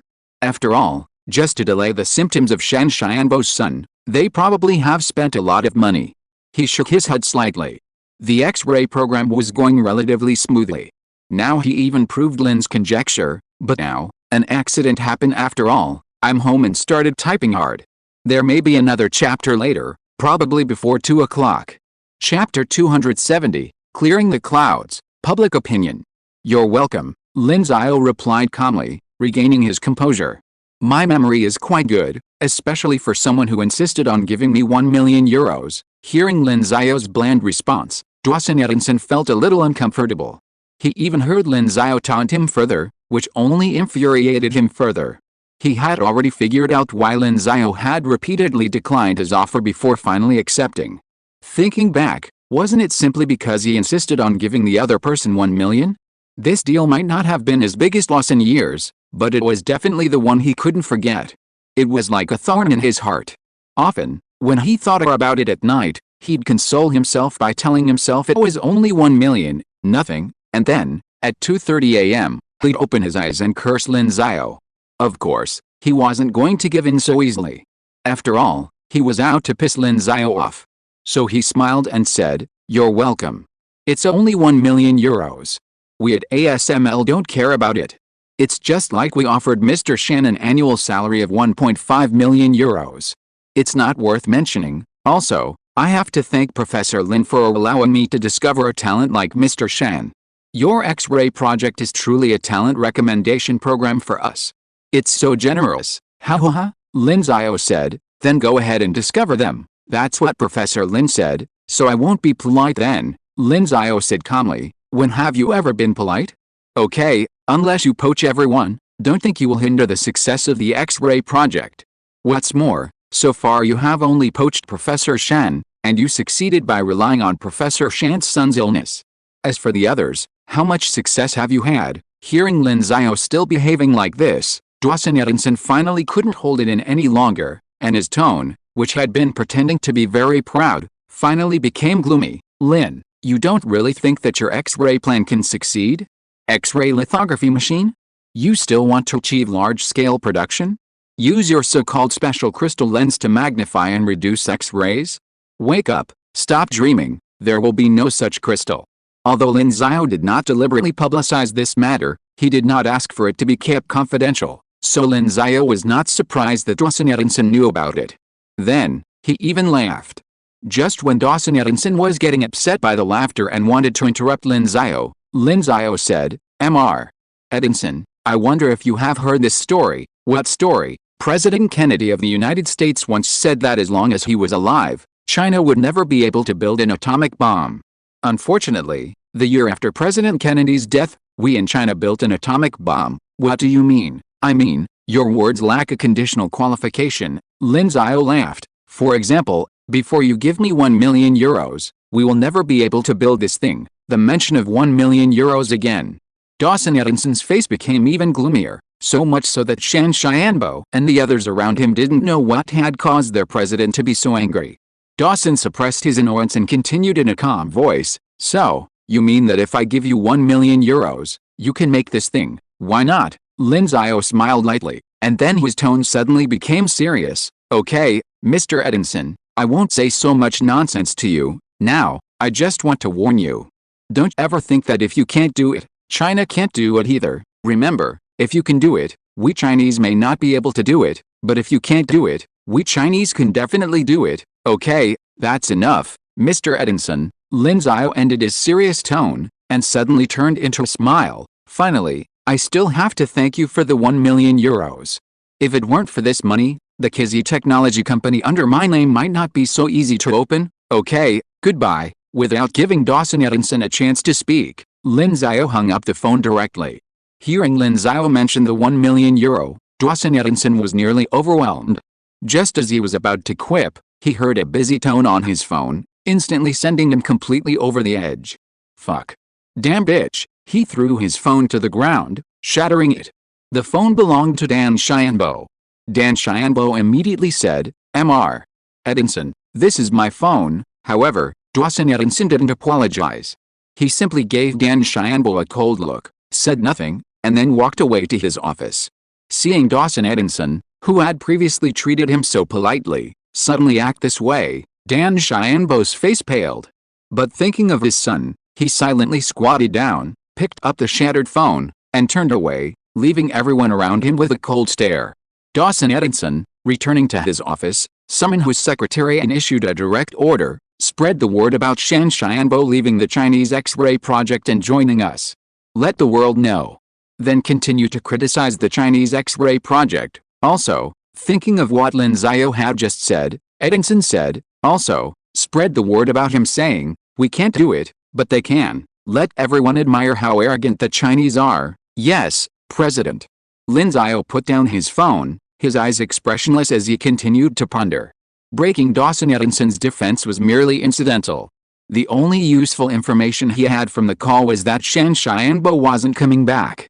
So, he needed to find a replacement. He didn't know where such a person existed in China.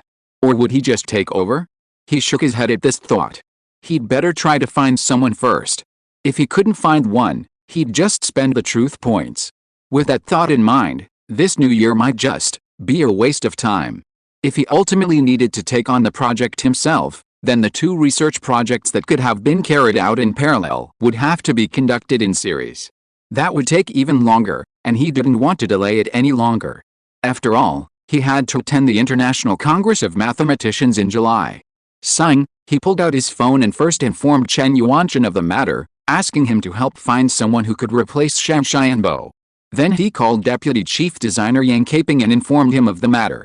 Yang Caping was also shocked by the news, and immediately cursed, "ASML is such a bastard." Lin Xiao didn't say much, simply asking, "Have you already informed everyone about the Spring Festival holiday?" "Yes." "Okay, thank you for your hard work. It's not me, it's you who's doing the hard work." Lin Xiao smiled, exchanged a few more pleasantries, and hung up.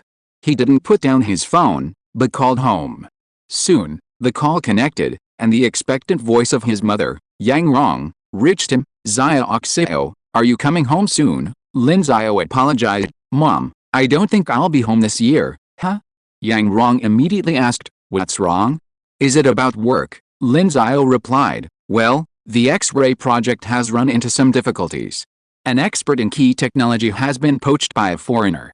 I might have to take over that key technology from now on." "Is that so?" Yang Rong was silent for a moment, then smiled. "It's okay. The X-ray project is more important. You can go home every year. Your job is to help build our motherland. Do your best. Mom is looking forward to you building our lithography machine." Ever since Lin Xiao took on the role of chief designer of the X-ray project, Yang Rong and Lin Guowen had both researched lithography machines and China's current situation. Therefore, Yang Rong understood their significance. So, even though Lin Xiao couldn't go home for the Lunar New Year, and she hadn't seen her son in a year, she could only offer her support and try not to disturb him. Hearing his mother's words, Lin Xiao replied softly, Yeah, it's been below zero in Shengjing lately, right? Wear some thicker clothes to avoid catching a cold. Remember to wear thermal pants, too, otherwise your knees will get rheumatism if they get frozen. Yeah, Lin Xiao said softly again. Okay, let's not talk about anything else. You're already 22 this year, and mom won't worry about anything else. Just bring a girlfriend with you next time you come back. Don't talk about it. If you keep talking about it, you'll become stupid, Lin Xiao said helplessly. You little brat, forget it, I won't talk about it anymore. Take care of yourself. Yeah. After saying goodbye, Lin Xiao put down his phone. Wiping his eyes, he suddenly remembered the saying, how can I have a family if the Huns are not yet destroyed? Although he didn't want to kill the enemy, in terms of nature, that was probably the case, right? He retrieved his computer from his suitcase, placed it on the table, and turned it on. He recalled scenes back home, and how he'd visit his grandmother's house every Lunar New Year to admire the rice paddies in front of her door. He turned on his music player and played Jejo's Rice Fragrance, playing it on repeat. Then he glanced at Mimi on the table, reached out and petted her head, and said with emotion, Mimi, you can spend the Lunar New Year with me. With a slight smile, he reopened the document on electronic topological bonding theory and recalled his previous thoughts. Then, he continued with his next steps. Perhaps because of the phone call he'd just made to his mother, or perhaps for some other reason, he suddenly felt his thoughts flow with remarkable clarity. Right. How could I forget about quantum electrodynamics? Lin Xiao's eyes gradually lit up. The difficulties he'd encountered before seemed to clear, revealing their fundamental problem. Or quantum electrodynamics, essentially describes all phenomena arising from the interactions of charged particles through the exchange of photons. Specifically, it describes the phenomena of electromagnetic interaction. Isn't the phenomenon of chemical bonding one of these phenomena? Lin Xiao's eyes lit up, and he wrote down another formula on his scratch paper. Sked equals d4x, 1/4, f, Greek letter mu Greek letter nu, f Greek letter mu Greek letter nu plus Greek letter psi, I. Just like that, his draft paper became increasingly rich, and the process of the birth of a great theory began to unfold in his hands once again. Shan Xianbo, my country's dual-bench technology expert and deputy leader of the X-ray project, joins ASML, key X-ray project experts poached abroad. Can the X-ray project still succeed? The future of the X-ray project is bleak. Key talent resigns and leaves the country. China, about to usher in the new year, was filled with celebration. But suddenly, from the distant yet close west, a wave of negative news blew in, casting doubt on the X-ray project. The Chinese people, who had been closely following the X-ray project's developments, were suddenly uneasy. A key talent was actually lost at this time? So, can their highly anticipated X-ray project still succeed? If you're listening to this novel on a channel other than Fanfic World, it means they downloaded and uploaded it without effort. We cordially invite you to visit our channel, Mundo Fanfic Novelis. There you'll find the original version of this story and you can explore many other novels of various genres. We're waiting for you to immerse yourself in a world of incredible novels. Chapter 271 The lithography machine is within easy reach. Shan Xianbo's departure from China instantly sparked a massive backlash both domestically and internationally. Across major platforms, netizens were voicing their opinions, engaging in heated debate. Damn it, Shan Xianbo, I'm so sigh, what a shame. Dual bench technology, that's crucial for photolithography. I heard Shan Xianbo was the leading expert on dual bench technology in China. Now that he's gone, I'm sure the X-ray project will be even more difficult. It's possible it will even be delayed. Sigh, I wonder if Master Lin can continue. Forget it. It doesn't matter whether we work on photolithography or not. I'm tired. Let it go. I almost laughed out loud when I heard the news. Just wait and see. The pay won't match what's available overseas. It's only a matter of time before they're poached. This isn't the last century. Someone willing to remain anonymous and live without security deserves to be poached by foreign talent. Some were angry, some sighed, some were indifferent, and some gloated. But regardless, many still believed that the X-ray project would succeed because they all trusted Lin Xiao. Meanwhile, a new piece of news arrived from abroad. This news item addressed Lin Xiao's earlier statement on the phone: "You can do it, we Chinese may not, but if you can't, we Chinese can definitely do it." This statement immediately sparked heated debate. Foreign public opinion was largely ridiculed for Lin Xiao's statement, both for reasons of political correctness and because of foreign stereotypes. Due to deliberate propaganda in foreign media, many foreigners believed that even though China was the world's second largest economy, it was only due to its population dividend, which accounted for 1/5 of the world's total. In terms of technology, it was even more impossible for it to compare with Western countries, led by the United States. Now that Lin Xiao was saying that China could do something where they couldn't, this was obviously bound to provoke ridicule. However, when Lin Xiao's words reached China from foreign media, they immediately garnered support from almost all Chinese netizens. While foreign countries are capable, China certainly lacks some things, such as top-tier sensors and machine tools. But what foreign countries can't do, China also possesses. Take, for example, hypersonic missiles, tunnel-boring machines, which dominate the global market, and drone technology, basically, all of which are world leaders. So, why do foreigners think that if foreign countries can't do it, China can't either? Suddenly, countless people flocked to Lin Xiao's Weibo, following his most recent post, to cheer him on and show their support. "Master Lin, we believe you can succeed. The X-ray project will definitely pass. Chief Lin, what foreigners can't do, we can definitely do.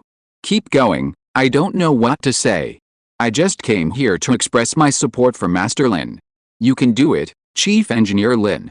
The influx of countless netizens suddenly caused the number of comments on Lin Xiao's long-posted Weibo post to surpass 100,000, with a possibility of even exceeding 200,000. Every time Lin Xiao became a trending topic, his Weibo post would attract countless comments, resulting in over 300,000 likes. However, with so many netizens expressing their support for Lin Xiao, anyone else would have at least replied or responded. But days passed, and Lin Xiao hadn't posted a single Weibo post. Nor had he thanked or responded to the support. While netizens didn't seem to care, some were still concerned. What on earth was Lin Xiao doing? Why hadn't he spoken out against all the recent uproar? Many people were puzzled, including internet celebrities. Seeing this huge amount of traffic, they were filled with envy, completely baffled as to how a researcher like Lin Xiao could have so many followers. If you were to bring in some goods, how many million would he make? Not only were these people baffled, but even the people involved in the X-ray project were baffled. In the Dingguang Research Institute's conference room, with the exception of chief designer Lin Xiao, almost all the other key members of the X-ray project were seated. And right then, they were in the middle of the meeting. This meeting was about nothing else but one thing: where had their chief designer gone? Chief designer Yang, you have to think of a solution for this. It's New Year's Eve, the day after tomorrow. If we can't find chief designer Lin, what are we going to do? I can't find him either, don't ask me. Yang Kaping spread his hands, a look of helplessness on his face. Ever since he spoke to chief designer Lin Xiao on January 24th, he had disappeared. Unable to contact him, they were on the verge of reporting him missing to the police. Everyone sighed. What the hell was going on? With public opinion now in such a state, Lin Xiao's words were encouraging. Foreigners can't do it, but the Chinese can. However, ultimately, putting these words into practice would have to be Lin Xiao's doing. However, his words were spoken, but his presence was nowhere to be seen. While those present believed Lin Xiao hadn't done it on purpose, the inexplicable loss of contact still left them feeling somewhat frustrated. However, just then, someone said, "Do you think Chief Engineer Lin is working on a key problem and then reaching that state, that kind of epiphany?" You know, everyone looked in the direction of the voice. The person was also a young man, about Lin Xiao's age. It was Kong Huan, deputy head of the X-ray project software group. The software group was responsible for coordinating software-related tasks, such as the operating system for the lithography machine, and also helping other research groups solve software problems. As a result, it was generally considered the busiest group. After all, programmers are naturally busy. Kong Huan's appointment as deputy team leader of the software group was naturally due to Lin Xiao's appointment. Incidentally, Anho, a network technology company, also became the software consultant for the X-ray project, meaning any software issues could be directly handled by Anho, a network technology. As deputy team leader, he had also been called to the meeting today. Everyone thought it was possible. After all, Lin Xiao's epiphany had previously made the news and trended on social media. Now that he couldn't be contacted, perhaps this epiphany had led to a crucial stage in the research. Luo Gangson, the team leader of the optical path system group, beamed. So, Chief Engineer Lin's problem has been solved. He turned to Zhao Sheng, the computational materials scientist and experimentalist in Lin Xiao's research group. He asked, "Professor Zhao, do you know what's going on?" The others looked at Zhao Sheng expectantly, hoping for good news. But Zhao Sheng simply shook his head. "I don't know. I can't contact Chief Engineer Lin either." The others shook their heads in disappointment. "I thought we'd get some good news, but you don't even know the situation?" Everyone was racking their brains for a long time before Yang Caping stood up and said, "This can't go on. Does anyone know where Chief Engineer Lin lives? Let's go find him." "I know," Kong Huan said again. Judging by the situation, if these people didn't see Lin Xiao before the new year, they might not be able to have a good year.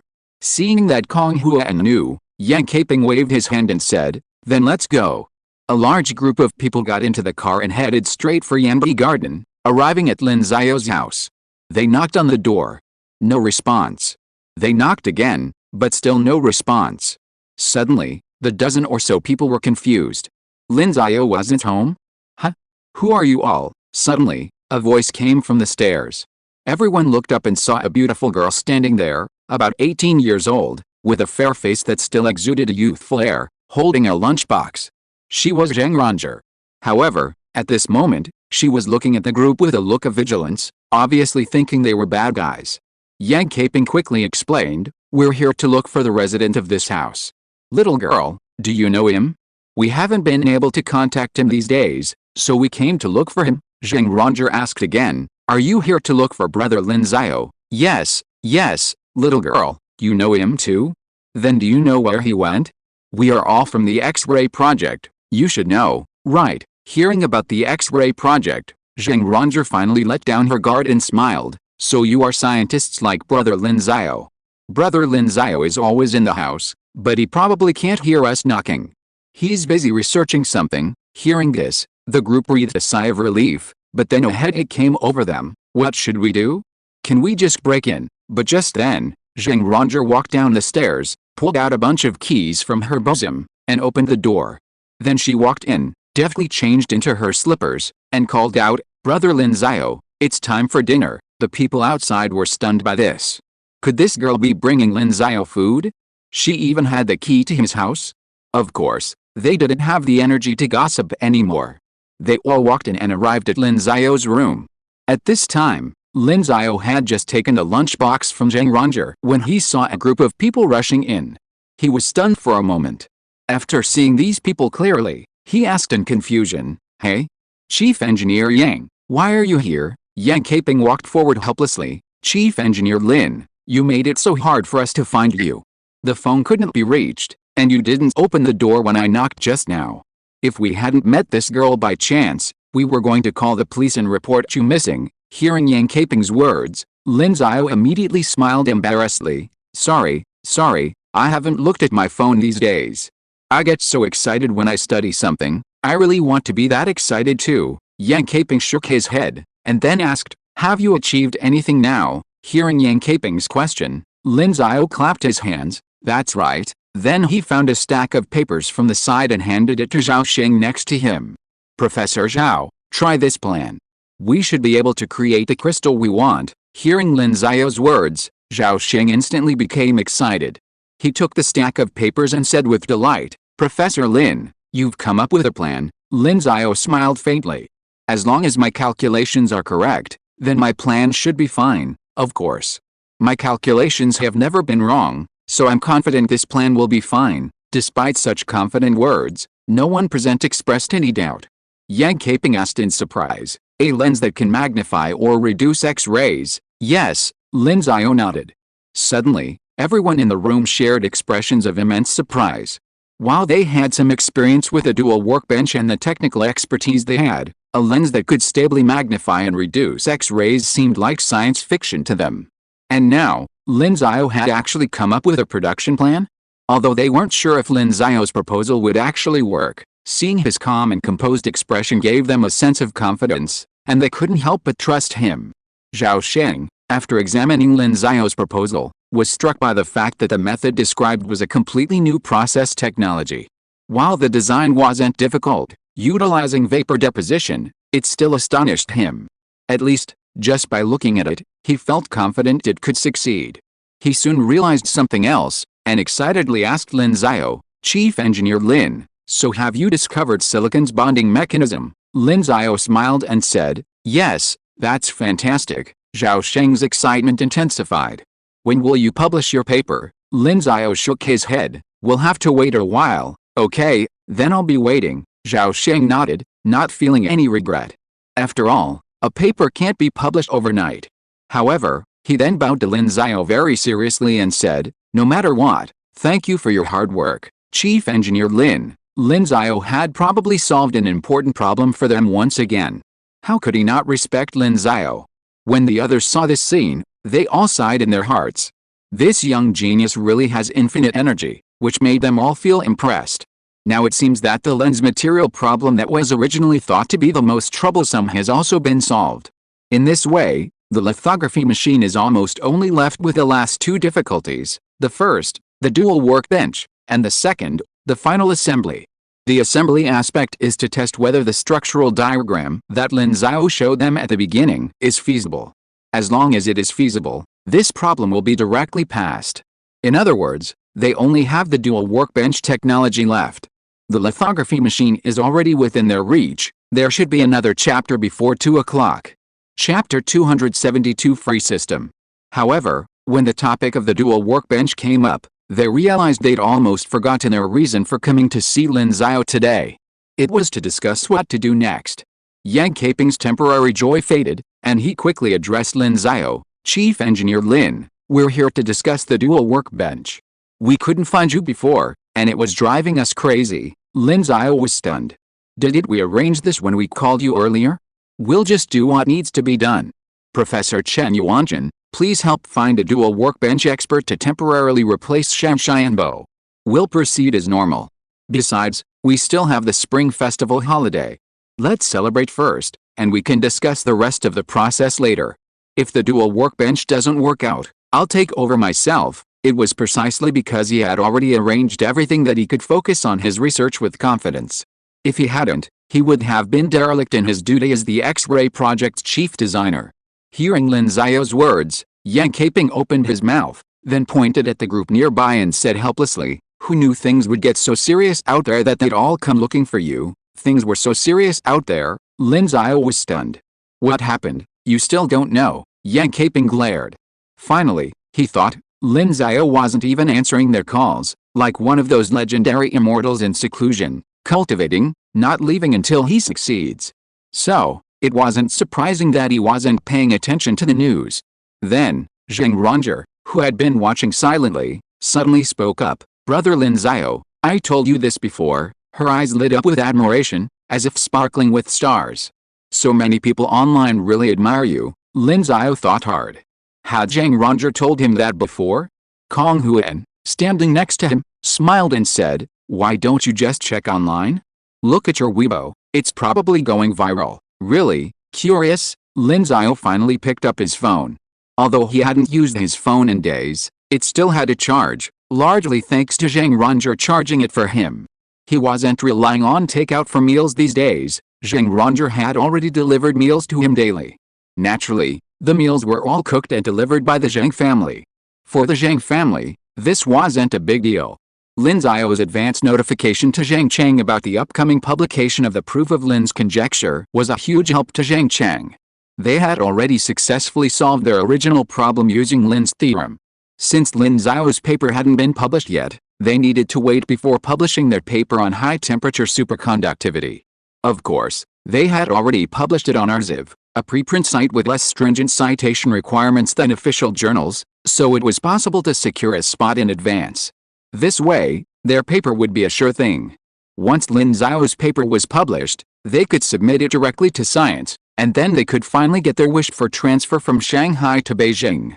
So, let alone delivering meals to Lin Xiao daily, sending their daughter there wouldn't be a big problem. In fact, if it was the latter, their family would actually be getting the better deal. Lin Xiao had already logged onto Weibo and saw the message. 99 plus comments, 99 plus likes, and 99 plus private messages. He opened it and saw, wow, they were all from his previous post. As for his previous post, it was from a few years ago, before he proved the Goldbach conjecture. Now, it had over 500,000 likes, over 300,000 comments, and over 200,000 reposts. He was stunned. The last time he looked, he remembered it had less than 100,000 comments. How did it suddenly break through 300,000? Were netizens so enthusiastic? Well, they were indeed quite enthusiastic.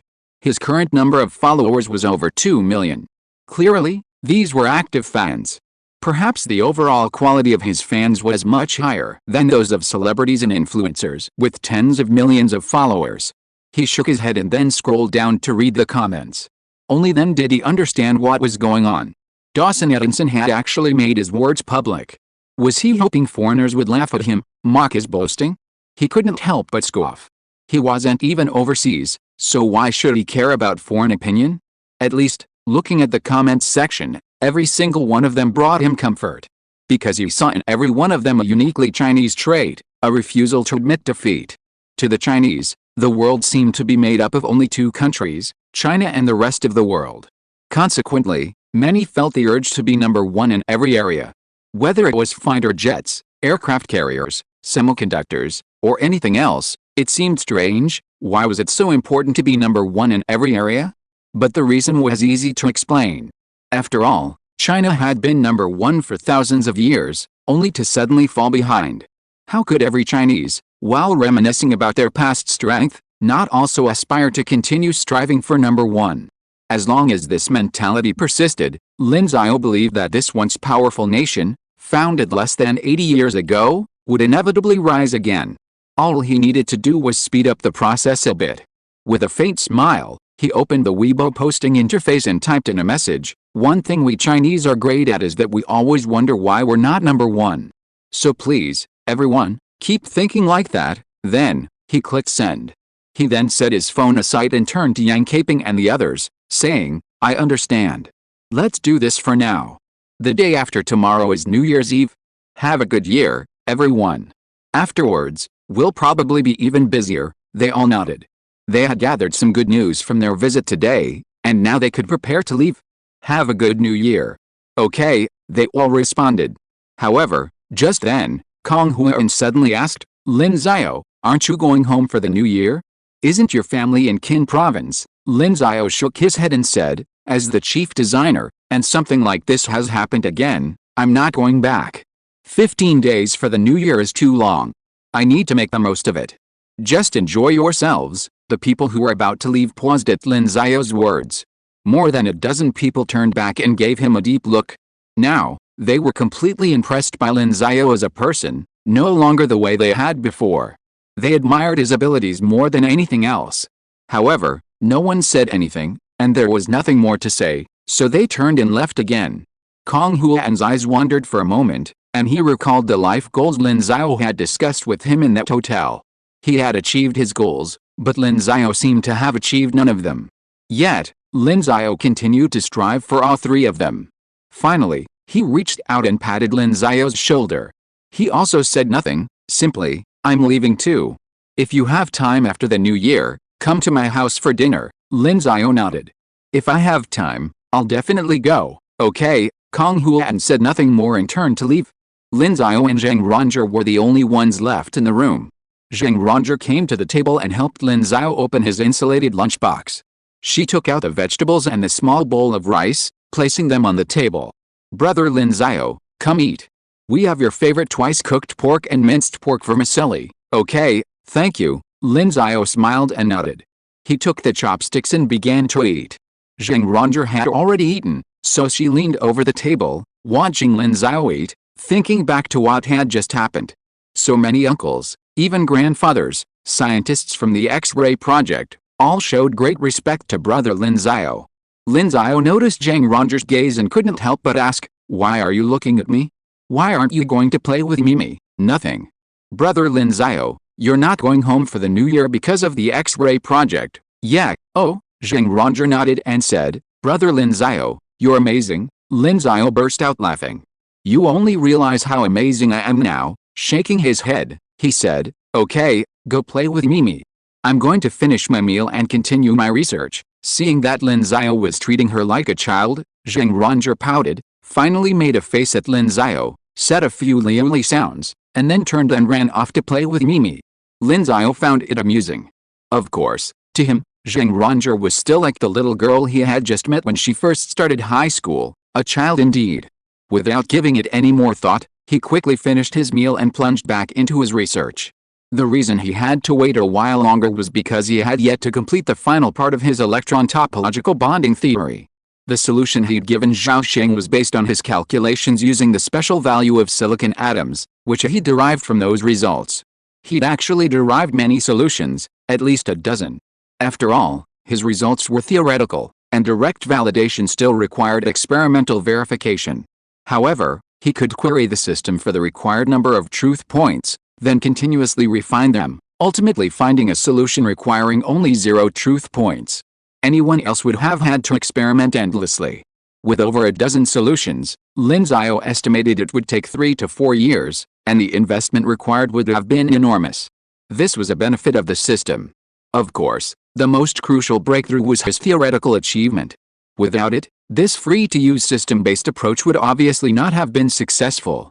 However, with the special value of silicon, electron topological bonding theory won't be far behind. Yet, we'll have it completely figured out before the Lantern Festival. Lin Xiao's lips curled, and he once again immersed himself. Zhang Ronger, who was lying on the bed playing with her nipples, heard the sound of writing coming from the desk again. She got out of bed, picked up Lin Xiao's packed lunchbox, and prepared to take it home to help Lin Xiao wash it. But before leaving, she glanced at Lin Xiao, who was looking down in thought, and finally made a face at him. Finally, with a smile on her face, she left Lin Xiao's house with a successful prank. Chapter 273. One of the last two pieces of the puzzle is completed. The new year begins after Chinese New Year's Eve, and 2022 is the year of the tiger. There are 2 trees in the courtyard of Yanbi Garden, one is an elm, and the other is also an elm. This new year was Lin Xiao's first time spending it away from home, away from his family, which left him feeling quite emotional. Fortunately, he had a place to eat. He had New Year's Eve dinner at the Zhang family's house, and on New Year's Eve, he took Zhang Ronger out for a good outing. However, this New Year's Eve wasn't a peaceful one either. The incident involving Shan Xianbo continued to swirl online.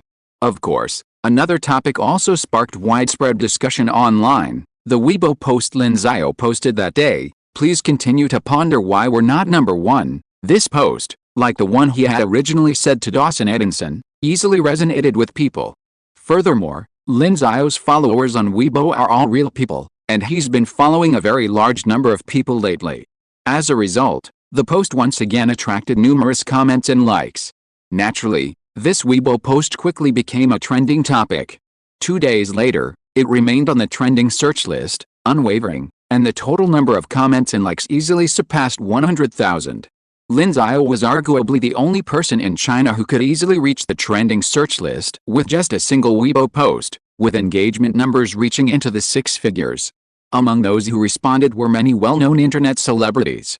While some were simply capitalizing on the hype, others were clearly genuine. For example, a certain South China Sea warlord, Uncle Amo, and even Brother Zhao from the Ministry of Foreign Affairs expressed their heartfelt support. Furthermore, numerous media outlets also reposted Lin Xiao's post. It was precisely this media attention that kept it firmly on the trending search list.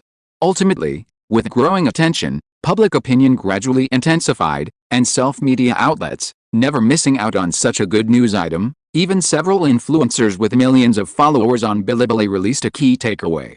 As a result, Lin Xiao's Weibo post became known even abroad, and eventually, it was even brought up by foreign dignitaries for discussion at a meeting. At the White House, the president opened his eyes at the sound of several voices. After taking in his surroundings, he realized he was in a meeting. Oh, ahem, Where were we? Seeing the president's expression, everyone around him was no longer surprised. Just don't make a big deal out of it. What we are discussing now is the matter of Lin Xiao.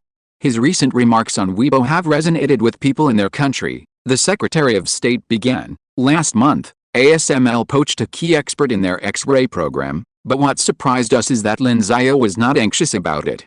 In addition, based on the intelligence we have been able to find so far, Lin Xiao is suspected of solving a key problem they are facing, that is, the lens technology for X-ray lithography machines. We have analyzed before that once they can really make that kind of lens, they may really make an X-ray lithography machine that is comparable to the UV lithography machine we control.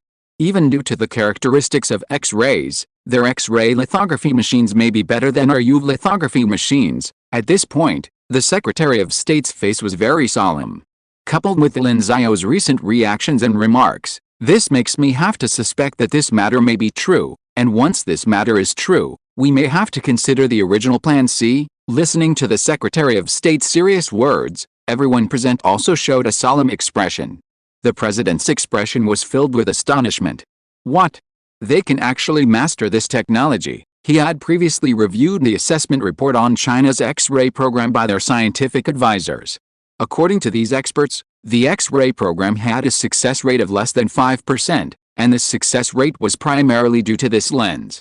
Those experts had even assured him that even if Lin Xiao mastered the dual workbench technology and assembled all the components without any errors or structural inconsistencies, their lens would still be impossible to manufacture. They even believed it was impossible, and could never be created. And yet, just a few months after their assurances, news broke that Lin Xiao had allegedly created this lens material? The president just wanted to say, "Are you fucking kidding me?" The Secretary of State sighed and said, "We don't know the specifics yet. We only have a glimpse. While most of their X-ray program is public, some key information is still hidden." The president frowned, then said, "Send Jack Theris over and ask him again." Jack Theris was the lithography expert who had originally assessed the X-ray program's success rate. He had worked at ASML before 2010, where he had led the development of UV lithography machines. After the first UV lithography machine was developed, he retired, enjoying the fame and status that followed. At the president's invitation, Jack Theris, who happened to be still in Washington, arrived at the White House and entered the conference room. "Dear Mr. President, what do you want to see me about?" Looking at the room full of White House officials and the president, Jack Sellis didn't seem shy. Seeing an empty chair, knowing it was reserved for him, he sat down, crossed his legs, and asked with a smile. The president ignored Jack Sellis's casual demeanor and said, "Mr. Sellis, we recently received intelligence that Lin Xiao may have created a lens that can utilize the diffraction effect of crystals to achieve stable X-ray amplification and reduction. That's different from the assessment you gave us last time." Upon hearing this news, Jack Sellis's smile froze. He then widened his eyes and exclaimed in disbelief, "How is it possible? How could such a material, which has no rationale at all, be created?" Seeing Jack Sellis's reaction, the president and the others exchanged glances. This at least showed that Jack Sellis truly didn't believe such a material could be created. Why did they ignore Jack Sellis's disbelief? After all, he was an expert, and they weren't. Then the president smiled and said, "Don't worry, didn't I just say it? It's possible. Strictly speaking, it's suspected. This is the intelligence we have." Hearing the president say this, Jack Sellis finally breathed a sigh of relief. Suspected? That means it hasn't happened yet. His expression finally returned to normal, and then he waved his hand and said, "That's no problem. I guess they deliberately released this news after the news broke out some time ago. It's like a smokescreen, specifically to confuse you. There's no need to panic. Like I said before, this kind of material is impossible to produce. To accurately control the diffraction of X-rays, you first need to design the molecular structure of this material, and then calculate a molecular structure that can allow these molecules to stably diffract X-rays. Next, such a lens must be at least 1 centimeter thick, right? And 1 centimeter thick means there must be nearly 1 billion atoms. Then calculate its volume. Oh, that would be at least in the exascale. Such a huge amount of calculation, even if the Summit supercomputer were asked to calculate it, who knows how long it would take, not to mention how many times we have to calculate it. This will probably take decades. Furthermore, even if we determine the structure, Producing it is an indescribable amount of time. It's bound to be a new structure, unlike anything we've discovered before, so it'll take an insane amount of time. And the cost, I estimate, is at least over $100 billion. They want to do it so quickly? Unless a miracle happens, it's impossible. So, Mr. President, you don't have to worry about this completely unnecessary thing. If they can build this thing within 5 years, I'll eat this table, Jack Sellis said humorously, gesturing towards the large conference table in front of them. Everyone laughed, and Jack Sellis's relaxed demeanor reassured the president and the others. This analysis was indeed plausible. It was indeed possible that Lin Xiao and his group were spreading false information, feigning composure to confuse them. Thinking back to Lin Xiao's recent behavior, not the slightest bit concerned about the Shanshanbo incident, even having the energy to engage in a heated argument, it seemed that, from that perspective, they were completely weak. Lin Xiao's post on Weibo could also be seen as an attempt to stabilize public opinion. With that thought, the president relaxed completely. That Lin Xiao was quite cunning, pulling off something like this to scare him. The president knew, but he didn't want to admit it. Lin Xiao's past achievements had initially given him some confidence in his success. Of course, he wouldn't admit such a thing. He changed the subject, trying to stop thinking about this embarrassing thing. Haha, I'm relieved now that Mr. Sellis said that. But I'm quite curious. What kind of miracle would it take for their X-ray plan to succeed? Jack Sellis smiled, held up his first finger, and said, the first thing is to find a mathematical formula that can completely describe the diffraction law of waves, thereby reducing the original extremely complex calculations to a calculation that can perfectly describe diffraction using such a formula. In this way, we can find multiple solutions in a very short time. Of course, such a formula does not exist. After all, this obviously requires us to understand the fundamental reasons why diffraction occurs, and this is something that the physics community has not yet achieved. I admire Lin Xiao for proposing such a great theory as multidimensional field theory, but such a theory is obviously impossible. What's more, if he really discovered such a theory, he would have submitted the paper to science long ago. I don't believe anyone would give up such a great honor. This is another theory that could win a Nobel Prize. Second, by some incredible coincidence, we'd find a process for producing this material. This, of course, is also impossible.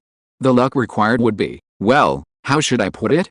It's like buying a lottery ticket every day and winning $1 million every time, for a year. Hearing Jack Sellis say this, everyone present burst into laughter again, and the conference room was suddenly filled with a cheerful atmosphere. Since it was almost time to get off work, the president invited them all to clink glasses. He also discussed with Jack Sellis the establishment of a semiconductor technology advisory group and the provision of operating funds to Jack Sellis. Of course, it was nominally operating funds, but in reality, it was entirely for Jack Sellis's personal use. Jack Sellis readily agreed. Although he had already made a lot of money, who could be too rich? And so, both sides got what they wanted, and they no longer worried about the X-ray project's success. Since it was impossible to create that kind of lens, there was no need to worry. Until 2 weeks later. China, Dingguang Research Institute.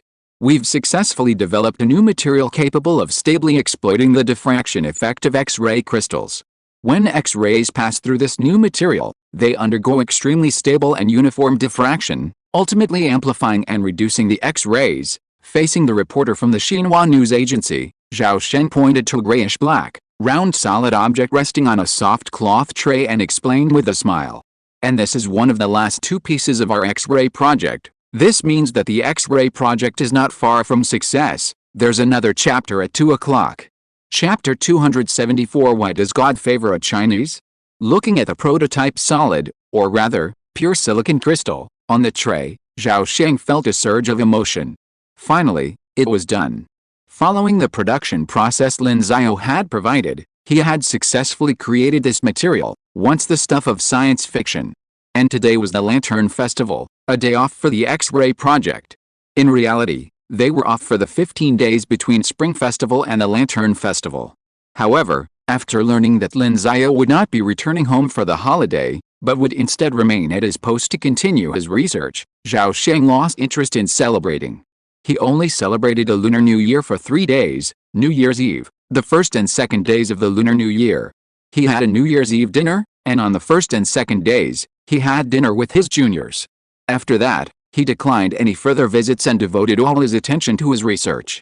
Of course, everyone else in the X-ray project followed suit, celebrating the Lunar New Year for a few days before returning to their research. They were all very happy about this. For them, scientific research had become a part of their lives, and they were accustomed to the pleasure of taking a break from their busy schedules. However, taking a dozen days off without research would leave them feeling a sense of emptiness. Zhao Sheng was no exception. Over those 10 days, he had successfully produced a crystal according to the plan Lin Xiao had given him. Although it hadn't yet been sent to the Institute of Optoelectronics for final ion beam polishing, it had only undergone preliminary polishing, resulting in a surface roughness of around 1 nm/ms. However, at this roughness, the silicon block still managed to stably diffract X-rays, and by varying the angle of incidence, the X-ray range could be easily expanded or reduced. Of course, this level of surface roughness wasn't enough. The more uneven the surface, the more uneven it would be. This would significantly affect the chip's performance during production, so polishing to a smoother finish would be necessary. Of course, there was no need to worry about polishing anymore. They already had the technology, so for now, they could just enjoy the joy of their success. Even now, Zhao Sheng can still recall the moment of their success. The entire lab cheered with joy as they watched the square X-ray projection on the screen zoom in and out as the lenses rotated. He even shed tears of excitement. All of this stemmed from Lin Xiao's success.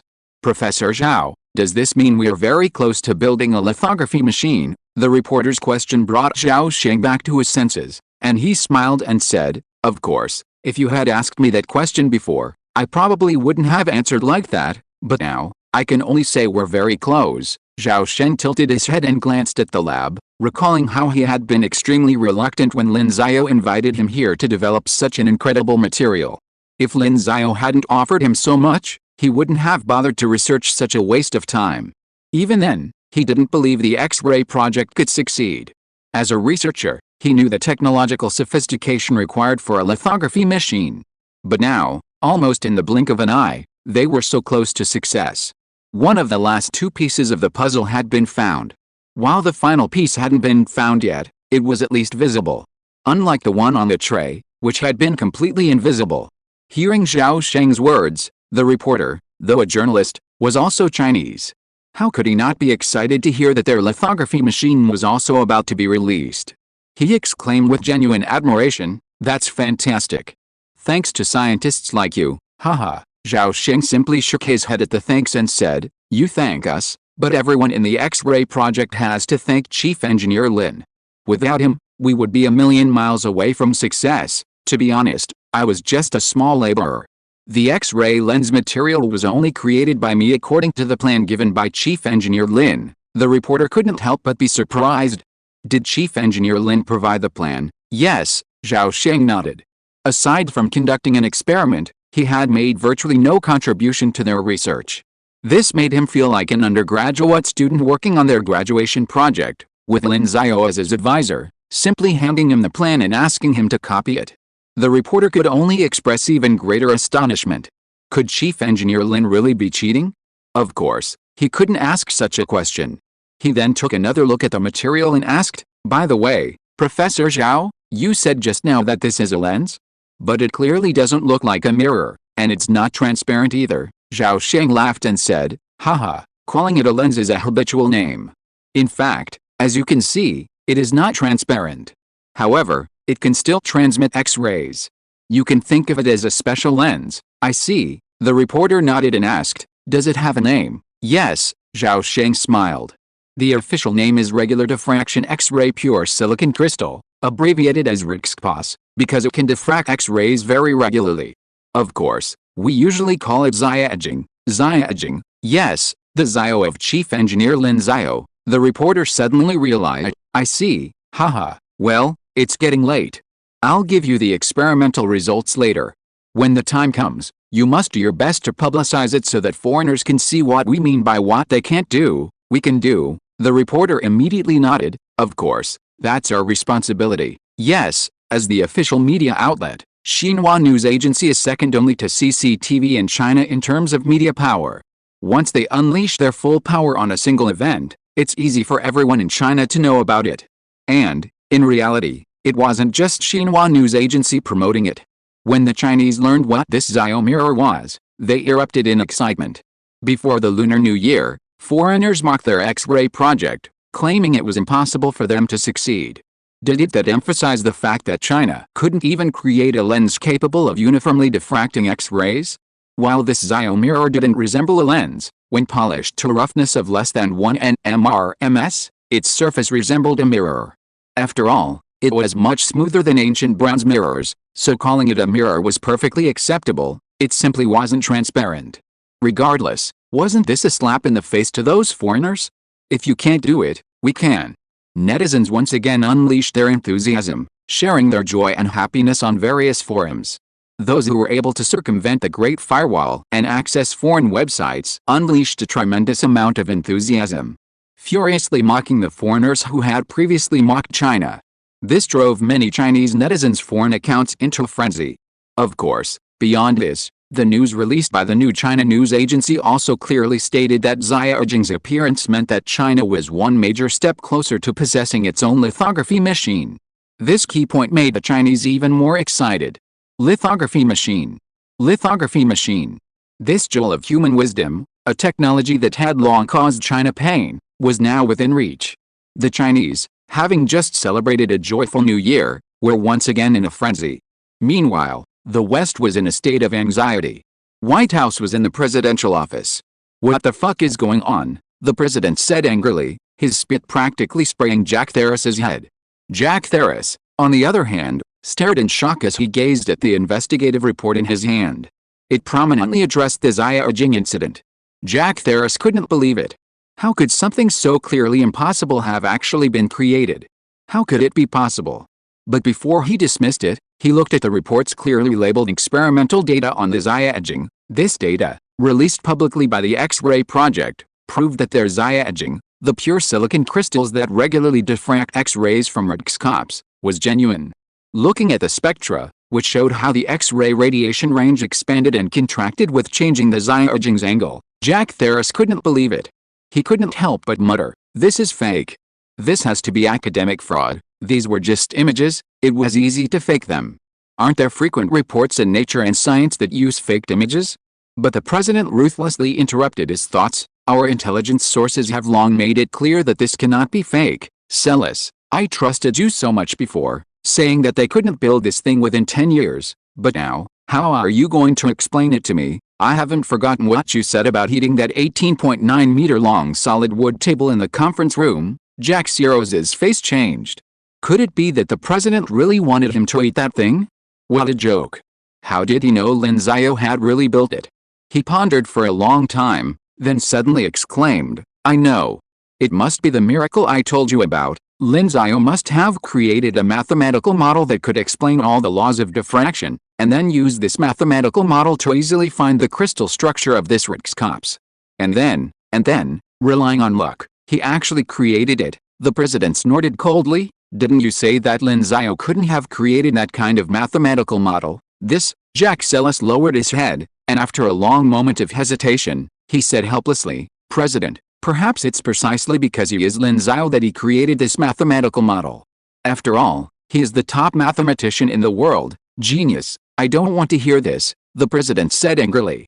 He knew that even if he had called Jack Tharris, there would be no point, but he just wanted to find someone to vent his anger on, to divert his emotions, and Jack Tharris naturally became the best target.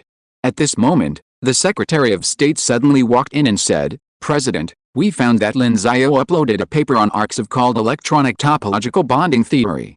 According to our consultation with many experts, this paper has a chance of winning the Nobel Prize in chemistry or physics, and it is very likely to be related to the Xiao mirror they produced." "What?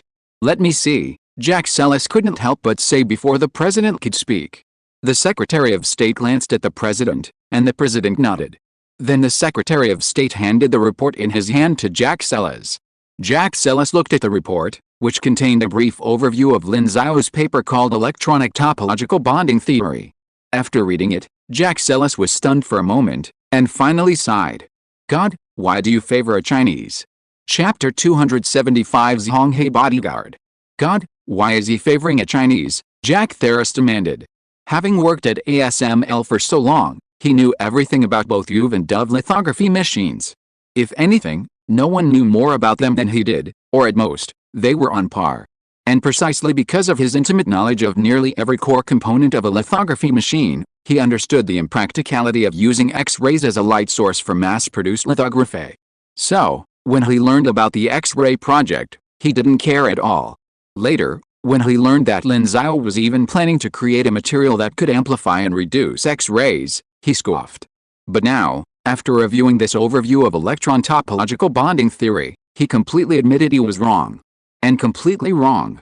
He was actually going against someone favored by God, even though he knew that Lin Xiao, a Chinese, probably didn't believe in God. While he wasn't an expert in chemistry, condensed matter, or materials science, his knowledge of these fields, as a key developer of photolithography machines, was undeniable. In some ways, he possessed a basic understanding of everything related to photolithography, from mathematical chemistry to physics. Therefore, he now fully understood the astonishing significance of this theory of electron topology bonding. It could be described as innovative, disruptive, or groundbreaking, anything that could describe the value of an academic achievement. This theory of electron topology bonding profoundly explained the mechanisms underlying chemical bonding in all materials based on electromagnetic interactions. It revealed that this was the result of the topology of electrons between atoms. The previous Lin bonding mechanism was a prerequisite for this theory, but this theory, from a more fundamental perspective, revealed the bonding mechanism of all atoms. The reason why Lin's bonding theory couldn't be applied to the bonding mechanisms of other elements was that it didn't address this fundamental principle. Of course, all of this is theoretically important. For Jack Tharas, a pragmatic scientist, theoretical significance is unimportant. For him, the most important aspect of this theory is its ability to provide guidance for synthesizing new materials. This theory, which topologically analyzes the processes by which atoms combine, is a truly revolutionary concept for chemists and materials scientists. God knows how much luck and brain power they must expend to synthesize a new material. Now, with this, it's like a holy grail, enabling them to better design process plans for synthesizing new materials. Thus, Jack Tharas understood how Lin Xiao had been able to synthesize this material. This science fiction material, called pure silicon crystals that regularly diffract X-rays, used to require quotation marks, but now, with its existence, they no longer need them. Seeing his reaction, claiming God favored China, the President and Secretary of State exchanged a look of bewilderment. The latter asked, "What's the matter, Mr. Salas?" Jack Salas shook his head and said, "Mr. Secretary, I now believe this theory is the key to Lin Xiao's ability to synthesize radioisotopes. Honestly, I find it hard to believe this theory came from Lin Xiao. He's already made so many great achievements in mathematics and physics, and now he's achieved this in chemistry and materials science. Even if I'm reluctant, I still have to call it a great theory. But now that the facts have proven it, I can only say that God favors him." The President and Secretary of State's expressions suddenly grew more serious. After a long silence, the Secretary of State suddenly asked, "By the way, based on his theory, can we produce radioisotopes? It seems possible, but that's not right." Jack Salas, who had just thought it was possible, suddenly remembered something. Then, his eyes grew more shocked, as if the memory he had recalled was beyond belief. The President and Secretary of State, who had just become excited after hearing the word yes, were again dampened by the sudden turn of events. The President said unhappily, "What's wrong?" "What's wrong?" Jack Salas took a deep breath and finally said, "No, it still doesn't work, Mr. President. Half a month ago, I told you that it would take 2 steps to make this material. I said that the second step would depend on luck, but now, Lin Xiao has succeeded from a theoretical point of view. Of course, there is also some luck involved in the end, and the first step is actually the most critical. The first step is to ensure that the structure of this material can achieve uniform diffraction of X-rays. This is very difficult, and in my opinion, even more impossible than the second step. However, I now have reason to believe that Lin Xiao may have found the fundamental law of diffraction. It is for this reason that he was able to design the structural model of radioisotopes, which allowed him to succeed." At this point, the shock in Jack Salas's eyes had turned into complete powerlessness, and even his tone was full of helplessness. He was already in his early 50s. Although he had experienced failures before, such as numerous failures in the development of UV lithography machines, which had also been repeatedly delayed due to funding shortages. He and many other engineers who had ultimately completed the UV lithography machine, hailed as a masterpiece of human ingenuity. Therefore, he had never considered himself inferior to top mathematicians and physicists. But now, he felt immensely frustrated by this Chinese man named Lin Xiao. How could such a genius exist in the world? As a Christian, it must have seemed like God favoring this man who clearly didn't believe in God. The president frowned. But didn't you say he hadn't published this paper before? Jack Tharis was stunned, then fell silent. Yes, Lin Xiao hadn't published this paper before. So how had Lin Xiao designed it? Could it be that China's Jiazhang quantum computer had secretly achieved a major breakthrough that could be used to solve this problem? It couldn't possibly be. Lin Xiao had hidden this Nobel Prize-worthy theory? If that were the case. Silas, the president called out again, urging him on. Jack Tharis opened his mouth, but found it difficult to speak. He simply couldn't comprehend Lin Xiao's reasoning. He'd actually concealed such an important theory? Why? Did he believe his reputation was sufficient and he didn't need this kind of fame? Jack Tharis didn't believe that. The only possibility remained, Lin Xiao knew the importance of this theory, so for the sake of China's development, he kept it secret, foregoing the fame and fortune it would bring. While that was possible, it was also the one Jack Tharis found most difficult to articulate. After all, he had never considered such a concept. But the president, impatient, pressed him again. Jack Tharis sighed, but finally spoke his conjecture. Upon hearing his speculation, the president and the Secretary of State beside him fell silent. They, too, found it difficult to comprehend. But no matter how hard it was for them to comprehend, it had happened. After a moment, the Secretary of State looked at the president and said, based on our previous analysis of Lin Xiao's character, this does seem possible. The president nodded slightly. Yes, it was indeed very likely. Their intelligence services would conduct character analysis on all foreign individuals worthy of their attention to determine their riskiness. They had, of course, conducted this analysis on Lin Xiao as well, more than once. Various analyses proved that Lin Xiao was a patriot, and that country wasn't the United States. The Secretary of State asked, should we activate Plan C? Plan C? The president was silent for a moment, then nodded, finally sighing, why is he from that country, and not another? Jack Tharis, overhearing their conversation, though he didn't know what Plan C was, felt it was a dangerous one. But clearly, that wasn't something he needed to worry about. China. In the house in Yanbi Garden. Open my personal dashboard. Host, Lin Xiao, Truth Points.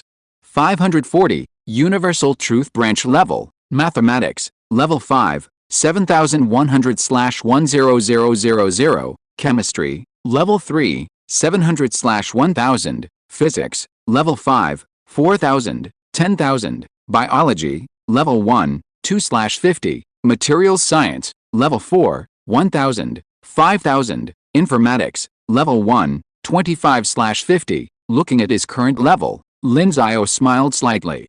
Not bad, really good. Besides 100 truth points, completing the electronic topological bonding theory also brought him bonus experience in several disciplines. Mathematics brought him 500 experience points. Of course, the majority of the math experience came from solving the Lin conjecture, so only 500 experience points is not surprising.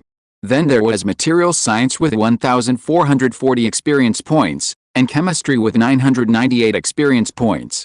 Physics, however, gained the most experience, with 2,000 experience points. While the theory of electron topological bonding primarily discusses materials science, its primary methodology is based on the application of condensed matter physics. Condensed matter physics examines the behavior of large numbers of particles in matter, naturally including electrons.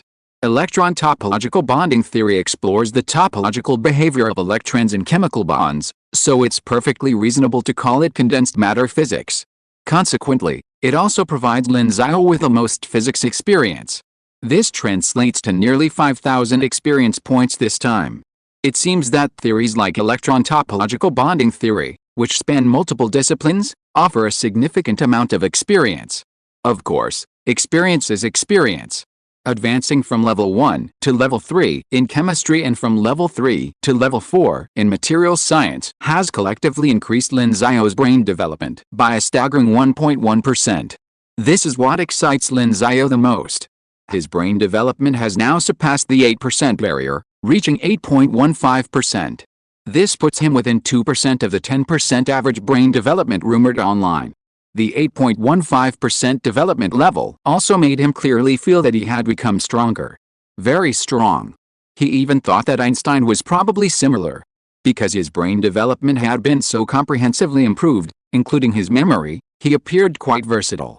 It was precisely because of this versatility, the integration and integration of diverse knowledge, that he was able to achieve so many breakthroughs. Looking back, Lin Xiao couldn't help but sigh. Well, I, Lin Xiao, am where I am today, thanks entirely to my extraordinary talent. System, keep giving me experience. System, you're not giving me any respect at all. Lin Xiao shook his head, not dwelling on it. He checked the time. It was time to return to the Dingguang Research Institute. However, just as he was about to leave, there was a knock at the door. He opened it, expecting Zhang Ranger, but it was actually Ma Gaolian. Besides Ma Gaolian, there was another tall and strong man with a sharp aura, like a sharp sword. What surprised Lin Xiao even more was that after seeing him, the man immediately stood up straight, saluted, and shouted, "Hello, leader." Lin Xiao was stunned for a moment. "Who is this?" Ma Gaolian smiled and said, "Let's talk inside." Lin Xiao took them in with confusion. "This is Shi Hao, a Special Forces soldier from the former Northeast Tiger Special Forces. After 3 years of service, he was transferred to Zhonghe as a bodyguard because of his outstanding performance. Now, the central government transfers him to you. He will serve as your bodyguard in the future and work part-time as your driver." After entering, Ma Gaolian introduced him to Lin Xiao with a smile. Then, Lin Xiao was stunned. What? Bodyguard? He couldn't help but take a few more glances at this man named Shi Hao. It turned out that he was really a soldier, even a Special Forces soldier, and had been a bodyguard for Zhonghe. He couldn't help but ask, "What's going on? Why did they suddenly assign me a bodyguard, and the legendary Zhonghe bodyguard?" End of this chapter. Thank you very much for reaching the end. Don't forget to like. Looking for more exclusive content and immediate access? Subscribe to our Patreon. Remember, every like, subscription, or donation encourages us to continue. Thanks to everyone. See you in the next video.